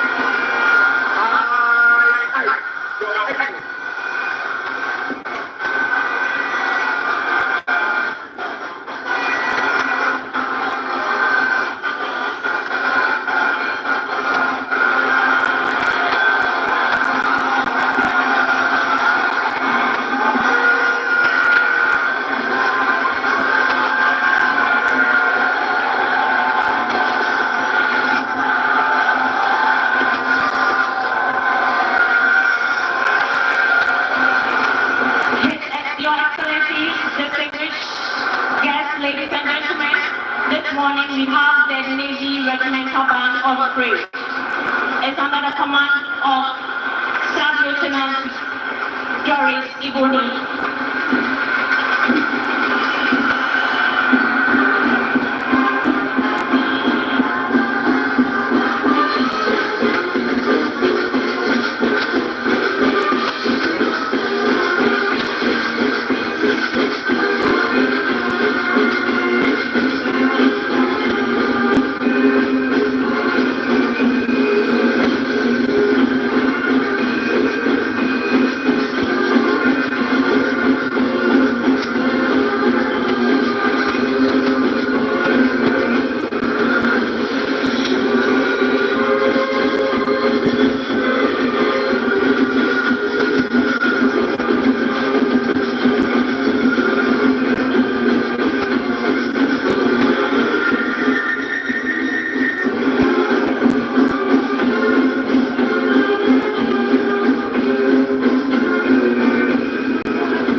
Your Excellencies, distinguished invited guests, our heads of state and dignitaries will depart in order as they came in.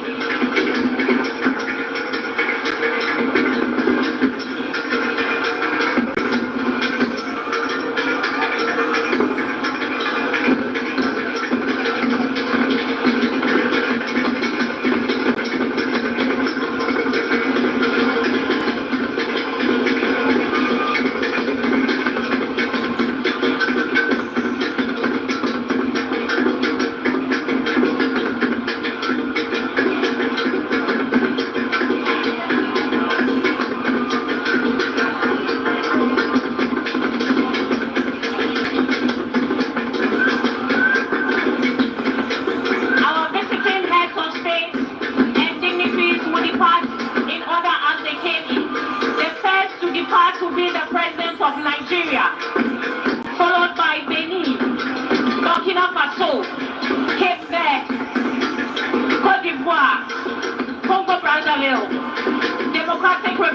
Congo, Equatorial Guinea, Egypt, the Gambia, Guinea, Guinea-Bissau, Kenya, Liberia, Mali, Mauritania, Niger, Namibia, Rwanda, Senegal, Sierra Leone, South Africa. The heart of West Africa lies the Republic of Ghana, a nation resilient. Out of the Black Star Square, and we're told that there are other events that are lined up for today as part of the celebration of the inauguration of President John Dramani Mahama. I almost lived there, yeah. I will get used to it. And he's made that comeback in style. And the Nyamidria, the Sankofa, the Jinyame, and the Driname being his guide. I think I would like to go on the ground and interact with our colleagues who are on the ground. They've been interacting with the dignitaries, they've been interacting with party supporters at the Black Star Square. Presidential Affairs Correspondent Maxwell Agbaba is on the ground. He will join us shortly to get some reactions on the ground as to how this event actually went and what the impressions are of those who attended, amongst others. And then also my colleague James Aveji and of course the digital team are all on the ground. Kuku Asante, Parliamentary Affairs Correspondent, also on the ground for us, all covering all the angles for us to let us know what people are saying and how people are reacting. And of course, Kuku Asante is currently interacting with the former minority leader of Parliament, Haruna Idris. Let's catch it.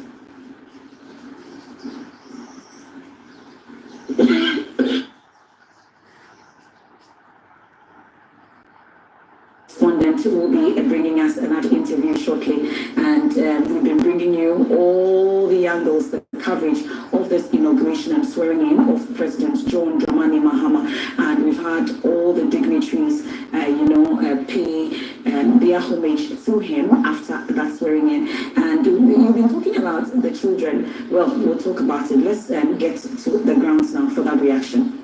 Constitutional, administrative and legal reforms in order to strengthen Ghana's institutions, and he's given fidelity to his promise to run a 24-hour economy.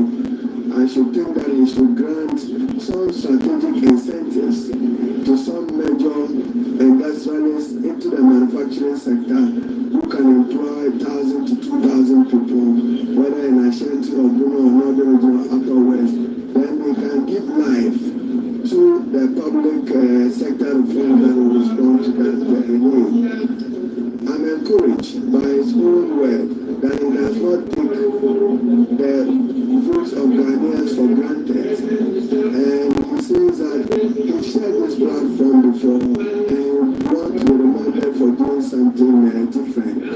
Parliament is currently sitting here. Ordinarily, when we are granting this interview, is wrong. Because this parliament sitting, we are still following proceedings as the speaker directs them. So this should be our prayer, and Ghanaians should pray for a John Mahama success, as his success will reflect an improvement in the quality of life of the Ghanaians. My pleasure. Thank you very much for all of your comments and a lot of honorable members of Parliament. This one is said to be the person who may be the next majority leader. All of things are not yet firm that the Honorable Mahama is. The Honorable Mahama, I've enjoyed this. John Mahama made a commitment to turn the tides, the fortunes of the people. You believe with all the goodwill that I've amassed, John Mahama is up to task to deliver on this mandate? Well, I mean, the verdict of Ghanaians is that he is the one who can do it. The overwhelming votes that he has received is testimony to that. So let us support him.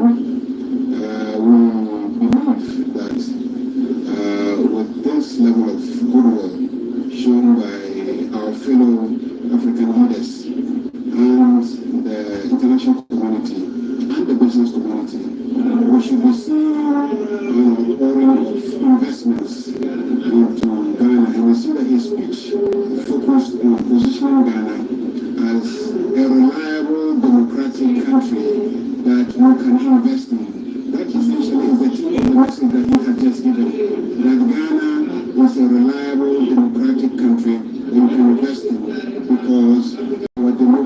has been tried and tested and proven to endure, can stand any challenge. And with that, investors know that whether there is a change of government or there's no change of government, the investments are going to be secure. And the next key thing that he said is that he's going to focus on stabilizing the microeconomic framework. And that will have an impact on the stability of the dollar, on inflation coming down, and then private business can pick up.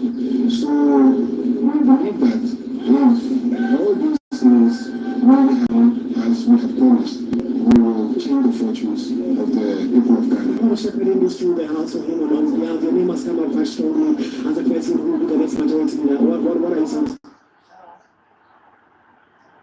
Begins now.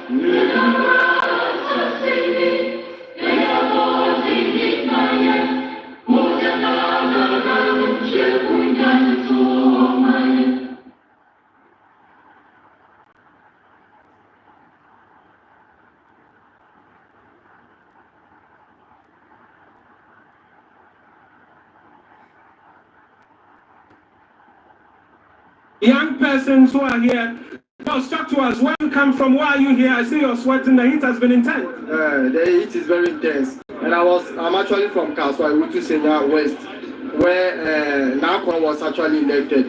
And I'm actually a student, and I was very happy with the outcome of the elections. And I think we don't actually ask much from the president. I'm a student at UMAT, and we just want the government to put things in place so that when we are able to complete school, we can get some jobs to do. We don't want to be home or just wandering around like that. So we want them to put things in place. And I think we have also made a history about getting a female vice president this time. And I'm sure that's also going to help the women aspect. They are also going to put things in place. So we don't ask much from the president, but we ask him that this vote that we have given to him massively, he should make good use of it. And if possible, he will leave a legacy that will never be forgotten. That's what I have to say. Thank you very much. Let's make a bit more thoughts. Your expectations as well of John Mahama. Well, my expectation of JDM is he's going to weed out all corrupt officials heading government institutions. That the rot which has been mandated from this government, which is just passed as at 12 midnight yesterday, will be wiped out. Perpetrators of the injustices brought to book, and we expect that Ghana will move from prosperity to prosperity. Thank you very much. Mami Yankasa. Thank you. Kachi Mami, when you are free in a buy, I'm going to show you that dent now by us and Papa, Jam, it's not a bar. Messi Minister Kapamanante. He said, I made a party and the woman to bra, rather say, buy, but people that I miss Patanation. And see, Mrs. Summer, my back, no matter Shabba Papa, and it's a buy, no matter what it is, you will show me. What was I mean? Yes, it is so. No, make us know we know, yeah, who a bit more thoughts. In the flag of Ghana, where did you come from to be here? What are your expectations of this new government? Well, actually, I'm a Pan-Africanist and a new tour guide, and actually, I'm expecting more from this government because the last year, before this current president that is coming right now, we had his United Nations. When he last visited at the United Nations, he made a significant speech, and I'm here to see more that the things that he said at that time, if he's ready to change this country and build a country that the better Ghana that we want, all of us, yes. Thank you. Mommy, Ufri Kumase Neba, Dientina Ufri Kumase, EBPM one crying. Me patrol me did in America Chantel Adoma. Me patrol the entire me buy and say me NDC near me executive member. Ewo Ashanti region, Kwadaso constituency. Na the entire me buy and say me baba me tie inauguration achi. Esa say Ghana for to papa. A very overwhelming and frantic votes. And our money am buying. It's say ni Musa Ghana no atindiaba. Ahonto aba. It's Ghana for any action. Yeni ajedia ne wo say better yera John DRAMANI MAHAMA na ne nyuma pa a wo de braga na fo no yen nyina ye betie bi na yen so ye kwa it's me catcher, young Crawford, and it's in a Let's try and wrap up briefly with a few of the individuals. Now, boss, where are you coming from to be here today? Well, I'm from Seke all the way. So this important occasion, I just came to support His Excellency, DRAMANI MAHAMA, because we hope, you have everything in him. You know you can do it. That's why we voted him. We voted for him. So we are expecting him to do as we've told. So we are here to support him, and my hope and one major problem that I have, and through this I hope that he will get to him. The 24-hour economy. It is my hope that yes, from tomorrow, since he has been sworn in, from tomorrow he should start implementing it so that the 24-hour economy can ease the work burden that the youth in this country are suffering. Thank you very much, boss. Talk to me as well, just briefly. Yeah, I'm from Techuma, and today I'm very happy. You say from my neck on Ghana bed, do our outside, I go to Ghana, as I say Ghana, I am there. Boss, finally, let's talk to you as well. Expectations, where you've come from? Yes, I'm from Keta, the spiritual home of the party. I strongly believe that the reign of H.E. John DRAMANI MAHAMA is going to bring a new hope to the youth of this country, because he has promised a lot, especially the 24-hour economy. So I believe strongly that he has done it before. This is not a new person. He has been there before. So I strongly believe that as he has come now, he's going to deliver on all his promises that he has made to the people of this country. And at the end of the day, there will be peace. I also believe that he's going to do something about the economy to make sure that the economy is stable for the people of the country. Thank you. And so that pretty much sums it up from us here. Komla Puche, my colleague here with me as well. Just brief thoughts on what we saw, the speech by Mr. Mahama as well, with respect to almost eulogizing President Akufo-Addo and paying homage as well to those who've come before him and the many others. Your thoughts on what we've seen today, and then the expectation as well, with you going to the presidency to be covering that side for us? Well, for me, I mean, quite reconciliatory on his part, and I think that's basically what Ghanaians need going forward. I mean, the divisions have been quite clear, but Ghanaians have decided resoundly. They have given him, not just an assurance, but they have given him a backing in terms of the amount of votes he's secured. So what he needs to do is to pull everybody together, put people around the flag, and for us to see how he intends to do the reset. And for me, well, all the pomp and the pageantry, of course. I mean, I can't speak without talking about the look and feel of the whole thing. I mean, it's beautiful. The appearance of His Excellency the President, the kete and all that, beautiful, the tradition and all that play, very, very, very nice. But at the end of the day, things are done now. The pomp and the pageantry is done. What lies ahead is real work. The die is cast, the clock is ticking. Mind you, he even reaffirmed his commitment to the 120 days over here. For us as a media, what do? Ours is to keep him on his toes, keep him in check, and ensure that the very things that he said he will do, we will see evidence of it manifestly done. But it equally behoves on us as citizens of this nation as well to also commit ourselves to building the Ghana that everybody wants. And so, yes, of course, with all the dignitaries, the heads of state across the sub-region, the continent, across the world who came here, it means that they have a special interest in Ghana. They still believe that Ghana is the beacon of hope. Ghana is the destination of doing business. And it's also important that the president and the government that he will be leading would also create an enabling environment for businesses to thrive. And so we can only wait, watch, and see how things will be able to pan out. Kamala, thank you. And that's it from all of us here at the Black Star Square, where we wrap it all up and hand it over back to you in the studio. there. Here in the studio, the conversation continues. We'll continue to, go in and out of the studio as and when we get more information for you. But Doc, you were on the subject of how his reference to, the African continent sets the tone for what is to come.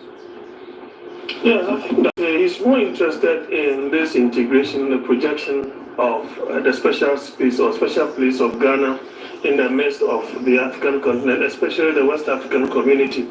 He's projecting that friendliness, neighborliness, is something that is on his mind. You remember that the president, the immediate past president, Excellency Mr. Akufo-Addo, people had cause to criticize him for virtually snitching on Guinea.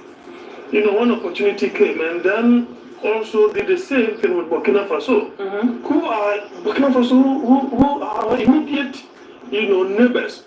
And so I think that this particular atmosphere that he's creating is a new beginning, and I believe you'll be able to project that. Because in ancient past, if you look at Greek history, for example, the likes of Pisistratus, though he was more or less like a tyrant, not a democrat for that matter, because he was able to project that friendliness with other surrounding cities, of Greece, he was able to have a special place, and he ruled for a long period. And Greece, Athens for that matter, saw significant growth in all spheres of the economy. And so if you see such a huge patronage, coming from all walks of life, within and without, it is an epitome of probably some kind of good leadership that is yet to come. Right. Some kind of belief in a style of leadership yet to come, or yet to be seen. And by virtue of him having that experience in the past of being the president, he has also built that kind of rapport, with past president and sitting president as well. And that is the more reason why he has that gravitas, and you saw that, yeah. Right. And Prof, as you said, if he wasn't a good person, then he wouldn't be getting all this attention earlier. But one thing that also caught my attention in his speech is when he addresses the Ghanaian people and say your expectations are valid. But he also goes on to tell us that we all need to work together to be able to achieve this. But before we get there, Prof, and also the question I posed to Doc, but before we get there, opening. He talks about the 1993 research, making references to Rawlings and how he and Anado have fought 3 times. He called him a worthy opponent, and Mbawomia a good sportsman. I want you to talk to us about the significance of him making those references, especially when he calls Anado bald with round glasses, making reference to when they first met. So when you look at inaugural speeches, they are supposed to serve several purposes. One of them is to smoothen ill feelings that might have happened as a result of a very bitter campaign or a bitter past or a past that is characterized by war or pandemics. So largely, the president started within the context of what? Smoothing ill feelings. We had a campaign that was hotly contested and we saw all the things that happened. So he started with a very reconciliatory tone, making people feel that he and the former president who is handed over to him have gone way back, and also acknowledges the significant contribution that the former Vice President Dr. Alhaji Mahmoud Bawumia made with the concession. So it is a normal tone and sometimes a normal requirement that you usually see in an inaugural speech. And he's able to deal with it very well, looking at how far they came together in Parliament and all the friendship that existed between them, and that the outgoing president was the only one who used to call him, they say, Johnny or something. Johnny, yes. So those kind of personal relationship, it's very good to reduce the kind of tensions that we have in this new administration. The other bit also has to do with the significance of an inaugural speech is to provide the first policy statement of what the government intends to do. And you see, he did it very beautifully, both what we call domestic policies and then foreign policy. I'll start with the foreign policy. He mentioned 3 significant things. A peek into what historically what we may be doing with our economic challenges. factors. Economy, the challenge of an economy has been a big issue. If you look at 2024, which has been described by political scientists as a year of elections, we have over 70 countries holding elections. And out of that, more than 40 incumbents lost. And one of the serious challenges was the state of the economy. And we are facing that same problem. So one of the ways we have to do is to deal with the economy. And he said that now, there's now a dramatic global shift in economic power from the traditional economic powerhouses to the BRICS. Though he's not saying that we're going to move towards the BRICS, but give an indication that either we are moving towards the BRICS or we're not only going to deal with the traditional economic powerhouses, we're going to deal with them and then the BRICS, whichever way to deal with our economy. They also talk about the issue of peace and stability in the sub-region. And that is even the reason why we stood as significant. If you look at all the challenges, the coup d'etat, and what's going on, and what Ghana has been able to do within this short period, it's a sterling achievement. So he talks about working collaboratively with our other African leaders and partners to be able to deal with the security challenges that we face. They also talk about good neighborliness, that we have just been divided by colonial borders, but we are the same people, and our ability to work together as a continent and as people of brothers and sisters will help us achieve a lot. Then he came back to domestic. He provided 4 policy priority areas. First, economic restoration, but also what? Stabilization. So we definitely have to restore our economy and stabilize it. Then 2, he talks about the importance of improving the businesses and then the investment environment within the country. Over the past year, we've known there have been a lot of investment in companies which have left Ghana because of what? The severity in the conduct of business. So he talks about improving, he also talks about governance and constitutional reforms, which is very important. And you know, we have been revising the Constitutional Review Committee report and all those things. And this is an opportune time for him to do it. So he said there's going to be something on improved governance, but also constitutional reform. He also talks about accountability and the fight against corruption. One of the serious challenges that we have been facing. There are a lot of leakages that goes through these kind of things. If we are able to plug those loopholes, we are going to achieve a lot. And then he also added this thing about embracing technology, strengthening women empowerment, and then inclusivity, and what's the name? The quality of governance that we need to do. We can't take the citizens for granted. Then at the last bit, he also mentioned one of the significant role of inaugural speeches to rally the country, that even though we face these challenges and I'm really going to do this, I can't do it alone. I need the support of every Ghanaian, whether you are NDC or NPP or whosoever you are, you have to come on board. So definitely it's a sterling benchmark of an inaugural speech. It touches on all the critical purposes and functions of inaugural speech, and that was perfectly and well delivered. We haven't had a chance to touch on the speech we just heard. What are your thoughts, especially when he tells the country, look, we are one people with our neighbors. We are just divided by colonial borders and demarcated by imaginary borders. How significant is that context to us as a people, as an African people?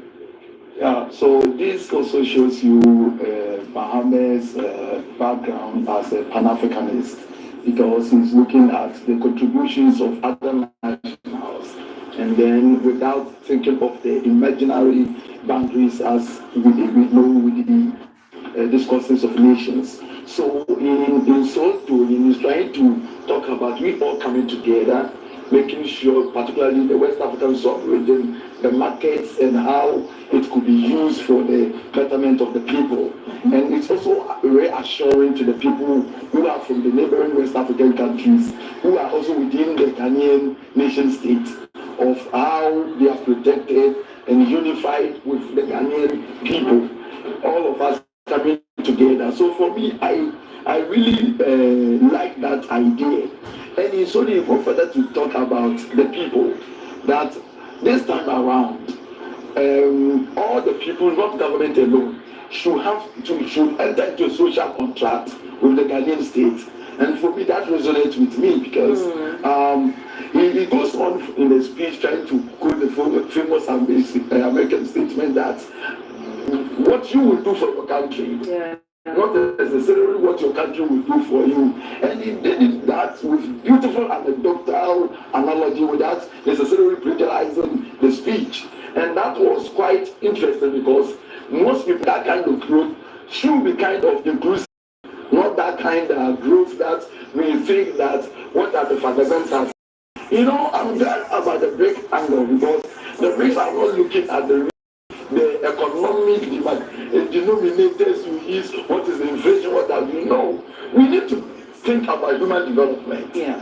And that is the area we have not been able to deal with because dealing with the classical neoliberal economic agenda often leads to variables that are dealing with your inflation capacity, who is helping the country to have the GDP growth and so on. The GDP growth can be actually controlled by 5% of the people within the economy.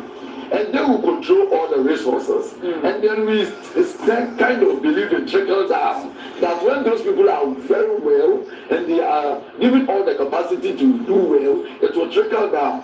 But we've seen in our country that that also doesn't operate here because most of the people who make the resources, their productivity and activity often is a product of the state.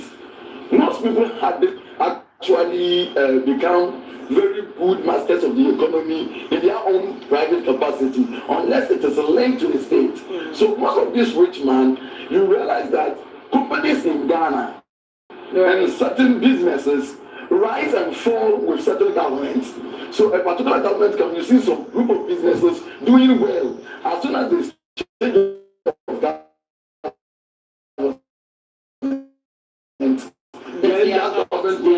and the new one comes. Well, thankfully, he says that Ghana is open for business once again. And you know, which brings to mind the issue around BRICS. I got the feeling that his reference to BRICS and our ability to work together as a people, African leaders on this continent, which to me puts him in a position to get more Africans to join BRICS so that we can fund our own economies locally. Because again, the conversation around decoupling ourselves from the IMF, the World Bank, and all the Bretton Woods institution has gone on for decades. So to have a giant like Nigeria drag his feet a little joining, BRICS, yet at our inauguration, President Bola Ahmed Tinubu is the special guest of honor. Of course, there could be that personal relationship they have, but while he's here, then the president in the opening of his inaugural speech decides to talk about BRICS and its importance. I think it speaks a lot to the fact that he could play a very influential role in ensuring that BRICS gets the numbers it needs, it gets the countries it crucially needs in there, so that we can be able to fund our economies like we look forward to. But that brings me to you, Doc. Yeah. You see, I think His Excellency Mr. MAHAMA was very philosophical about this BRICS thing, because you cannot, at this point in time, poke your hand into the eye of the Bretton Woods institution. And so what he did was to create an atmosphere of Ghana virtually taking a shift by benefiting from BRICS. At the same time, we are not divorcing ourselves from the Bretton Woods. So we want to have, our hands in both pies. So you see, he does not demonstrate a finality or a shift to BRICS or an allegiance to the status quo. That he doesn't want to divorce. Neither is he not overlooking the importance of benefiting economically, right, from the association with BRICS. So he is talking a debate. Guys, let us look at it. Others who have not joined BRICS, let's look at it. We can have a thorough discussion about it, and that in itself will create an atmosphere for a new direction altogether. Remember, the philosophical stance of Ghana is non-alignment. So when President Akufo-Addo virtually stuck his neck out by criticizing Russia, right? Because they wanted to create a certain narrative of the effect of the Russian invasion of Ukraine on our economy. That narrative did not really sink well with Ghanaians. And that's the more reason why they voted massively against him, because it was just becoming too monotonous with COVID and that thing. And so our position, if you look at it from Nkrumah's perspective, our position has been a non-alignment, right? We benefit from all sides. Yeah, no America, no. Celebration has ended, and some performer music. I'm trying to some performer music. I'm the leader of the group here with me. Let's put you back. My name is Gabriel Ajuba. Gabriel, okay, what's the name of your group? The group name is Ejochina for Fali Bobo Band. From Abakala Pass. We based in Abakala Pass.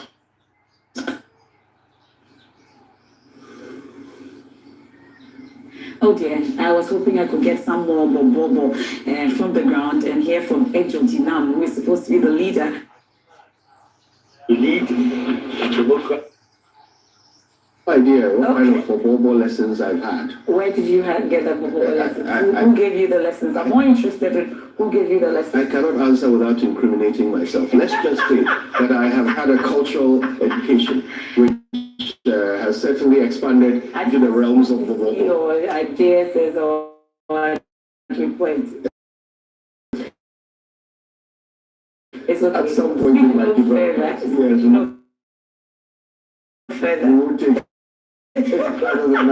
but it's beautiful, and of course this is a mainstay of all Ghanaian celebrations. Yeah. The music. I expect him to continue from where the previous government has left, and I believe in the reset of the country. All right, yeah. So we want a stable economy so that I am an entrepreneur.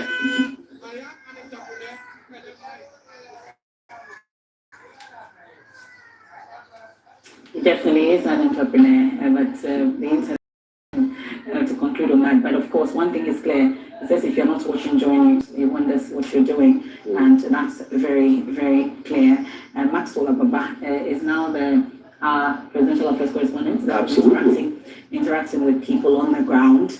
But once we have a stable connection to him, we can get to here. But Kweku has been interacting with Dominic Ayeni. You know, he's been tipped to be the Attorney General. Certainly one of the top names that have come up. They will all not speak to it, but of course, some names have come up. Who asked them directly, but they will not comment. MAHAMA was also asked. He's been tipped to be the majority leader. His name also came up for Attorney General at some point, but he's also been tipped to be the next majority leader. He will also not speak to it. He says the day will come. We shall allow it to come. There was also a very popular private legal practitioner whose name came up. I don't think he has given me permission to mention it, so I won't. We had Paddy's story, for instance. Oh, well, if you said it, then John Mahama is trying to be very careful. Yeah. He's trying to pick people for these portfolios who will be able to deliver.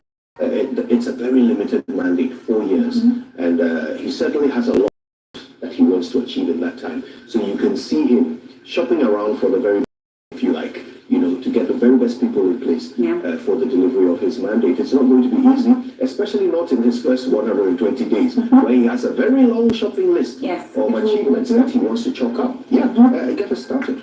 Yes, we can go through some of them, but do we have to go back on the ground? It does appear we have to go back on the ground. We have a clear feed. Could you, when we come back, then we'll interrogate that. Oh boy, it is. Yes, it is.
Bobo dance involves a lot of energy. It's a dance from the Volta region. One of the reasons why we say you need to visit Volta and experience Ghana. And it's a dance that you need 2 white handkerchiefs and you need to tie a cloth around you and then a scarf on the cloth, so that because it involves a lot of shaking and a lot of movement. A lot of lower body movement.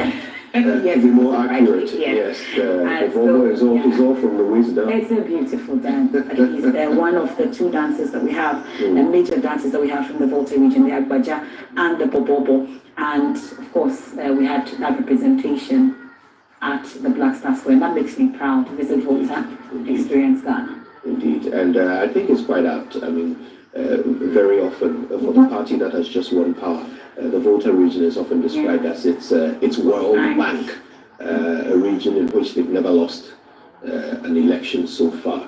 They enjoy massive support, and of course, I'm sure those who voted for them in that region will be very proud to see their culture on display on an important day like this. But it's not the only culture that's on display. It was a colorful cornucopia of cultural display. Again. Yes, indeed. And the people of Ghana certainly did not disappoint in the pomp and pageantry with which they ushered in the 6th president of the Republic of Ghana, John DRAMANI MAHAMA. He's got his work cut out for him. Yes. It all starts in the first 120 days. 20 days, no honeymoon for the president and the incoming government. And already a number of appointments have been made.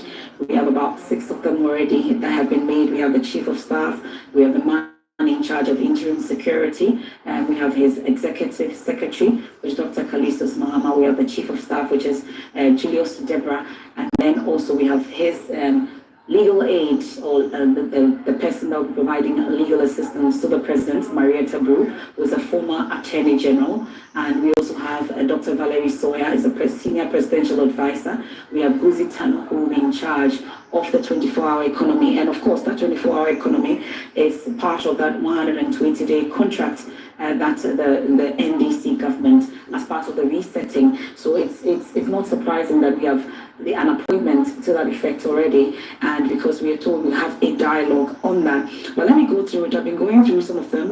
90 days, we're told we'll be scrapping the e-levy, which was a key campaign promise, the COVID levy, the 10% betting tax, which is key for a lot of youth who say they are investors and not gamblers, and emissions levy also will be scrapped in the first 90 days of this government, the NDC government. And we're told about a drafting of amendments and preparation to implement the 24-hour economy I've been talking about. And Guzi Tano will be the man in charge of that, and also promotion of trade. And we are told that there will be an establishment of an accelerated expert development, to promote exports. And he will be taking care of both the 24-hour economy and that. And then the issue about the free SHS, the president has constantly said that it will not be scrapped and that it will be improved. And we're going to have a national consultative conference on education. Indeed. In the first 120 days. It's part of that, and then implement the no academic fee policy for tertiary students, first years. And these are some of them. I'm sure we'll go through the rest of them. The national consultative conversation that he intends to have in the first 120 days. There will also be a national economic dialogue to discuss the true state of the economy and to prepare a homegrown fiscal consolidation program to guide the budget. Now, this sounds familiar, doesn't it? Yes. Homegrown policies. Tekbe was the champion of that, yes. And that is what culminated in the Senchi Forum, which happened in 2014. We had Ghana Beyond Aid, right? Oh, yes, that also happened. Okay. We were alive for that too. Yes. But here we are. Now, beyond that, there's also going to be a robust code of conduct established for all government officials. In fact, it's referred to as a code of conduct and standards. Yes. And this is something he intends to do in the first 120 days. You can see that the president intends to certainly put a lot of effort into governance, improving governance. Yeah. It's a good strategy because improving the economy will take longer. 4 years might end up not being enough time to return things to normal. But governance, that's low-hanging fruit. So he's certainly intending to put as much effort into that as possible. And you can see it in some of these.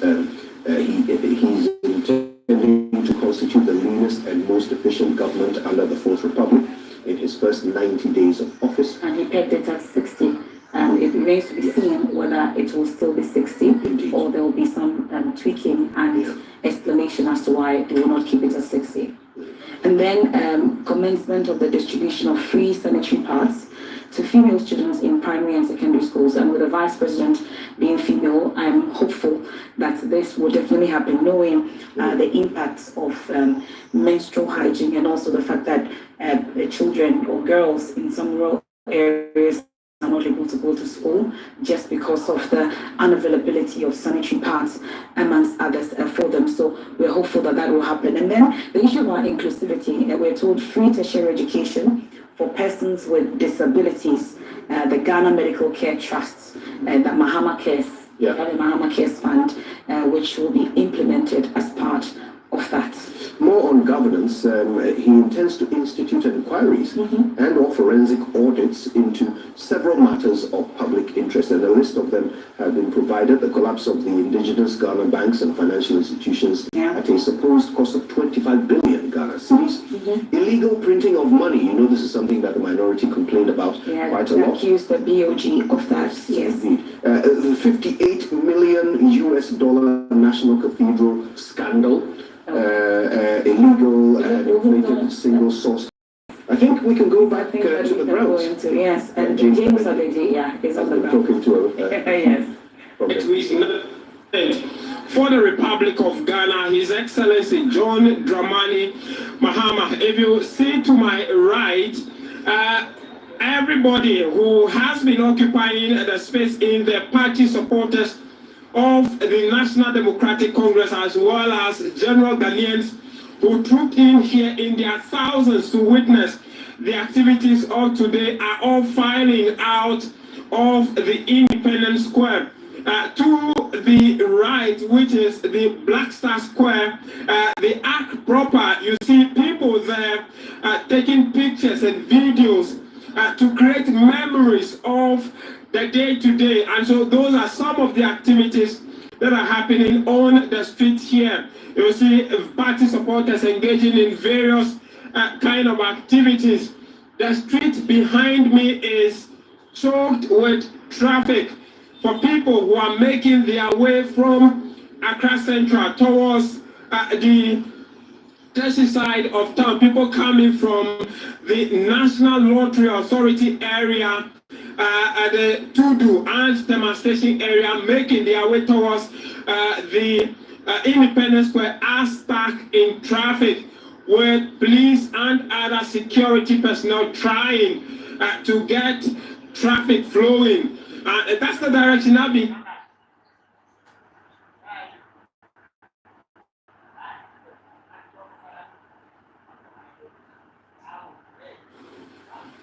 Well, so that's James Aveji, and of course, I don't know if it's the numbers that is affecting the internet today from the ground, but of course, James Aveji, Max Solababa, and Kweku Asante and the entire digital team are on hand to bring us all the reaction and all that we saw earlier today in terms of live reaction. Can we go back now to James? I believe we might need a minute to get that connection reinstated. But we're so glad you've stayed with us all this time. If you've been listening to us live on Joy 99.7 FM, we have been bringing you every single historic moment as it unfolded at the Black Star Square, where the President, John Dramani Mahama, was sworn in to a great ceremony. We're now talking about what comes next and going through his 120-day plan, social contract. I was hoping to hear what stood out for you in terms of that speech delivered by the President of the Republic of Ghana, John Dramani Mahama. I must say for me, it was the We Are Ghana. Yes. Right? I don't think there could be a better way of uniting people behind a vision than that. And it's been a struggle to pin down the identity of the Ghanaian, and to hear him, the dream that we're supposed to have. Hear him attempt to elaborate that in his speech. I thought. Let's hear an Okada driver interact with James. Thank you. And so that's a motorbike rider there, hoping that things will get better in the next government. He said he's one of those who have voted for John Dramani Mahama and the National Democratic Congress. And today that he has been sworn in officially for the second time, he wishes that things go on well. And so you see cars and motorbikes honking. Oh dear, James Aveji, and there was a promise to Okada riders at some point during the campaign period, not prominently this time, but previously we had that promise for Okada riders. I don't know what became of that particular promise, but we wanted us to go through the contract you've been talking about, what stood out for you, the highlights of the President's speech today. Back then we heard about not being spectators, but being citizens. And today you're hearing about the Ghanaian dream, We Are Ghana. So that's what we know today. Absolutely, and I've got to say, it's timely. It's something that we have struggled for, an identity, something behind which you can wake up and rally your efforts, thinking to yourself that this is what it means to be a Ghanaian. Yes. It's been so difficult for us to pin that down. Yeah. More often when we try to identify the Ghanaian, it tends to be something negative. You hear young people say the Ghanaian dream is to leave Ghana. Yes. That can't be the Ghanaian dream. So to hear the next president, the new president, try to articulate a dream that can anchor us to the ground and make us all feel like we belong and that we are part of the solution. It's a positive thing that I hope we can see yielding dividends. Right now, though, I believe we can go to the Asante region. Sacrum. Yes, Ketia. No, they call it Ketia, that's right. To find out exactly how the people is on standby. Administration of John Dramani Mahama and Professor D. Nana Opoku Agyeman as President and Vice President of the country, respectively. We are in the Ashanti region where there seems to be no fanfare whatsoever. It is business as usual in the regional capital, Kumasi, the KDTR market to be specific, where traders are going about their businesses. Ordinarily, it should be a moment where residents or traders themselves would have to watch the inauguration of the president. In 2016, the KDTR market was busy, but not just busy for business as usual, but busy because traders had mounted TV to watch the inauguration of President Akufo-Addo as President of the Republic of Ghana. But in 2024, that is not the same thing that we are saying here. They are going about their business. It's not fanfare as usual. We've been to the regional head office of the NDC, and it seems to be an empty place. We've been told that the executives and supporters, some of them traveled to the capital, that is Accra, to observe the inauguration of President John Dramani Mahama, taking in his second term as President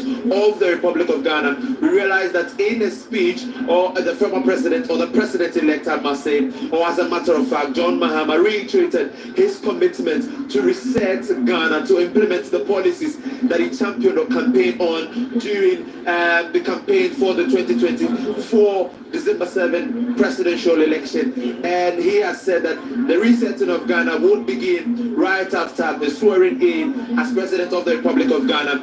And we are here to gauge the mood of traders. We are going to ask them what they expect of the President, John Dramani Mahama, as he's being sworn in, as we usher in his administration and say goodbye to the administration of President Akufo-Addo and Dr. Mamadou Bawumia. And me sure say what to say now what say TV what we say President Mahama is here. So in fact any Osha Dena Osha away now or bit me aka away now. Oh the bit me aka fa won kakra say ya man pani Mahama that the expected friend was say the nya so any this another the share friend one say with the youth any on my team memfo no ye hwe say ode no ma papa begu akwam ama ye said ye man pani that ntimi anye no obetimi aye ama ye na no ma ntimi akoso ama ye o ma Ghana me no an expect free no na o sha 4 years I then any me was so ntimi de ye na me na o gidi say obetimi de asesa na ma wo man ni oh e wo gidi nyina ne say ma o ye man pani nya asue no whether say mini gidi whether say me wo gidi say me dim gidi kan achi na adwuma pa no pese wo ye no nyame boa no otimi ye boa ye me de kakra me ka fa ho na enne one share inauguration ni bi adentia oh me sala no pa ne me huso mu yi ba da me pentema ba adwuma ntimi aye de an shibi tene man shibi that's when you Japan me ni Japan say o ye ni ba bisi so. All right, thank you very much. And that is a trader in the Kinta market who says that he is happy that former President John Mahama has returned to the presidency and has been officially sworn into office as President of the Republic of Ghana today. He says that he's expecting that within a short period of time, or the next 4 years, that he's going to rule over the affairs of the country. The former the president would make sure that he implements all the promises that he made during the campaign period. So as I said, it's business as usual in the regional capital. Kumasi traders are going about their business. You can see that it's a very busy environment here. And it's not a day where traders, you can see them observing or watching the inauguration or saying much about the inauguration. No, it is a day that they are going to go ahead with all that they have to do as traders. And you can see that whoever has to come in to purchase something is doing so. Who has to be here to sell is also doing so. I want to try and engage in the traders here that Mame, yeah, the Mahama is here, Kunyaso say, Mampenye, and they are here near Denisi Akunyaso. And then I will share the Muse, Eka, Mampenye, John Dramani Mahama, bit to me, I am my Osha Kamani Mamma. Media the mission said, and I am a Freddy case in the buyer. One million twice on my near Puna for half face in near Tony Macacla. One by a bomb by a say a Betony Master Amaye. Many amount to 3 Amaye. Now, Osha. Say what about Betty Mampenny? I dear when you are Joe. Now, saying, Oh, Henry was said, if you know it, then you wait to me, I dear, who had him when I have been via my why can't Yana and I went to the onion or my young twasso. Send your man and I bet you to Yamaye. Now, one can another so could be an old shade with your mamma. When I mentioned it was a mechanical school. One met to a Fred case in the Somayan. Now, Grano and Jan, or my Jan and Mamma. One farmer woman in the camera. Woman in the camera, one then farmer. Said I grab a ban and anybody say, Mahama by or school, where you say, Sally, I say, yeah, but I'm pretty bad, no, but I say, come on, I need you, champ. Yeah, but that was the part. So what she's also saying is that former president must continue with the free SHS policy. She is saying that for 4 years as president of the Republic of Ghana, former President John Mahama must make sure that all the promises that he said during the campaign period is being implemented, and that's basically what she has been saying. But she's not really expecting much but the continuation of the free senior high school policy. Mame, also so Otia Oto at the end, and then I will share the most John Mahama Bay, Brian didn't say Apunasui. Yamira, anyone say Mahama Bay say, one person and Kuko entirely. Then you are power, the day, Chileno. Yamima, never by say, oh, not to 2 years. The answer be around that no. Who are you? Or so I buy a papa. My the pioneer detailed. A bit more cast and reno, see our Vietnam, person minimum penny. Who would you say Vietnam? Obey to me, I will come as so I didn't know. Oh, some Mahama buy and obey Vietnam. What if you the sick Kumasi Dubai. It's immediately saying Vienna, obey the Chesa. Now, one can say this to Kuben and Dawa Kuma, so already Muslim Penny Mahama Bayama. So, I want my Kuma Sosa Mahama and say, one time you may hear, one might command and a moment in the year to my neck. I think you may go school. Your money any adachi, your bomb pass school. Once the singing count when you school, yes, I adachi, and Colana education papa, our money. So, what she's also saying is that former President John Mahama, who has now taken over as president of the Republic of Ghana, has done a lot during his first term in office. Going into his second term, which begins today, he's expecting that President John Mahama is going to continue with the implementation of the policies that he made mention of during the campaign period. She is also hopeful that within a short period of time, John Mahama is going to do as much as he did in his first term. She believes that John Mahama is capable of doing all that he has promised. Let me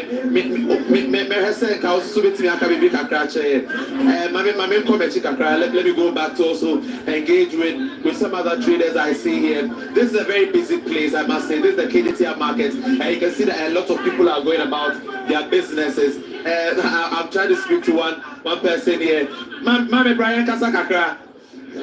Right, well, the traders are trying to resist themselves from engaging with us, but the number of them that we have engaged, we've spoken to, are quite optimistic that in the next 4 years we are going to witness economic transformation. We're going to see an administration led by John Mahama, Professor Nana Jane Opoku-Agyeman, that is going to make sure that a lot of things or a lot of promises that are made during the campaign period is being implemented. And as you see behind me, a lot of people are in the market. Those who have to come make sales are in to make sales. Those who have to purchase goods are in to also purchase goods. This is what you see here at the KGTR market in the Ashanti region, which looks very, very busy. No fanfare whatsoever.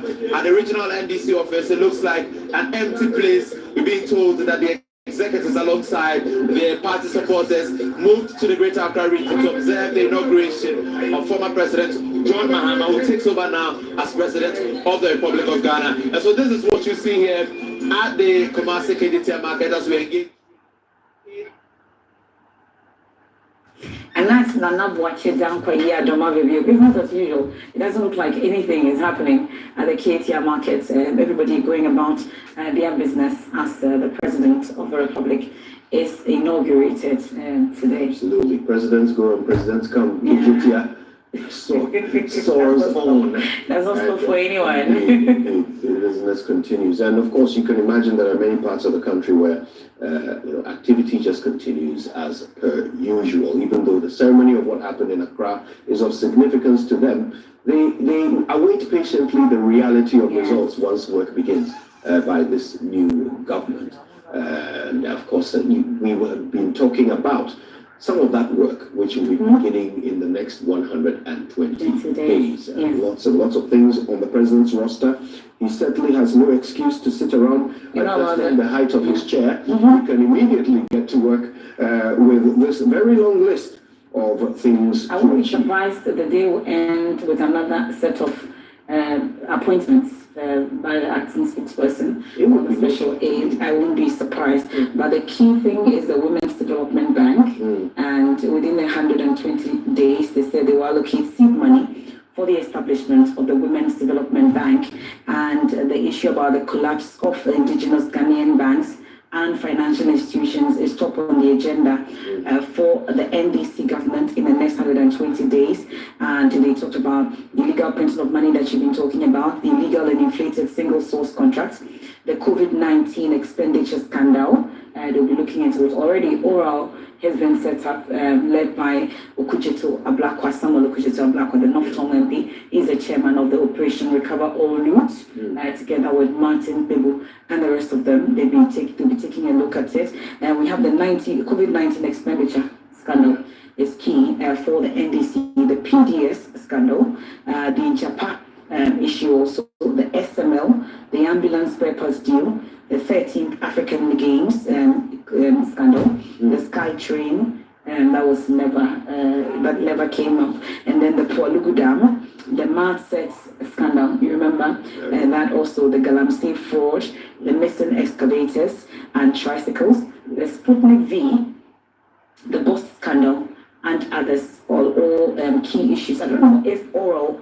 will be taking care of these ones specifically. We're yet to know what exactly Oral has been up to. And since it was set up, someone located to Blacker was in the process of telling us more about that when the internet gave up on us. So we'll get to know if these are issues that they will specifically deal with, because we heard the president mention that tackling corruption is more like a covenant for him. It's a given. It will definitely happen. So, to be fair, the president did go to lengths to explain that this oral team was supposed to simply gather information. And they continue to remind us that that was the limit of the role they would play. But the legality and the constitutionality of that has already been brought into question. Yes. Because we do have institutions that are supposed to carry out these functions. And you heard the president in his speech talk about how we have to have faith in these institutions. We expect him to lead by example and use these institutions better than his predecessors did, since he did insist that he could. By the way, the All Africa Games issue will be very interesting to watch. There was some fascinating details coming out of that. A $15 million contract for feeding, which when you broke it down came to some sort of 750 Ghana cedis per meal.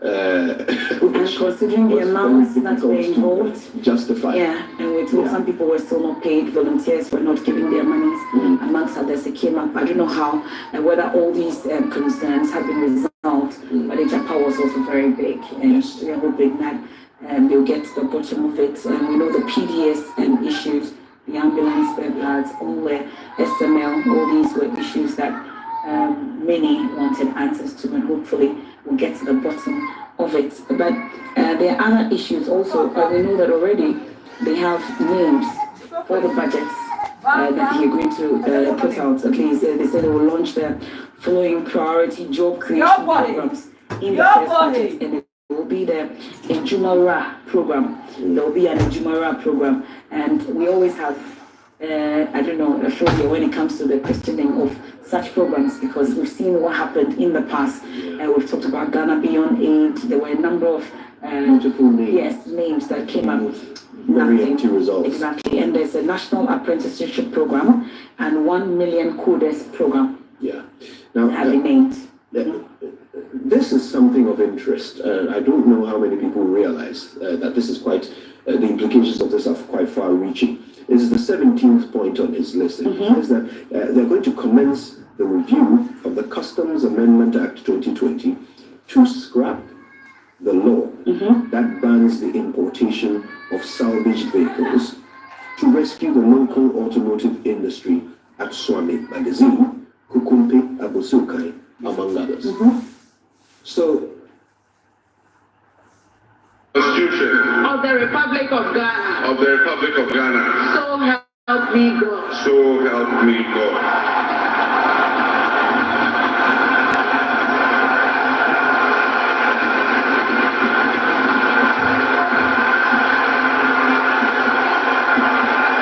Your Excellency, now the presidential oath. I, John DRAMANI MAHAMA, having been elected to the high office of President of the Republic of Ghana, do in the name of the Almighty God swear, that I will be faithful, and true, to the Republic of Ghana, that I will at all times, preserve, protect, and defend the Constitution of the Republic of Ghana, and that I dedicate myself to the service well-being of the people of the Republic of Ghana, and to do right to all manner of persons. I further solemnly swear that should I at any time break the of office. break this oath of office. I shall submit myself I shall submit myself to the laws of the Republic of to Ghana the laws of the Republic of Ghana and suffer the penalty for it. the penalty for it. So help me God. So help me God. Congratulations, Mr. President. Let me do that first. President John Mahama there taking those oaths for his second term of office. But that wasn't the only thing he said earlier at the Black Star Square. He went on to also urge Ghanaians to collectively come together to build a better Ghana for all and for posterity. Well, in his inaugural speech after being sworn into office, President Mahama noted that this administration will, aside from working to improve macroeconomic stability, pursue the fight against corruption and promote accountability. There's a greater likelihood for viruses that have been frozen and thought to be extinct for decades, perhaps even centuries, to begin to spread and create another global pandemic. The changing climate conditions, increased population density in urban areas, and mass international travel are enabling existing viruses to spread and mutate at a faster and faster rate than they did before. This is a serious challenge. Let us not forget the toll that the past epidemics of viruses like Ebola, COVID, and Mpox have taken on the families and communities and medical infrastructure in several of our neighboring countries and in the sub-region. Let us also not forget how swiftly and completely the COVID pandemic brought the entire world to a screeching halt. My government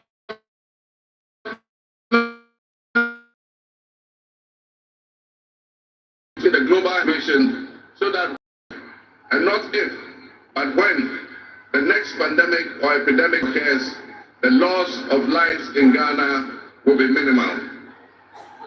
The larger world exists around us and to some extent within us.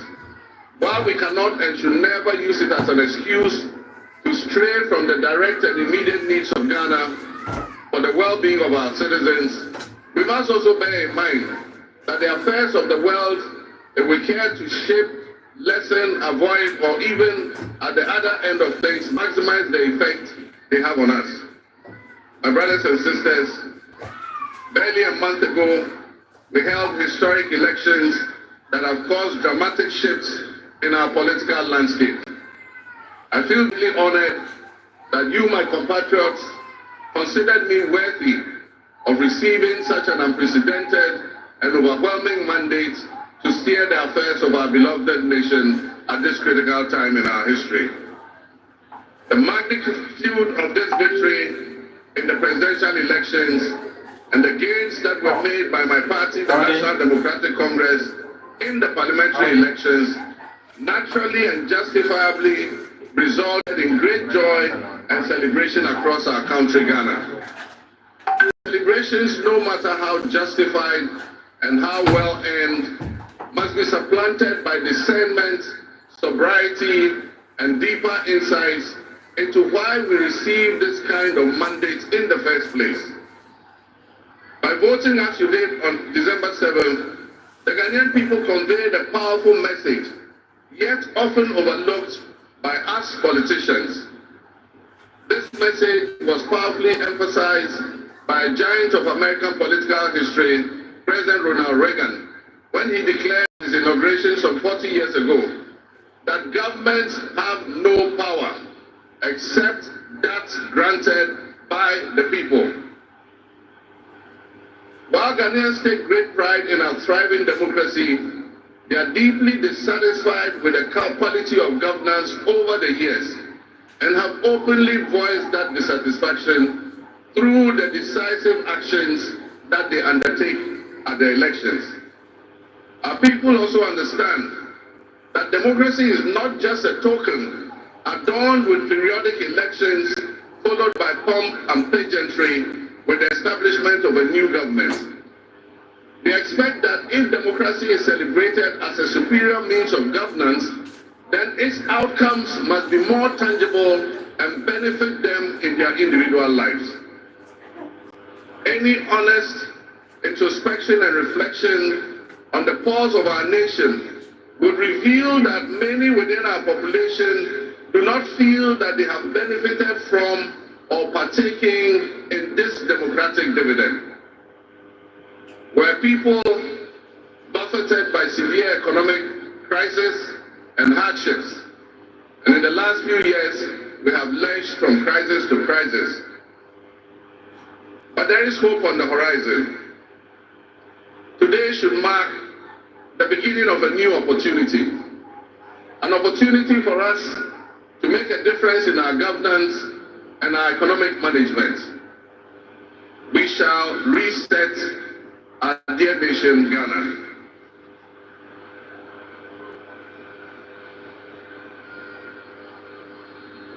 To the millions of my fellow countrymen and women who joined long queues and waited in the sun to vote for me, you have my sincerest thanks for honoring me. My firm, immutable assurance is that your vote will matter in the work that I'll do, make a difference in the destiny of this dear nation of ours. Your courage to bring change will not go in vain. Our nation was born with much promise. That promise would seem hazy and in doubt now because of all that has happened in the past. But I urge you, my fellow countrymen, not to be sucked into a state of perpetual pessimism. For some time, our country has urgently needed leadership. With our humility, assent that I intend to be that leader with your cooperation and your help. I shall strive to exercise the right time. I will have the humility and presence of mind to take responsibility for any challenges and be willing to act firmly and timeously to resolve the challenges that we face as a nation. Used many times in relation to my president. Point, he said he would fulfill, adding some point. He said he would fulfill, adding some to it now that he's been elected, and of course quoting that from the 40th president of the U.S., Ronald Reagan there. But let's go to the Ashanti region now, because we do have Ibrahim Abubakar, who's our correspondent there. He's been engaging the youth about job opportunities and employment, and I'm sure you remember that in our coverage ahead of the elections, jobs and employment were one of the some of the things that people really talked about, especially the youth. So Ibrahim is in a community to engage with some youth there. He joins us via video call. Ibrahim, just first of all, tell us where you are and what the people are telling you. Well, Beatrice, I'm currently in a Jagongo, that's within the Ofori municipality. And it's all excitement for most of the youth here. Currently, you can see from our background, they have been fighting since morning. In fact, for most of them who couldn't travel to Accra to join in the celebration, they are doing DSC. In fact, they started since morning. They started with prayers and committing the country and the newly sworn-in president together with the fight in the hands of the Lord, so that they will be able to be protected and guided in handling the country. So three key issues that people have been talking about since President John Dramani Mahama won, and they are expecting him to tackle the issue of youth unemployment in the country, and also scrapping of some taxes that preferably the betting tax and the e-levy, and they are also looking at how the government should put things together to stabilize the economy. So these are the three things they are expecting the president to do. In fact, most of them were excited with how the president touched, or with his inaugural address, and also their expectations. First of all, let's listen to some of their expectations before we start with those who are here to find out what exactly they are doing. And the president was spot on. He did touch on every aspect of governance and then the economy. So I'm really enthused about what he did. And goods and services will begin to stabilize, reducing the hardship after for the past 8 years. So knowing who DRAMANI MAHAMA is, knowing what he can do, is going to this opportunity to witness this occasion. As you and as he is bringing in 24-hour economy, which will which some people term it as 133, which is one job, 3 shifts, 3 personnel. So with all these policies, as young people, we see it to be the best policies. So we are looking forward to seeing that we actually implement all that we have said. A lot of youth are in the house without any job. So we are expecting a lot from him to what he has promised us. We should fulfill his promise to the youth so that we bring a lot of jobs and also ensure that we will implement the 24 hours economy.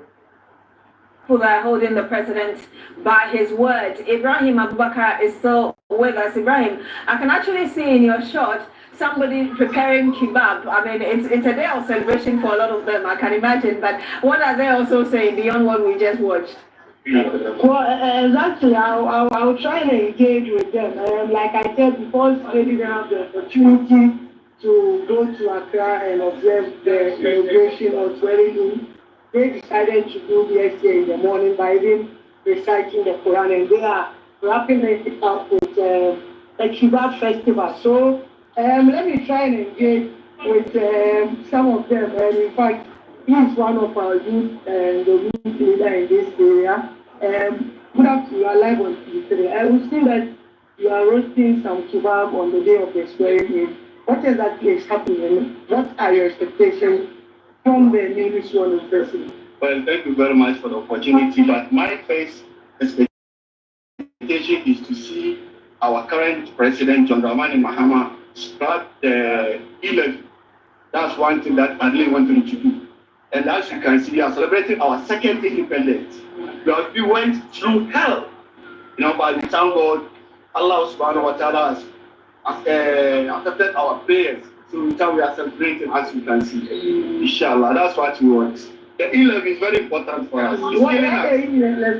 Because it's like stealing money from our own pocket after paying tax. And you are also coming, the government is coming through our pockets, taking our money out, which is not right. Yeah, that's what I want. So, right.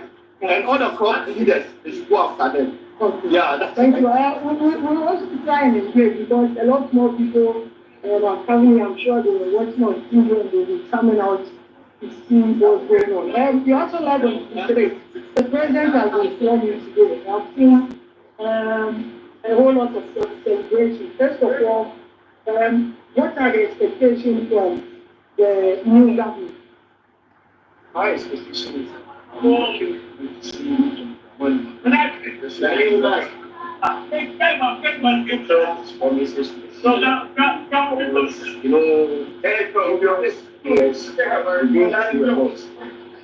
I have the issue now and the sheet that I bought, I buy each month. Sometimes the sheet will be paying 260. Because 25 cents, 40 cents. But right now we are paying 340 in the box. That's too much. That's too much. So you want to see the economy being stabilized? Yes. I want to see the dollar coming down. But right now it's taking the time. When things down, then we understand that we come and research Ghana so that all of us will have that opportunity to enjoy the country to get what I need to proceed. Thank you. So, Beatrice, those are the goals of most of the people here. It's all about very naked, and I've seen them doing moving from house to house and calling people out to join them in the celebration. But in all, they are just expecting the president to implement all the policies, all the promises, fulfill them, and make sure the 26 policies, and he said he will tackle in the first 120 days are being tackled so that they will see a bit of improvement and relief in their livelihood going forward. Indeed, Ibrahim, before you go though, beyond this community and the people you interacted with, what's the mood like in the Ashanti region, which prior to the elections were known to be the stronghold of the opposition NPP now? Well, Mitchell, I can tell you that it's mixed feeling. Definitely, there are areas that you go it's as quite as a cemetery. People are not even coming out. But there are areas that definitely, because they are the support base of the NPC, are excited. So others are just hoping to see what the new government will be able to achieve in the coming days. Because in all, whether opposition or supporting, everything that I believe Ghanaian, any Ghanaian wants is to see an improvement in his life. So other areas very quiet, like I said, as cemetery. Other areas are also busy with some of these activities.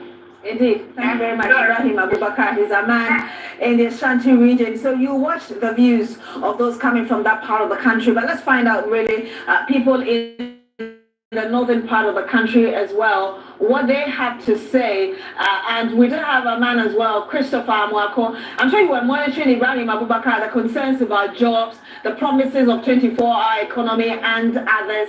I don't know what the people where you are saying. Tell us. Yes, so Beatrice, it's not too different from what Ibrahim has reported from the Ashanti region. You know that various surveys conducted in this country, including the 2021 Population and Housing Census, revealed that the northern part of the country remains poor. And so many of the people here in the region will want to see some jobs created in the country for them to also have a benefit of working. Now, you know that the president has promised a 24-hour economy, and even yesterday, in his first appointment that he made, he included someone who will be an advisor to the 24-hour economy. And so the people in the northern region are looking up to the fulfillment of these promises. Now, I have focused on persons with disability, and right after the inauguration of the president and vice president of the Republic of Ghana, many people in the region from the principal street were jubilating, but the focus on persons with disability has to do with the fact that they are saying that throughout the election, the president made some promises about persons with disability. One, to ensure that 5% of his appointees will be persons with disability. And so they are looking forward to the president fulfilling this promise. They also want to see the president including females who are persons with disabilities in the governance of this country. For instance, in various institutions like CEOs, directors general, directors of institutions, they would want to see persons with disability also occupying some of these positions. Let's take a listen to what some of them have been engaging, have been telling me. And in NDC manifesto, it is stated that MAHAMA will be persons with disability, be it CEOs, deputy CEOs, ambassadors, chief directors, or whatever, or chief executives. We will be expecting that it will be persons with disabilities, and we would like to see that, and so that it will have a role to play in the government, or to will have a stake in the running of the country as a marginalized or vulnerable group. In that, our needs and aspirations will be taken care of. We also also contribute in the planning of the country as a vulnerable group. And we are equally expecting him to nominate or appoint women of persons with disabilities in his government, so that that will take care of our women group. Because the Excellency John Dramani Mahama to use 100 days to get jobs for persons with disabilities.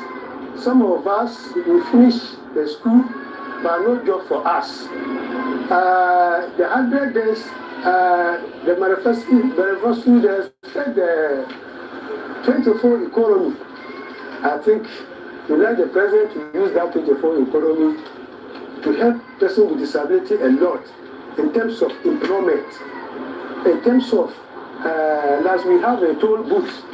Even like they'll bring the toll booth back, I think to help we are persons with disabilities to generate our income for our farmer. I think the second one is some of appointees. They're supposed to appoint those who are persons with disability to stand petitions.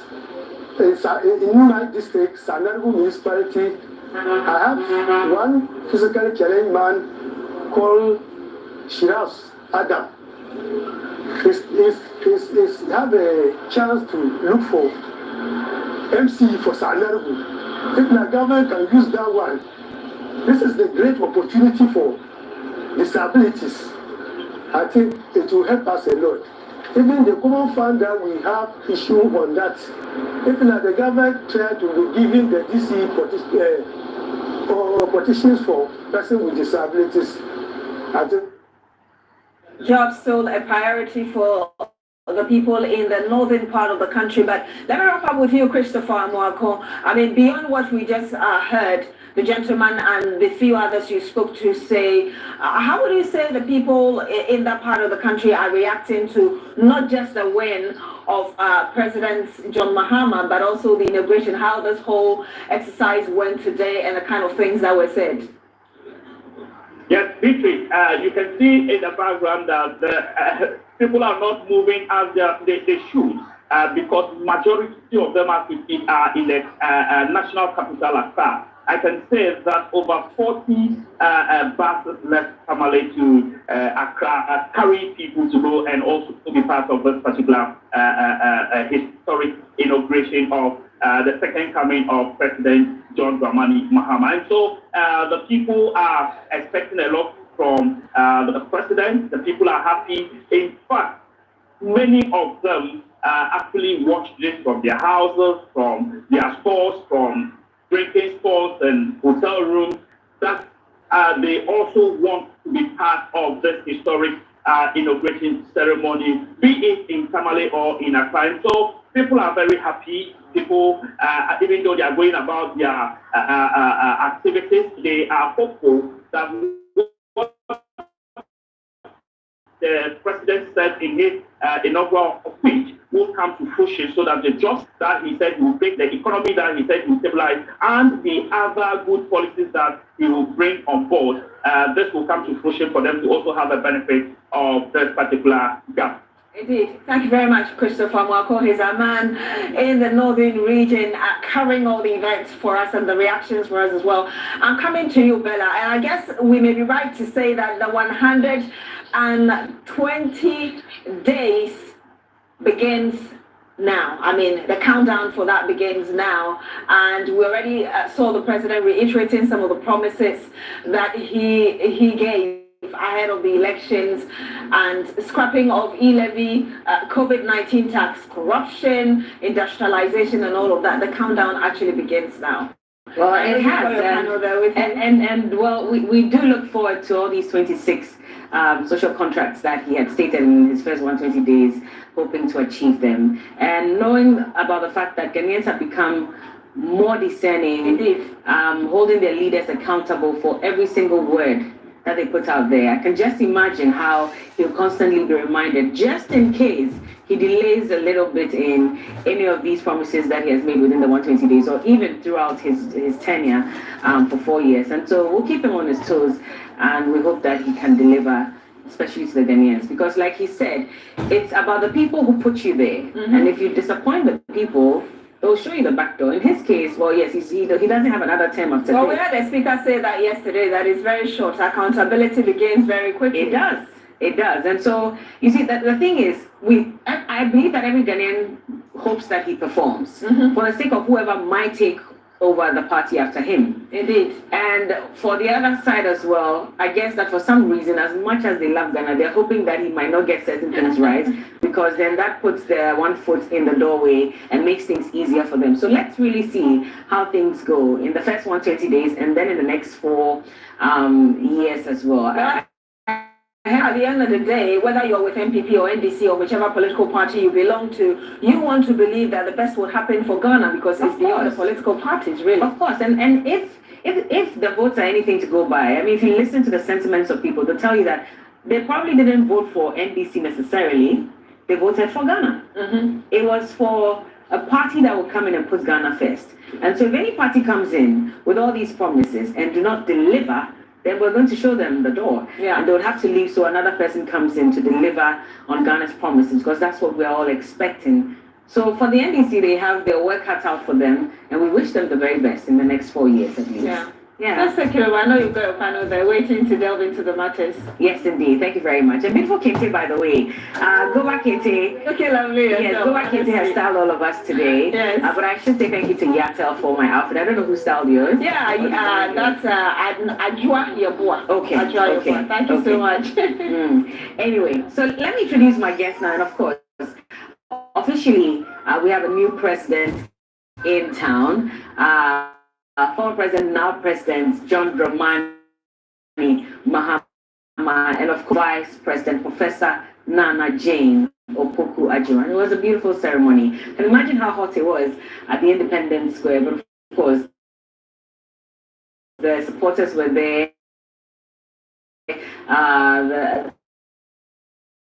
Everyone who, as well as Ghanaians in general, and we're going to have a conversation about some statements that were made, you know, the Pomdon pageantry and the whole scenery.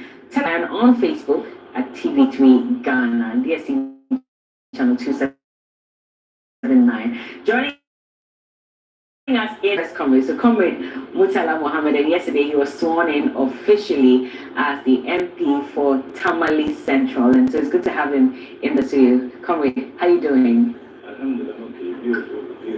Thank you. I'm wondering why TV3 you don't continue wearing made in Ghana dresses as an official attire that you people use for your programs. You guys look. Thank you. We try. At least once or twice in a week, we do. You should do it every day. But we should do it every day. I know. We'll think about it. But thank you for that. And congratulations. Thank you. Must have been a long night for you. Yeah, it was. It was. And we were expecting to just finish within an hour. Unfortunately, like my good friend usual antics, the minority leader, they had to drag it. But for me, it helps our democracy. The atmosphere was pleasant, even though we didn't experience what we experienced in the last election of the speaker. And I believe because there wasn't anybody contesting, the position of the speakership, except Honorable Bagman. But one good thing we take as NDC and as majority is that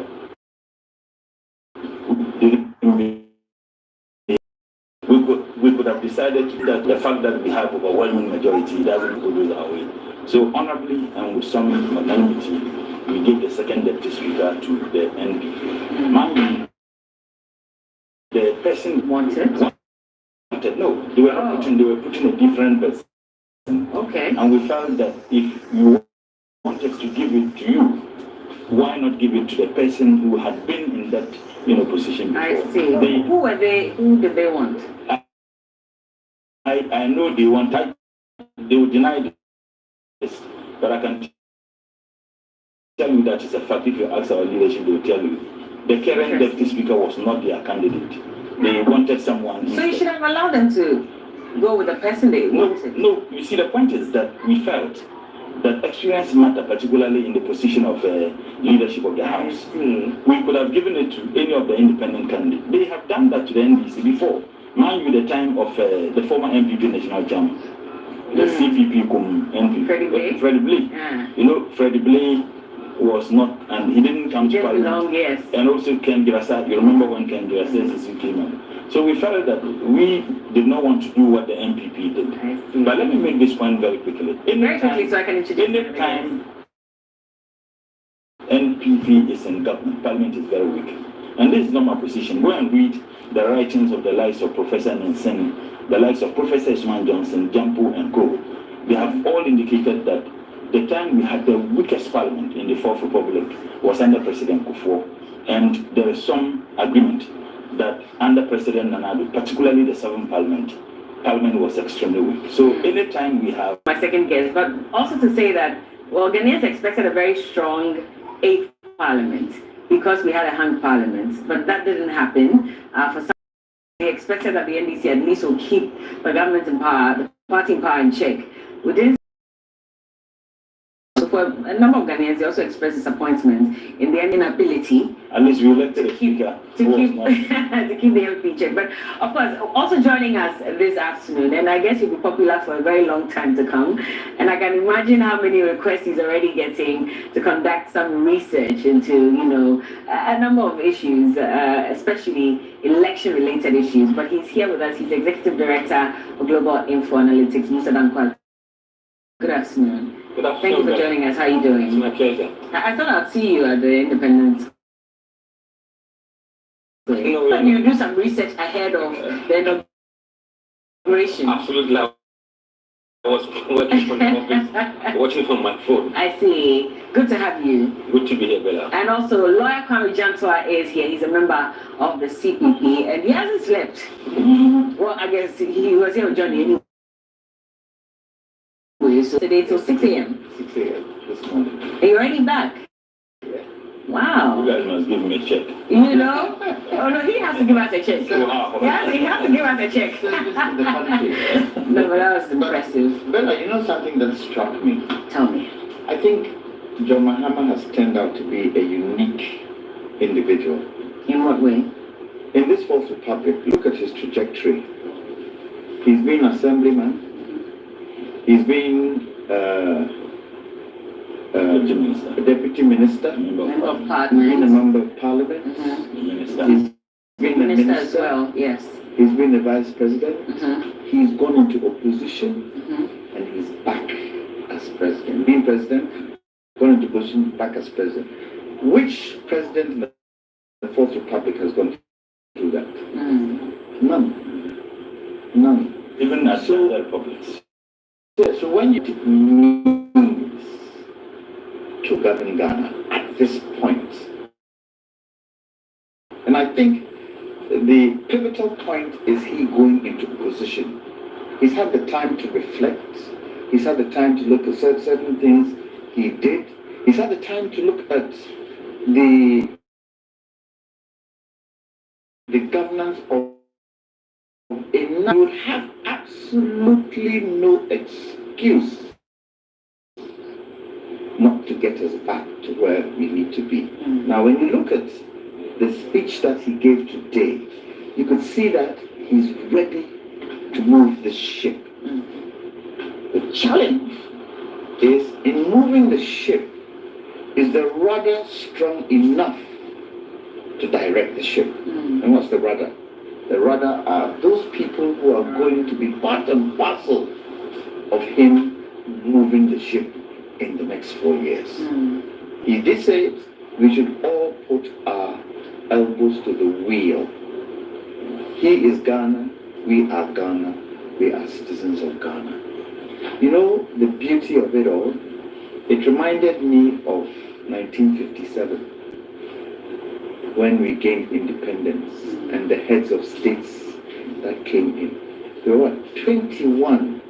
That shows you Ghana is still the beacon of Africa. Yeah. We cannot fail Africa. We cannot fail Africa. It's a new dawn. It's a new time.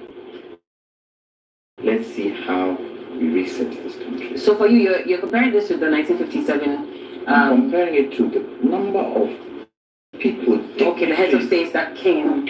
Okay. In. I mean, I was listening when Badman was mentioning the heads of state. And I had a feeling he skipped a number of them because he kept referring to the fact that there was barely time. Yes. He didn't skip the heads of states, but he skipped the other dignitaries who weren't heads of states. Yeah. Okay. But I guess it was a glamorous, splendid occasion. I think the one thing that even made it colorful was the decor and the greenness of the place. It gave it some panache. And kudos to the people who organized the entire thing. Indeed. I thought it was also very beautiful how they carpeted the parts of it. And John Mahama has shown that he can be stylish. You like his outfit? I like his outfit. Hey, okay. And if you realize, he had the Ashanti emblems on the breast of his attire. The Dinkra symbols. Yeah. I think it was. I mean, we've listened to some people, of course, political historians and stuff, and they were talking about how he was trying to merge the South and the North in his look as well. So that was definitely and the deputy thing. And religion. The deputy UN secretary was in town, Amina Mohammed. That shows something. It does? Yes. Ghana is still a beacon. Let me hear from Musa as well. I mean, your thoughts, preliminary thoughts. It was pageantry, first and foremost. The dress was actually also what caught my eye. Okay. The mixture of the cultures and the religions within one apparel was very evident. And for me, I focused on the speech he gave and tried to see what he's trying to convey and the expectation of Ghanaians, what they told us before they voted. Economy, clearly number one issue. He needs to turn around the economy very quickly. He needs to create jobs or enabling environment for job creation. He also talked about accountability, which is very, very important for people. And then also the reforms of institutions and the governance of the state. I think these are for me, the big ticket items that he mentioned that I think will judge him on. But I'm glad he put accountability at the very end. Because if he had put at the beginning, he would have gotten it wrong. But he still says that the people must be held accountable for what they've done, wrong things they've done. And also, in doing that, I believe the public finance is critical here. We need to instill some discipline into our public financial management. The budget for the next, or this year budget must be very, very different. I don't think they should assume the numbers last year were normal and let's build on it. No, because that forms the base of anything that is inefficient, anything corrupt would have been built into it. And when you do that, you're just bloating the budget for no absolute reason. So we have to really look at those numbers critically on need by need, case by case basis, so that they make sense or not. And for me, that is where I believe if he excelled in managing the public finances, I think we'll have enough room within the budget to do what we have to do. If we can't stop the corruption, if we can't be efficient in what we do, believe me, 4 years' time, we will not make no progress. Definitely, and I believe that's why his appointments came out yesterday. And we have the likes of Dr. Valerie Sawyer, who's a senior presidential advisor on governmental affairs. From what Wanda Victor Kuto mentioned yesterday, she's going to make sure that all these contracts, etc., are scrutinized to the latter, just to make sure that we're saving as much money as possible and making the best out of it. So let's hope joining us so we go through some of the statements that were made by the president. Okay. Musa indicated that he used the phrase "stop corruption." I don't think that's going to be possible. Is that fight against? In his comment. Oh, okay. Yeah, probably we will have to gradually bring corruption down. Now, and I said that this morning, one thing President Mahama should learn to do is to communicate. If he can't communicate some of the things he's doing, then people won't know exactly how far he's going on some of these things. So communication is key. I don't know in that list of people that he has, whether there's a person in there who is handling the communication. Maybe it's maybe Felix. And it has to be communicated such that it's not only the intelligentsia who would understand, but the ordinary man too would understand. Because it's key. All right, Comrade, I'll let you hold on. Let's just go to Johnny and Michael Obodu. Well, okay, let's just hold on. Let's just hold on. Comrade, I'll come to you. Now, I mean, of course, they talked about his speech, and he also mentioned those 4 key areas that, you know, he'll work on decisively and swiftly. So definitely some good news there. But for you generally, what were your thoughts? You were also at the Independence Square. I was there, and like my senior brother said, the organization was just superb. I mean, the aesthetics that associated the setup was beautiful, and I don't know whether under the 4th Republic we have had an inaugural or swearing in of an elected president, and we have this number of heads of states and presidents attending. I agree that Ghana is still the beacon of democracy in Africa, but the persona of the president matters so much. And for me, if you listen to the president of Nigeria's speech, and for me, it was encouraging. But what was more encouraging to me was the fact that we had the military leader of Burkina Faso, who was present. We had the vice president of Ivory Coast. We had the president of Togo. The reason is simple because... Tell us, because I wasn't sure what kind of signal that was sending to have, you know, the military junta here as well. I was a bit confused about that. Tell us. To maintain some cordial and friendly relationship with our neighbors, particularly Burkina. Of course. Recently, you heard the statement that was made by the former president in the matter of Burkina and their association with Russia. It was needless, it was a very reckless statement and ought not to have been made. Because mind you, in security, cross-border security issues, you need to share intelligence. But when you have a hostile attitude towards your neighbor, there are some intelligence they may not necessarily share with you. And for me, having the military leader of Burkina in attendance at a time when you know the relationship between Burkina, Mali, and if you like, and Nigeria. And we have Tinubu, then the ECOWAS chair, and Chad, but we were all in attendance. It tells you that they have some level of trust and confidence in President Mahama. And for good reason, they feel that having President Mahama now as the president of Ghana, and considering the fact that Ghana is a huge force, despite our size, in terms of the geopolitics of the sub-region, and most importantly, Africa, they think that there's the need for them to have some understanding of the relationship with how the Western democracy is thriving. And that is why the Western world would always be interested in ensuring that we don't have disturbances when we have elections. So when you have these leaders attending and taking into consideration their position, the geopolitics of the world, we are aligned. We don't have much problems with them. You need to have a posture of dignity, a posture that will not make you an enemy of one, if you like, force within the geopolitics of the world and a friend to another. And I think that posture alone, for me, encouraged these heads of states to be in attendance. And it is good for us. We have a huge community of Nigerians in Ghana, a huge community of Burkinabes in Ghana. Many people are unaware that Mosi people, the Mosis, we have a huge Mosi community who are Ghanaians, but they trace their root to Burkina Faso. And if you go to some of these border areas, apart from the designated border areas, the people don't see those artificial lines. Someone can have a farm in Burkina when he's actually in Ghana, vice versa.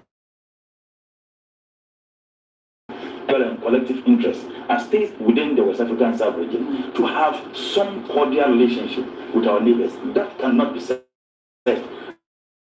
about the relationship that existed between Burkina and Ghana under the mixture. The president even didn't show president. It was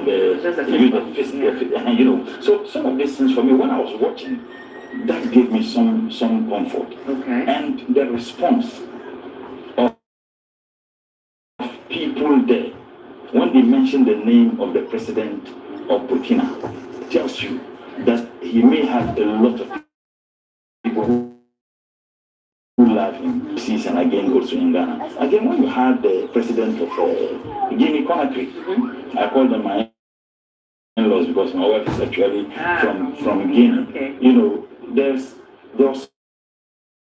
some relationship between Guinea, when this Guinea and Burkina, but now it's like, if you like, seemingly in between, and I'm on this kind of all these people. I think that we must trade, but intra-trade, that if you're able to deepen trade relations with our neighbors, it helps even build our economy. More so when we have 24-hour supply. It was outstanding. Everybody loved it. And the speech of President Mahama. We'll come to that shortly, but let me just bring Musa in because I noticed you kept nodding when we're referring to Ibrahim Traore. So I read a bit from the polls. I mean, if you look at the geopolitical aspect of this,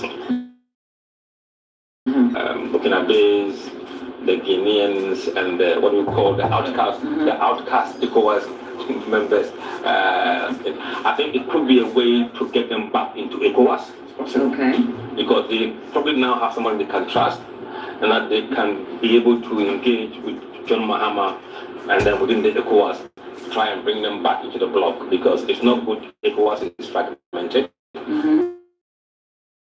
We need to be united. We need to put these guys out of the play. I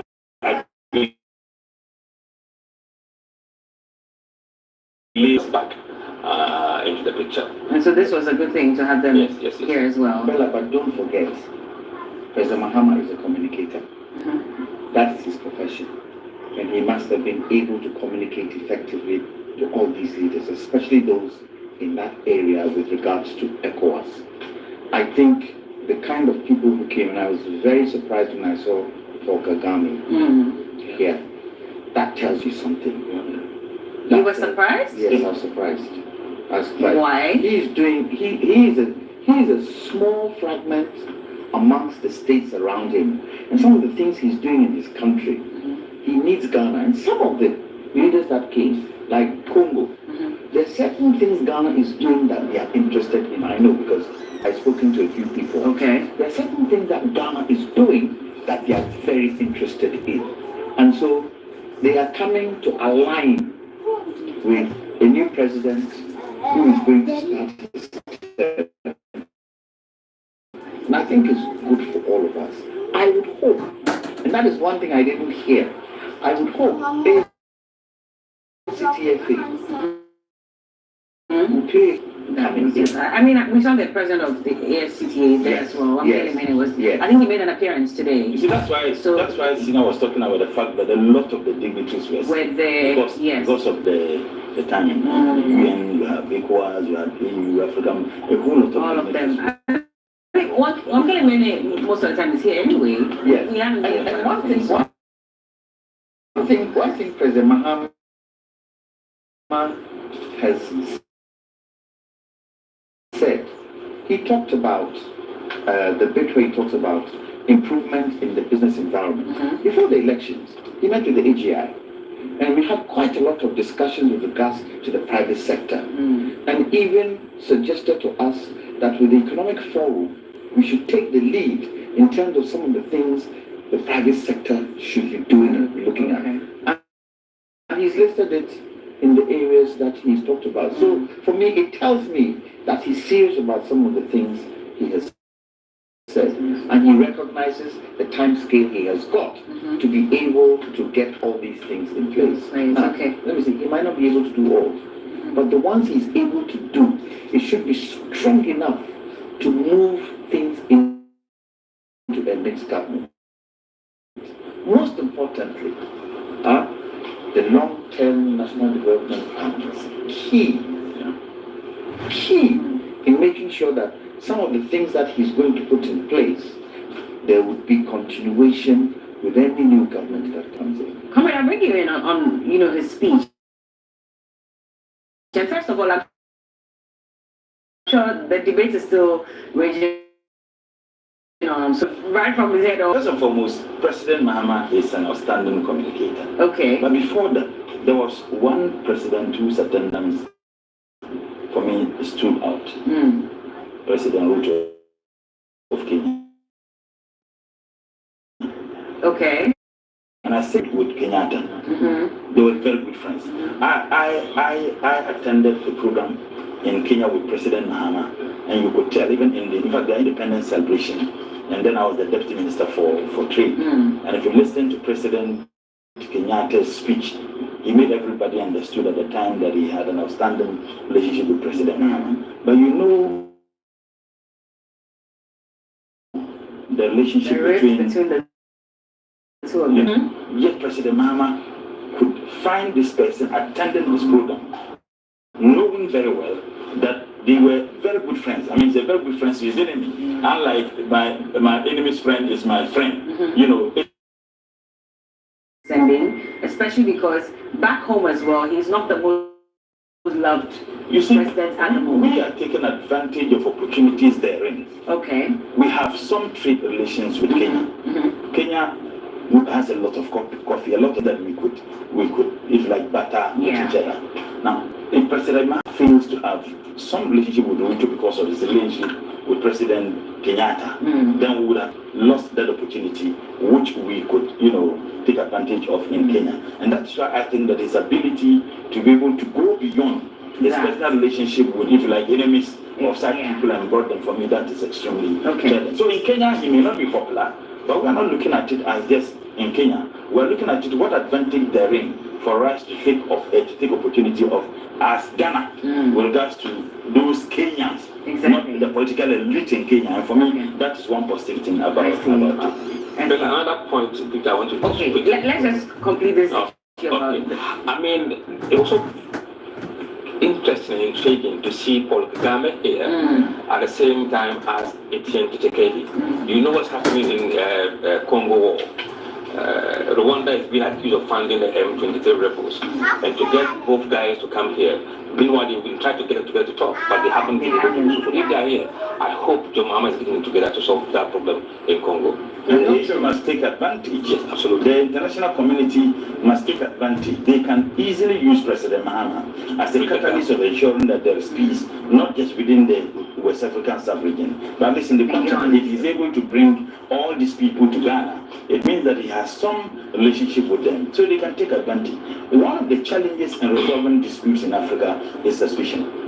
Okay, this leader is a very good friend to this leader. I have a problem with him. He cannot be a neutral arbiter. So if you have a leader who is able to bring all these people to Ghana to participate in such a program, I think that the international community... He has a lot of work to do then. I mean, it's not just about resetting Ghana, but resetting the continent altogether. Let's not just forget the guest of honor. Yes, Tinubu of Nigeria. Nigeria are brothers and sisters. There's quite a lot of things the two countries can do. There are quite a lot of Ghanaians in Nigeria, there are quite a lot of Ghanaians Nigerians in Ghana, And so I think that relationship should be grown stronger because there's a lot that can be done. Whether, especially in the oil industry, now that Nigeria has this huge refinery, does it mean that we should mothball ours? I don't think so, but we should be able to work together, especially on commodities like salt.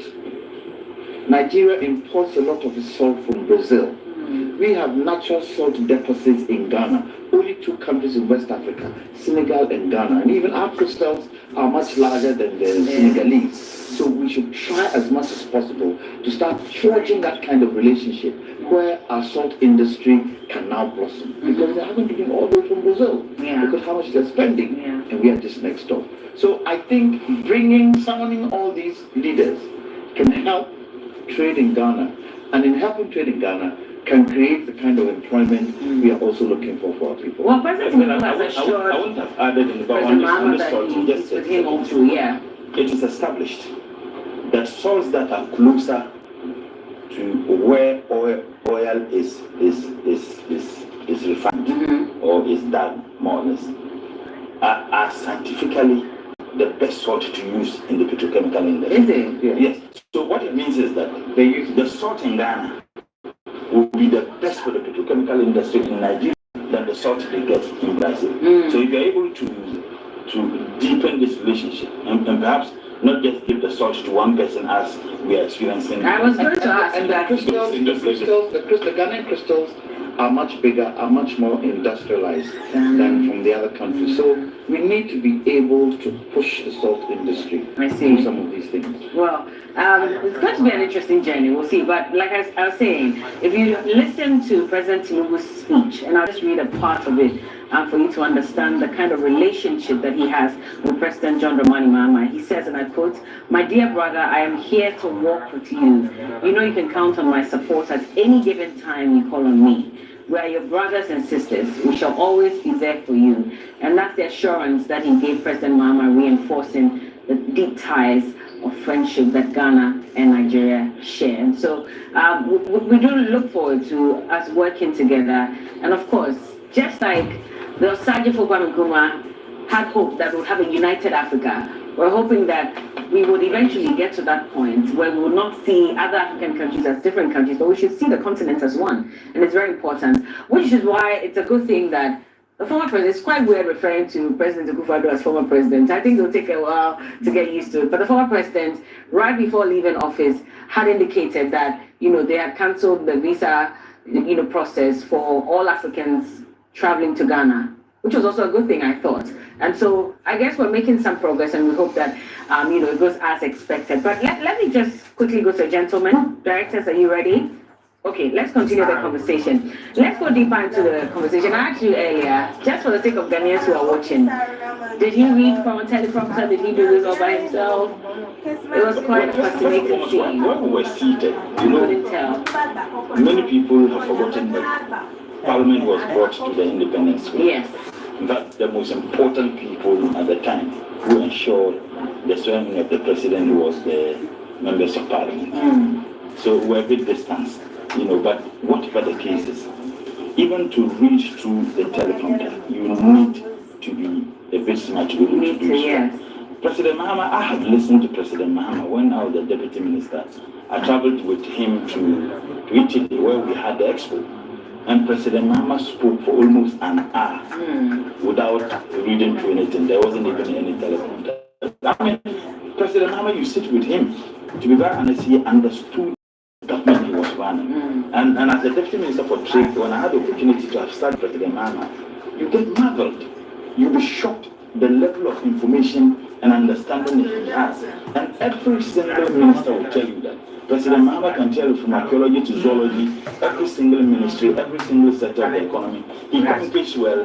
The manner and the demeanor with which he communicates is something that would certainly attract, people who would want to listen to him. So when we were seated, we could not tell. But the most important aspect of all the things he said is the content of the speech, is the content of his message. One thing that makes everybody, and should make everybody proud, is that at least the speech was not plagiarized. It was never plagiarized. You don't need to speak big English to impress anybody, because that for me is a specter of embarrassment, as we experienced some 8 years ago. So if you have a speech that is delivered, and even the dressing of the president, this was made in Ghana. That particular thing he wore was done by young people in this country. Okay. The shoes the president was wearing was made in Ghana. We've had other presidents also wear the kente. So what I'm saying is that if you have a president who is bringing 24-hour economy and thinking that we must build our indigenous capacity, provided expand the economy, ensure the macroeconomic stability so that businesses can strive, and he comes with a free peace that is not even Ghanaian. I mean, that in itself will be defeated. I mean, to be fair, we have Ghanaian designers now who make the three-piece suits, etc. I will not mention names because then that's giving them food. But I tell you that this one was just an unknown designer. Oh, I'm just saying there are quite a number of Ghanaian designers who make the suits. here as well. He did, yes, he did. I deliberately asked that because, of course, like I said, the debate was raging on.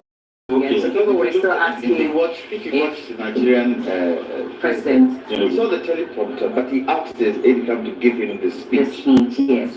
Anyway, let me cross over to Johnny and Michael Ogodu, and we're going to go through President John Dramani Mahama's speech to get a better understanding of what exactly it is that he said. Well, you look dapper, by the way, this afternoon. I like that. Thank you. I would have mentioned the name of the designer just to give them props because, sometimes when we find these foreign designers, we mention their name. I don't want commercials to come and give me. No, it's not about commercialization. I think it's about helping the local brands to also grow. I mean, now we have a lot of eyeballs at this point. So in 2 seconds, mention that. I leave that to you. Don't worry. So in case they so for example, this kente is from what? Go back. Go back kente. And all the ladies are wearing go back kente, and it's an indigenous business. If we support them, they will make some more money, and then they will employ some more people, and so you don't have the unemployment rate shooting up. So yeah, so go back.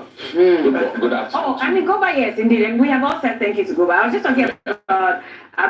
Mention the guy name. Mention the guy name. Easy Johnny, he's trying to box me. Oh no, but small nation, but you don't want to. Comrade Kuchetu is trying to corner me one place. He's sending me the name of the designer of John Dramani Mahama's outfit. His Excellency. So let's know the guy so we can give him props. He's did a good job. Okay. Hey, handle the conversation, please. Okay. It's Bondana, actually.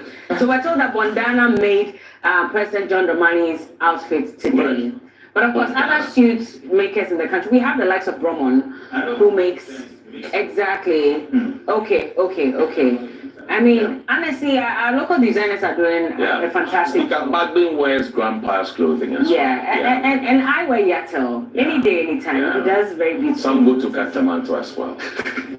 And now I'm not sure if you can go there because they are rebuilding. But let's look at the speech of His Excellency. So John Dramani Mahama had earlier promised a 120-day promise. It was an action plan that they put together. We've done this beautiful presentation, so we bring you up to speed on it because today is president, and so the countdown begins today, right, Mike? Yeah. So we'll go through the action plan. The first one is about cabinet appointments and government efficiency. It says within the first 14 days, he will complete the list of cabinet ministers for parliamentary approval. First 14 days. Yeah. So today is day 1, tomorrow is day 2, and so we're counting down 14 days. And I'm sure that already some names are flying around. There was a first list that came out, Michael, and then the team came to say no, we have not put out any team. Another team, I think about 3 lists came out, and then they have come to. But it tells you how people are looking forward to those names, Michael.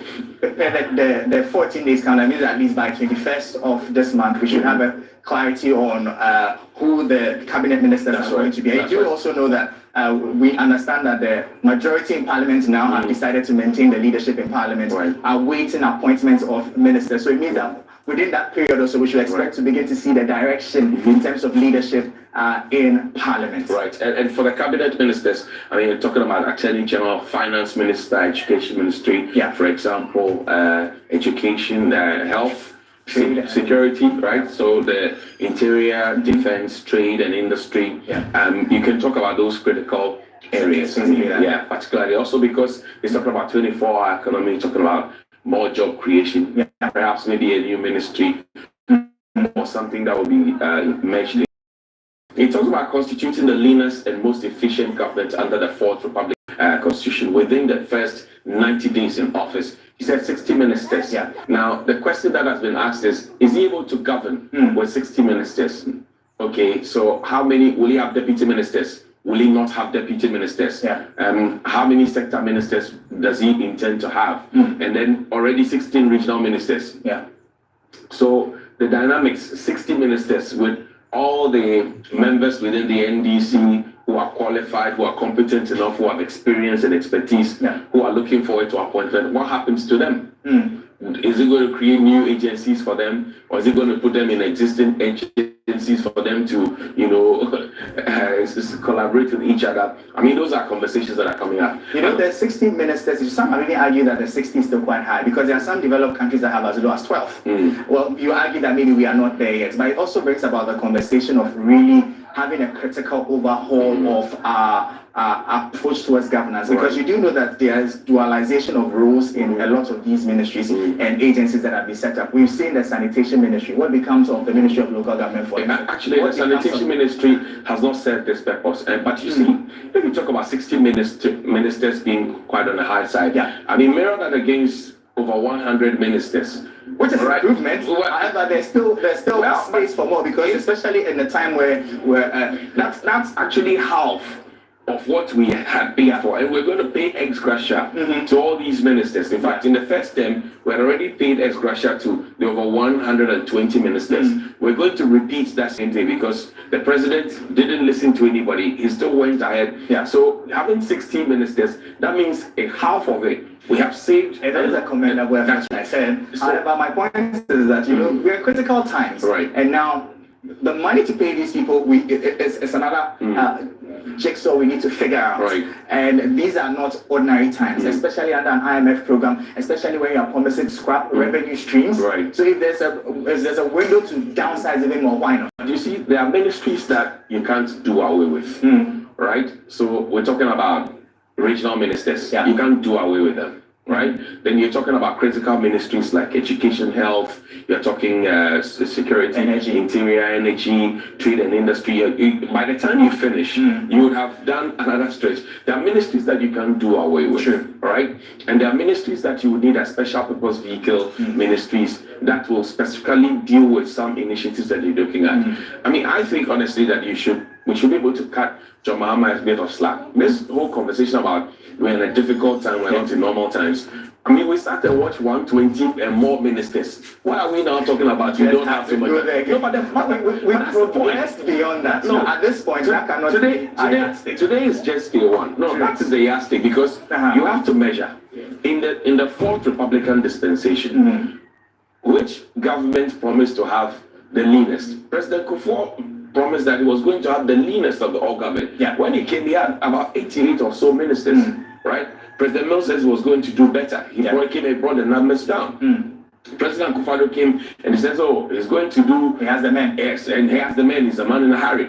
I mean, he's the highest in Ghana's total history. And the one who refused to reach out for them all. Exactly. 7 years of their being in office. So somebody said 60. I think it's considerable. Fair point. Establish a robust code of and standards for all government officials. I think this is essential, because you know, when people work at ministries, when people are appointed, they tend to clothe themselves and pavilion themselves in some authority that they do not have, and by so doing, the KPIs and the things satisfied, they really don't pay attention to it. So if there's a code of conduct and all government officials, then you know that you cannot drive government vehicles on weekends, right?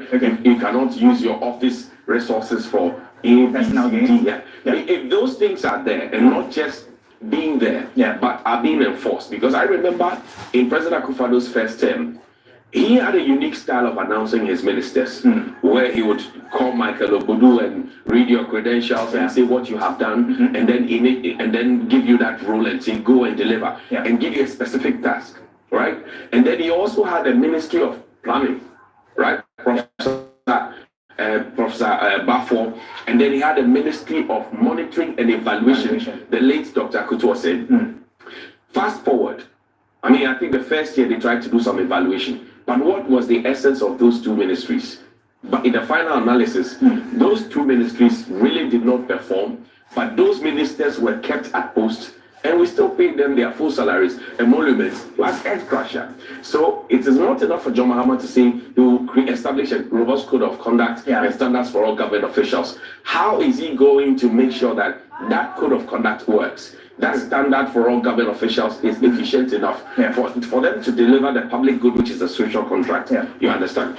And then he says he's going to institute a quick one on that one, actually. You know, the expectations are very high for this Mahama government, especially because of a lot of the precedents that has been set. So I think this code of conduct is welcoming news. However, we also would be expecting that it will be implemented to the core, because when it comes to laws, policies, and the likes, we know that as a country we are not deficient in any way. The problem has been the enforcement. So we should expect that if the code of conduct is going to be introduced, it will be implemented to the letter, because we've seen a lot of ministers get off the hook for doing things that are unthinkable things. So if there's a code of conduct, we're expecting that, Mr. President, you will hold your officials accountable when they flout any of it. And not praise them at all. Say that they are being vilified. Especially. So we need to see accountability to the letter. And once he does this, I'm sure that to a laudable extent, he will get the buy-in of the public. You know, I asked an MPP and NDC big with the other time. He says, look, if John Mahama jailed one or two of his own appointees, so he's very confident that he will do it. But that was John Mahama of old. This is John Mahama of the new age. Is he able to do it? Well, time will tell. Institute a government policy banning political appointees from purchasing state assets. I think that's clear enough. If he's able to do this, we will all be happy with him. And I'm sure Operation Recover or Loot will be looking around for some of these things. I just remember Chini over there. Hold a national economic dialogue to assess the true state of the economy and prepare a homegrown fiscal consolidation program for the budget. It reminds me of the Senchi meeting, right? And I remember that Senchi meeting, it was only the venerable Kwame Pianim who attended that meeting. The MPP totally boycotted that meeting. And that came back to hurt us because, you see, as a country, after the elections, we need to come to the center. Look at what the Americans do. Look at what the British do. Look at what the Canadians do. Look at what the Germans do. But we still are stuck in, what do you call it, in our campaigning. I was watching the news the other time, and then I saw Dr. Mahmoud Bawumia, the MPP's flag bearer. And by the way, he was at the inauguration, and I love that free spirit. That sense that I saw at the inauguration, President Kufuor was there, Nana Akufo-Addo was there, Rollins was there, Dr. Bawumia, Samira, they were all there. It was good enough, President Kufuor. It was good enough to show that there's a certain national character around it. Very true. But you know, of course, then you have, then you have the fire, for example, at Cantonment. And then Dr. Bawumia, on the eve of the expiration of his office, goes there to say he is going to fix the market. In what capacity? How? That's the question. So now you have gone there to promise the people. And the Ghanaian politician typically thinks of the next election as opposed to delivering the public good. As I speak to you now, the campaigns have already begun. I mean, you're looking at the opposition trying to, say, oh, this one I don't work, oh, this one. And I find it strange because just a few weeks ago, there were people who were so optimistic that if a certain candidate was elected, everything was going to be well. Suddenly, another candidate wins and he says, I am going to do what your candidate says he will do. And they say, oh, you will fail. How? Interesting. You know, the hypocrisy of it. We've seen the minority now in Parliament make comments about, you said you scrap the levy, do it so we see. However, interestingly, their own candidate also promised to do things. So it just shows the double standard. But quickly on the national economic dialogue, I think that we're at a critical point where that level of consensus building is necessary to fix the economy. Because as we speak right now, we do know inflation is at about 23%, largely driven by food inflation. Until we come to a point as a country where we're able to address these things and fix the economy and shift from that dependence on imports to keep our economy running, we won't be able to get out of the woods. So this is critical. So the conversation is not about the titles, for example, plentiful food and jobs, but it's about the reality on the ground. Within the first 90 days, I abolished the following taxes to alleviate hardship and reduce the cost of doing. And one of these levies, e-levy, it's one, COVID levies, two, 10% levy on bet winnings, and then there's the emissions levy. These four. You were mentioning earlier that, look, these are revenue streams. True. Okay? All these, just to chip in, these levies are giving us roughly about 5 billion cedis. Right. Now, if you take these off, and by the way, COVID levy at this point is totally not, because not there. I mean, so it shouldn't have stayed on there. I mean, if COVID levy on, then we should have brought road tolls which are cancelled illegally by Mr. Makwata on the 17th of November in 2021, because that was totally unnecessary, right? Now, we shouldn't be giving COVID levy at this point. It's not leave purpose. But then, for the other three, which are a revenue stream, right? What are the alternatives? That's the big question. Are we going to save, on other ends to make up for it? Well, at least in the interim, we are seeing some savings from the downsizing in government, but is that enough? That's the big question. Okay, great. Now, review taxes and levies on vehicles and equipment imported for industrial and agricultural purposes within the first 90 days. I love this. You know why I love this? So we're encouraging people to get into agric. We're encouraging people to get into other modes of business. The typical man who gets into agric, if he's doing some farm that my father has given me, say 20 acres or 50 acres, and buying fuel at the same rate as somebody who is doing regular, down running business. Water, if the dams are not available, as is the case now, I'm buying water at the same commercial rate. Electricity for the farmhouse at the same commercial rate. Import duties at the same, rate. And so by the time you finish everything, the farmer literally has next to nothing, right? It tills the dirt, plants the seed, watches it, nourishes it, nurtures it to grow, harvest. But then the post-harvest losses and everything else will now come to zero. So if you have something like this and is able to do it within the first 90 days, because this must be as a matter of law. Sure. It has to go through Parliament, because it is only Parliament that can review taxes and levies that have been imposed. There's an interesting thing you see here. Interestingly, the policy document we are referring to is a 120-day plan. Right. However, he's allocated 90 days for this. It means that in the next 3 months maximum, we should begin to see this roll out. Right. And I did hear the president, I almost said former president, I did hear the president state that the 24-hour economy policy that he's pushing will thrive on the wings of agriculture. Right. So it just shows you back to this, that is the commitment here, getting the industry well-resourced, getting the right equipment in town, giving them the right incentives to grow the economy. And trust me, even during COVID times, one sector that grew consistently for us as a country is the agricultural sector. And yet this is still a very agrarian and consistent level. So if there are the right equipment investments in there to drive it right, the amount of the volumes we can drive in there, from food production to the job creation and the economic growth we can generate over there is enormous. Thankfully, they have the numbers, so let's see how it goes. Convene a national consultative conference on education to build consensus on sector improvements. I think that speaks for itself. Implement a I'm sure that's on the back of his promise that he wasn't going to scrap the free SHS. Probably this is where the review of the policy would come under. Now, implement a no academic fee policy for all first-year students in public tertiary institutions, including universities, colleges of education, and nursing training institutions. The question is how? How will you fund it? How will you fund it? I mean, where are you getting the money from? Because you are promising here to scrap taxes, revenue, and then review taxes also within this space. So there are two layers of taxes that you are looking at. So now you come to this point where you now have to pay.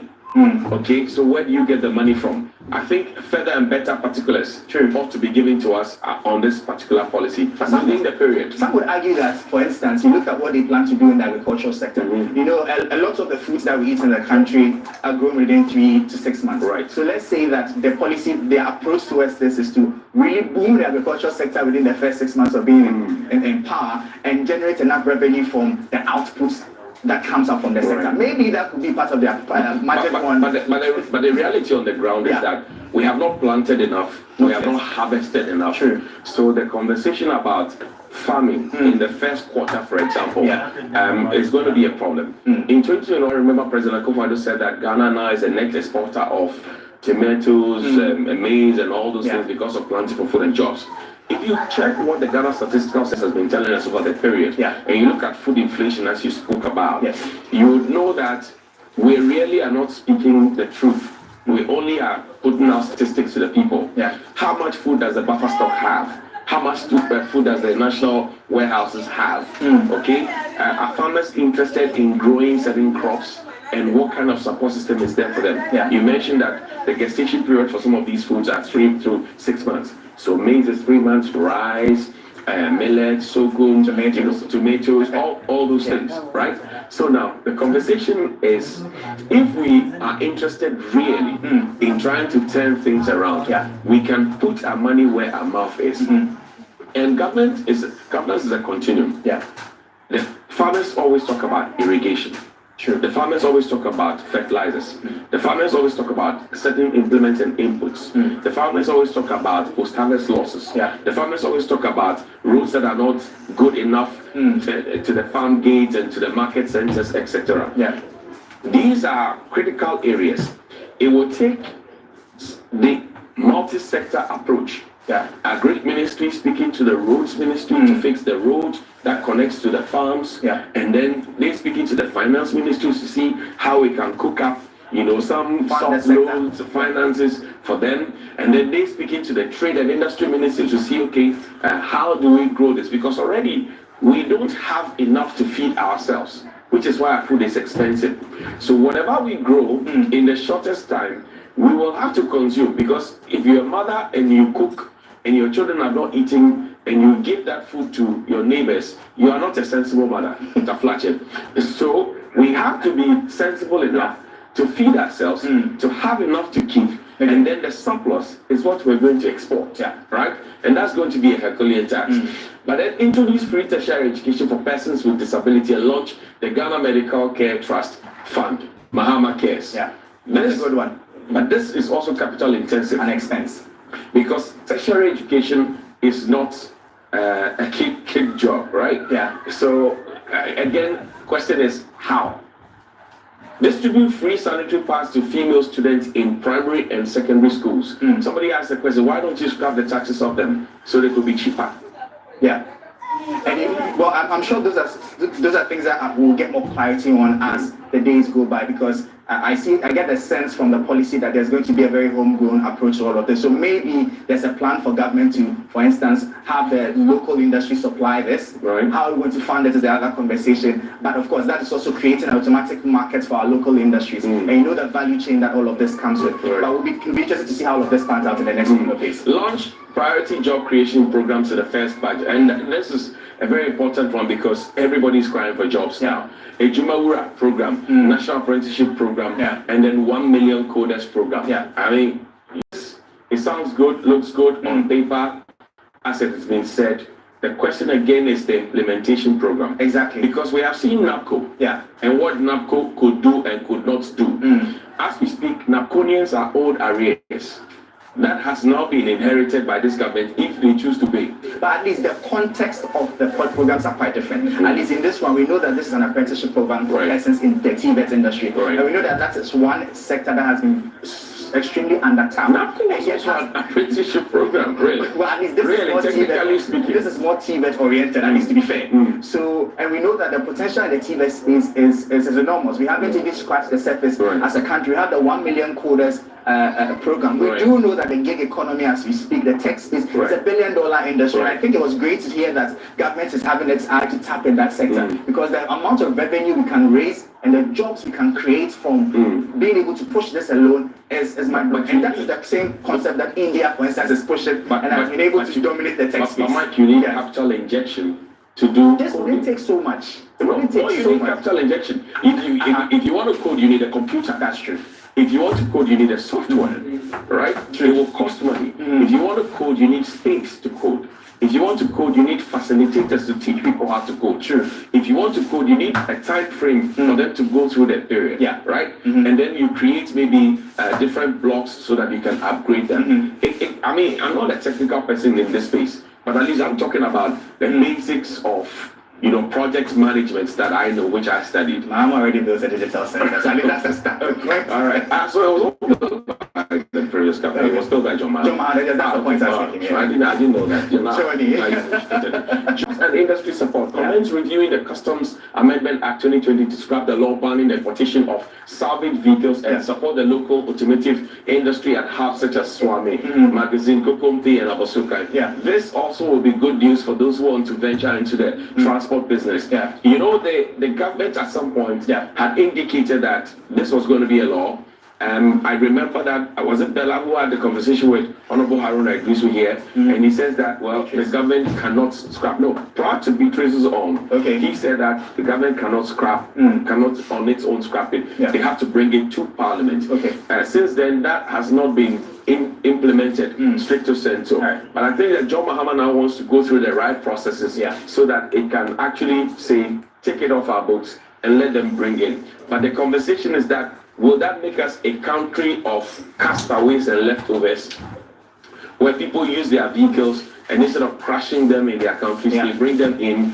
What does it mean for the ozone layer? What does it mean for our climate action? What does it mean for the protection of our environment, the quality of air that we breathe? All these are conversations that must be put in. So if we are bringing these vehicles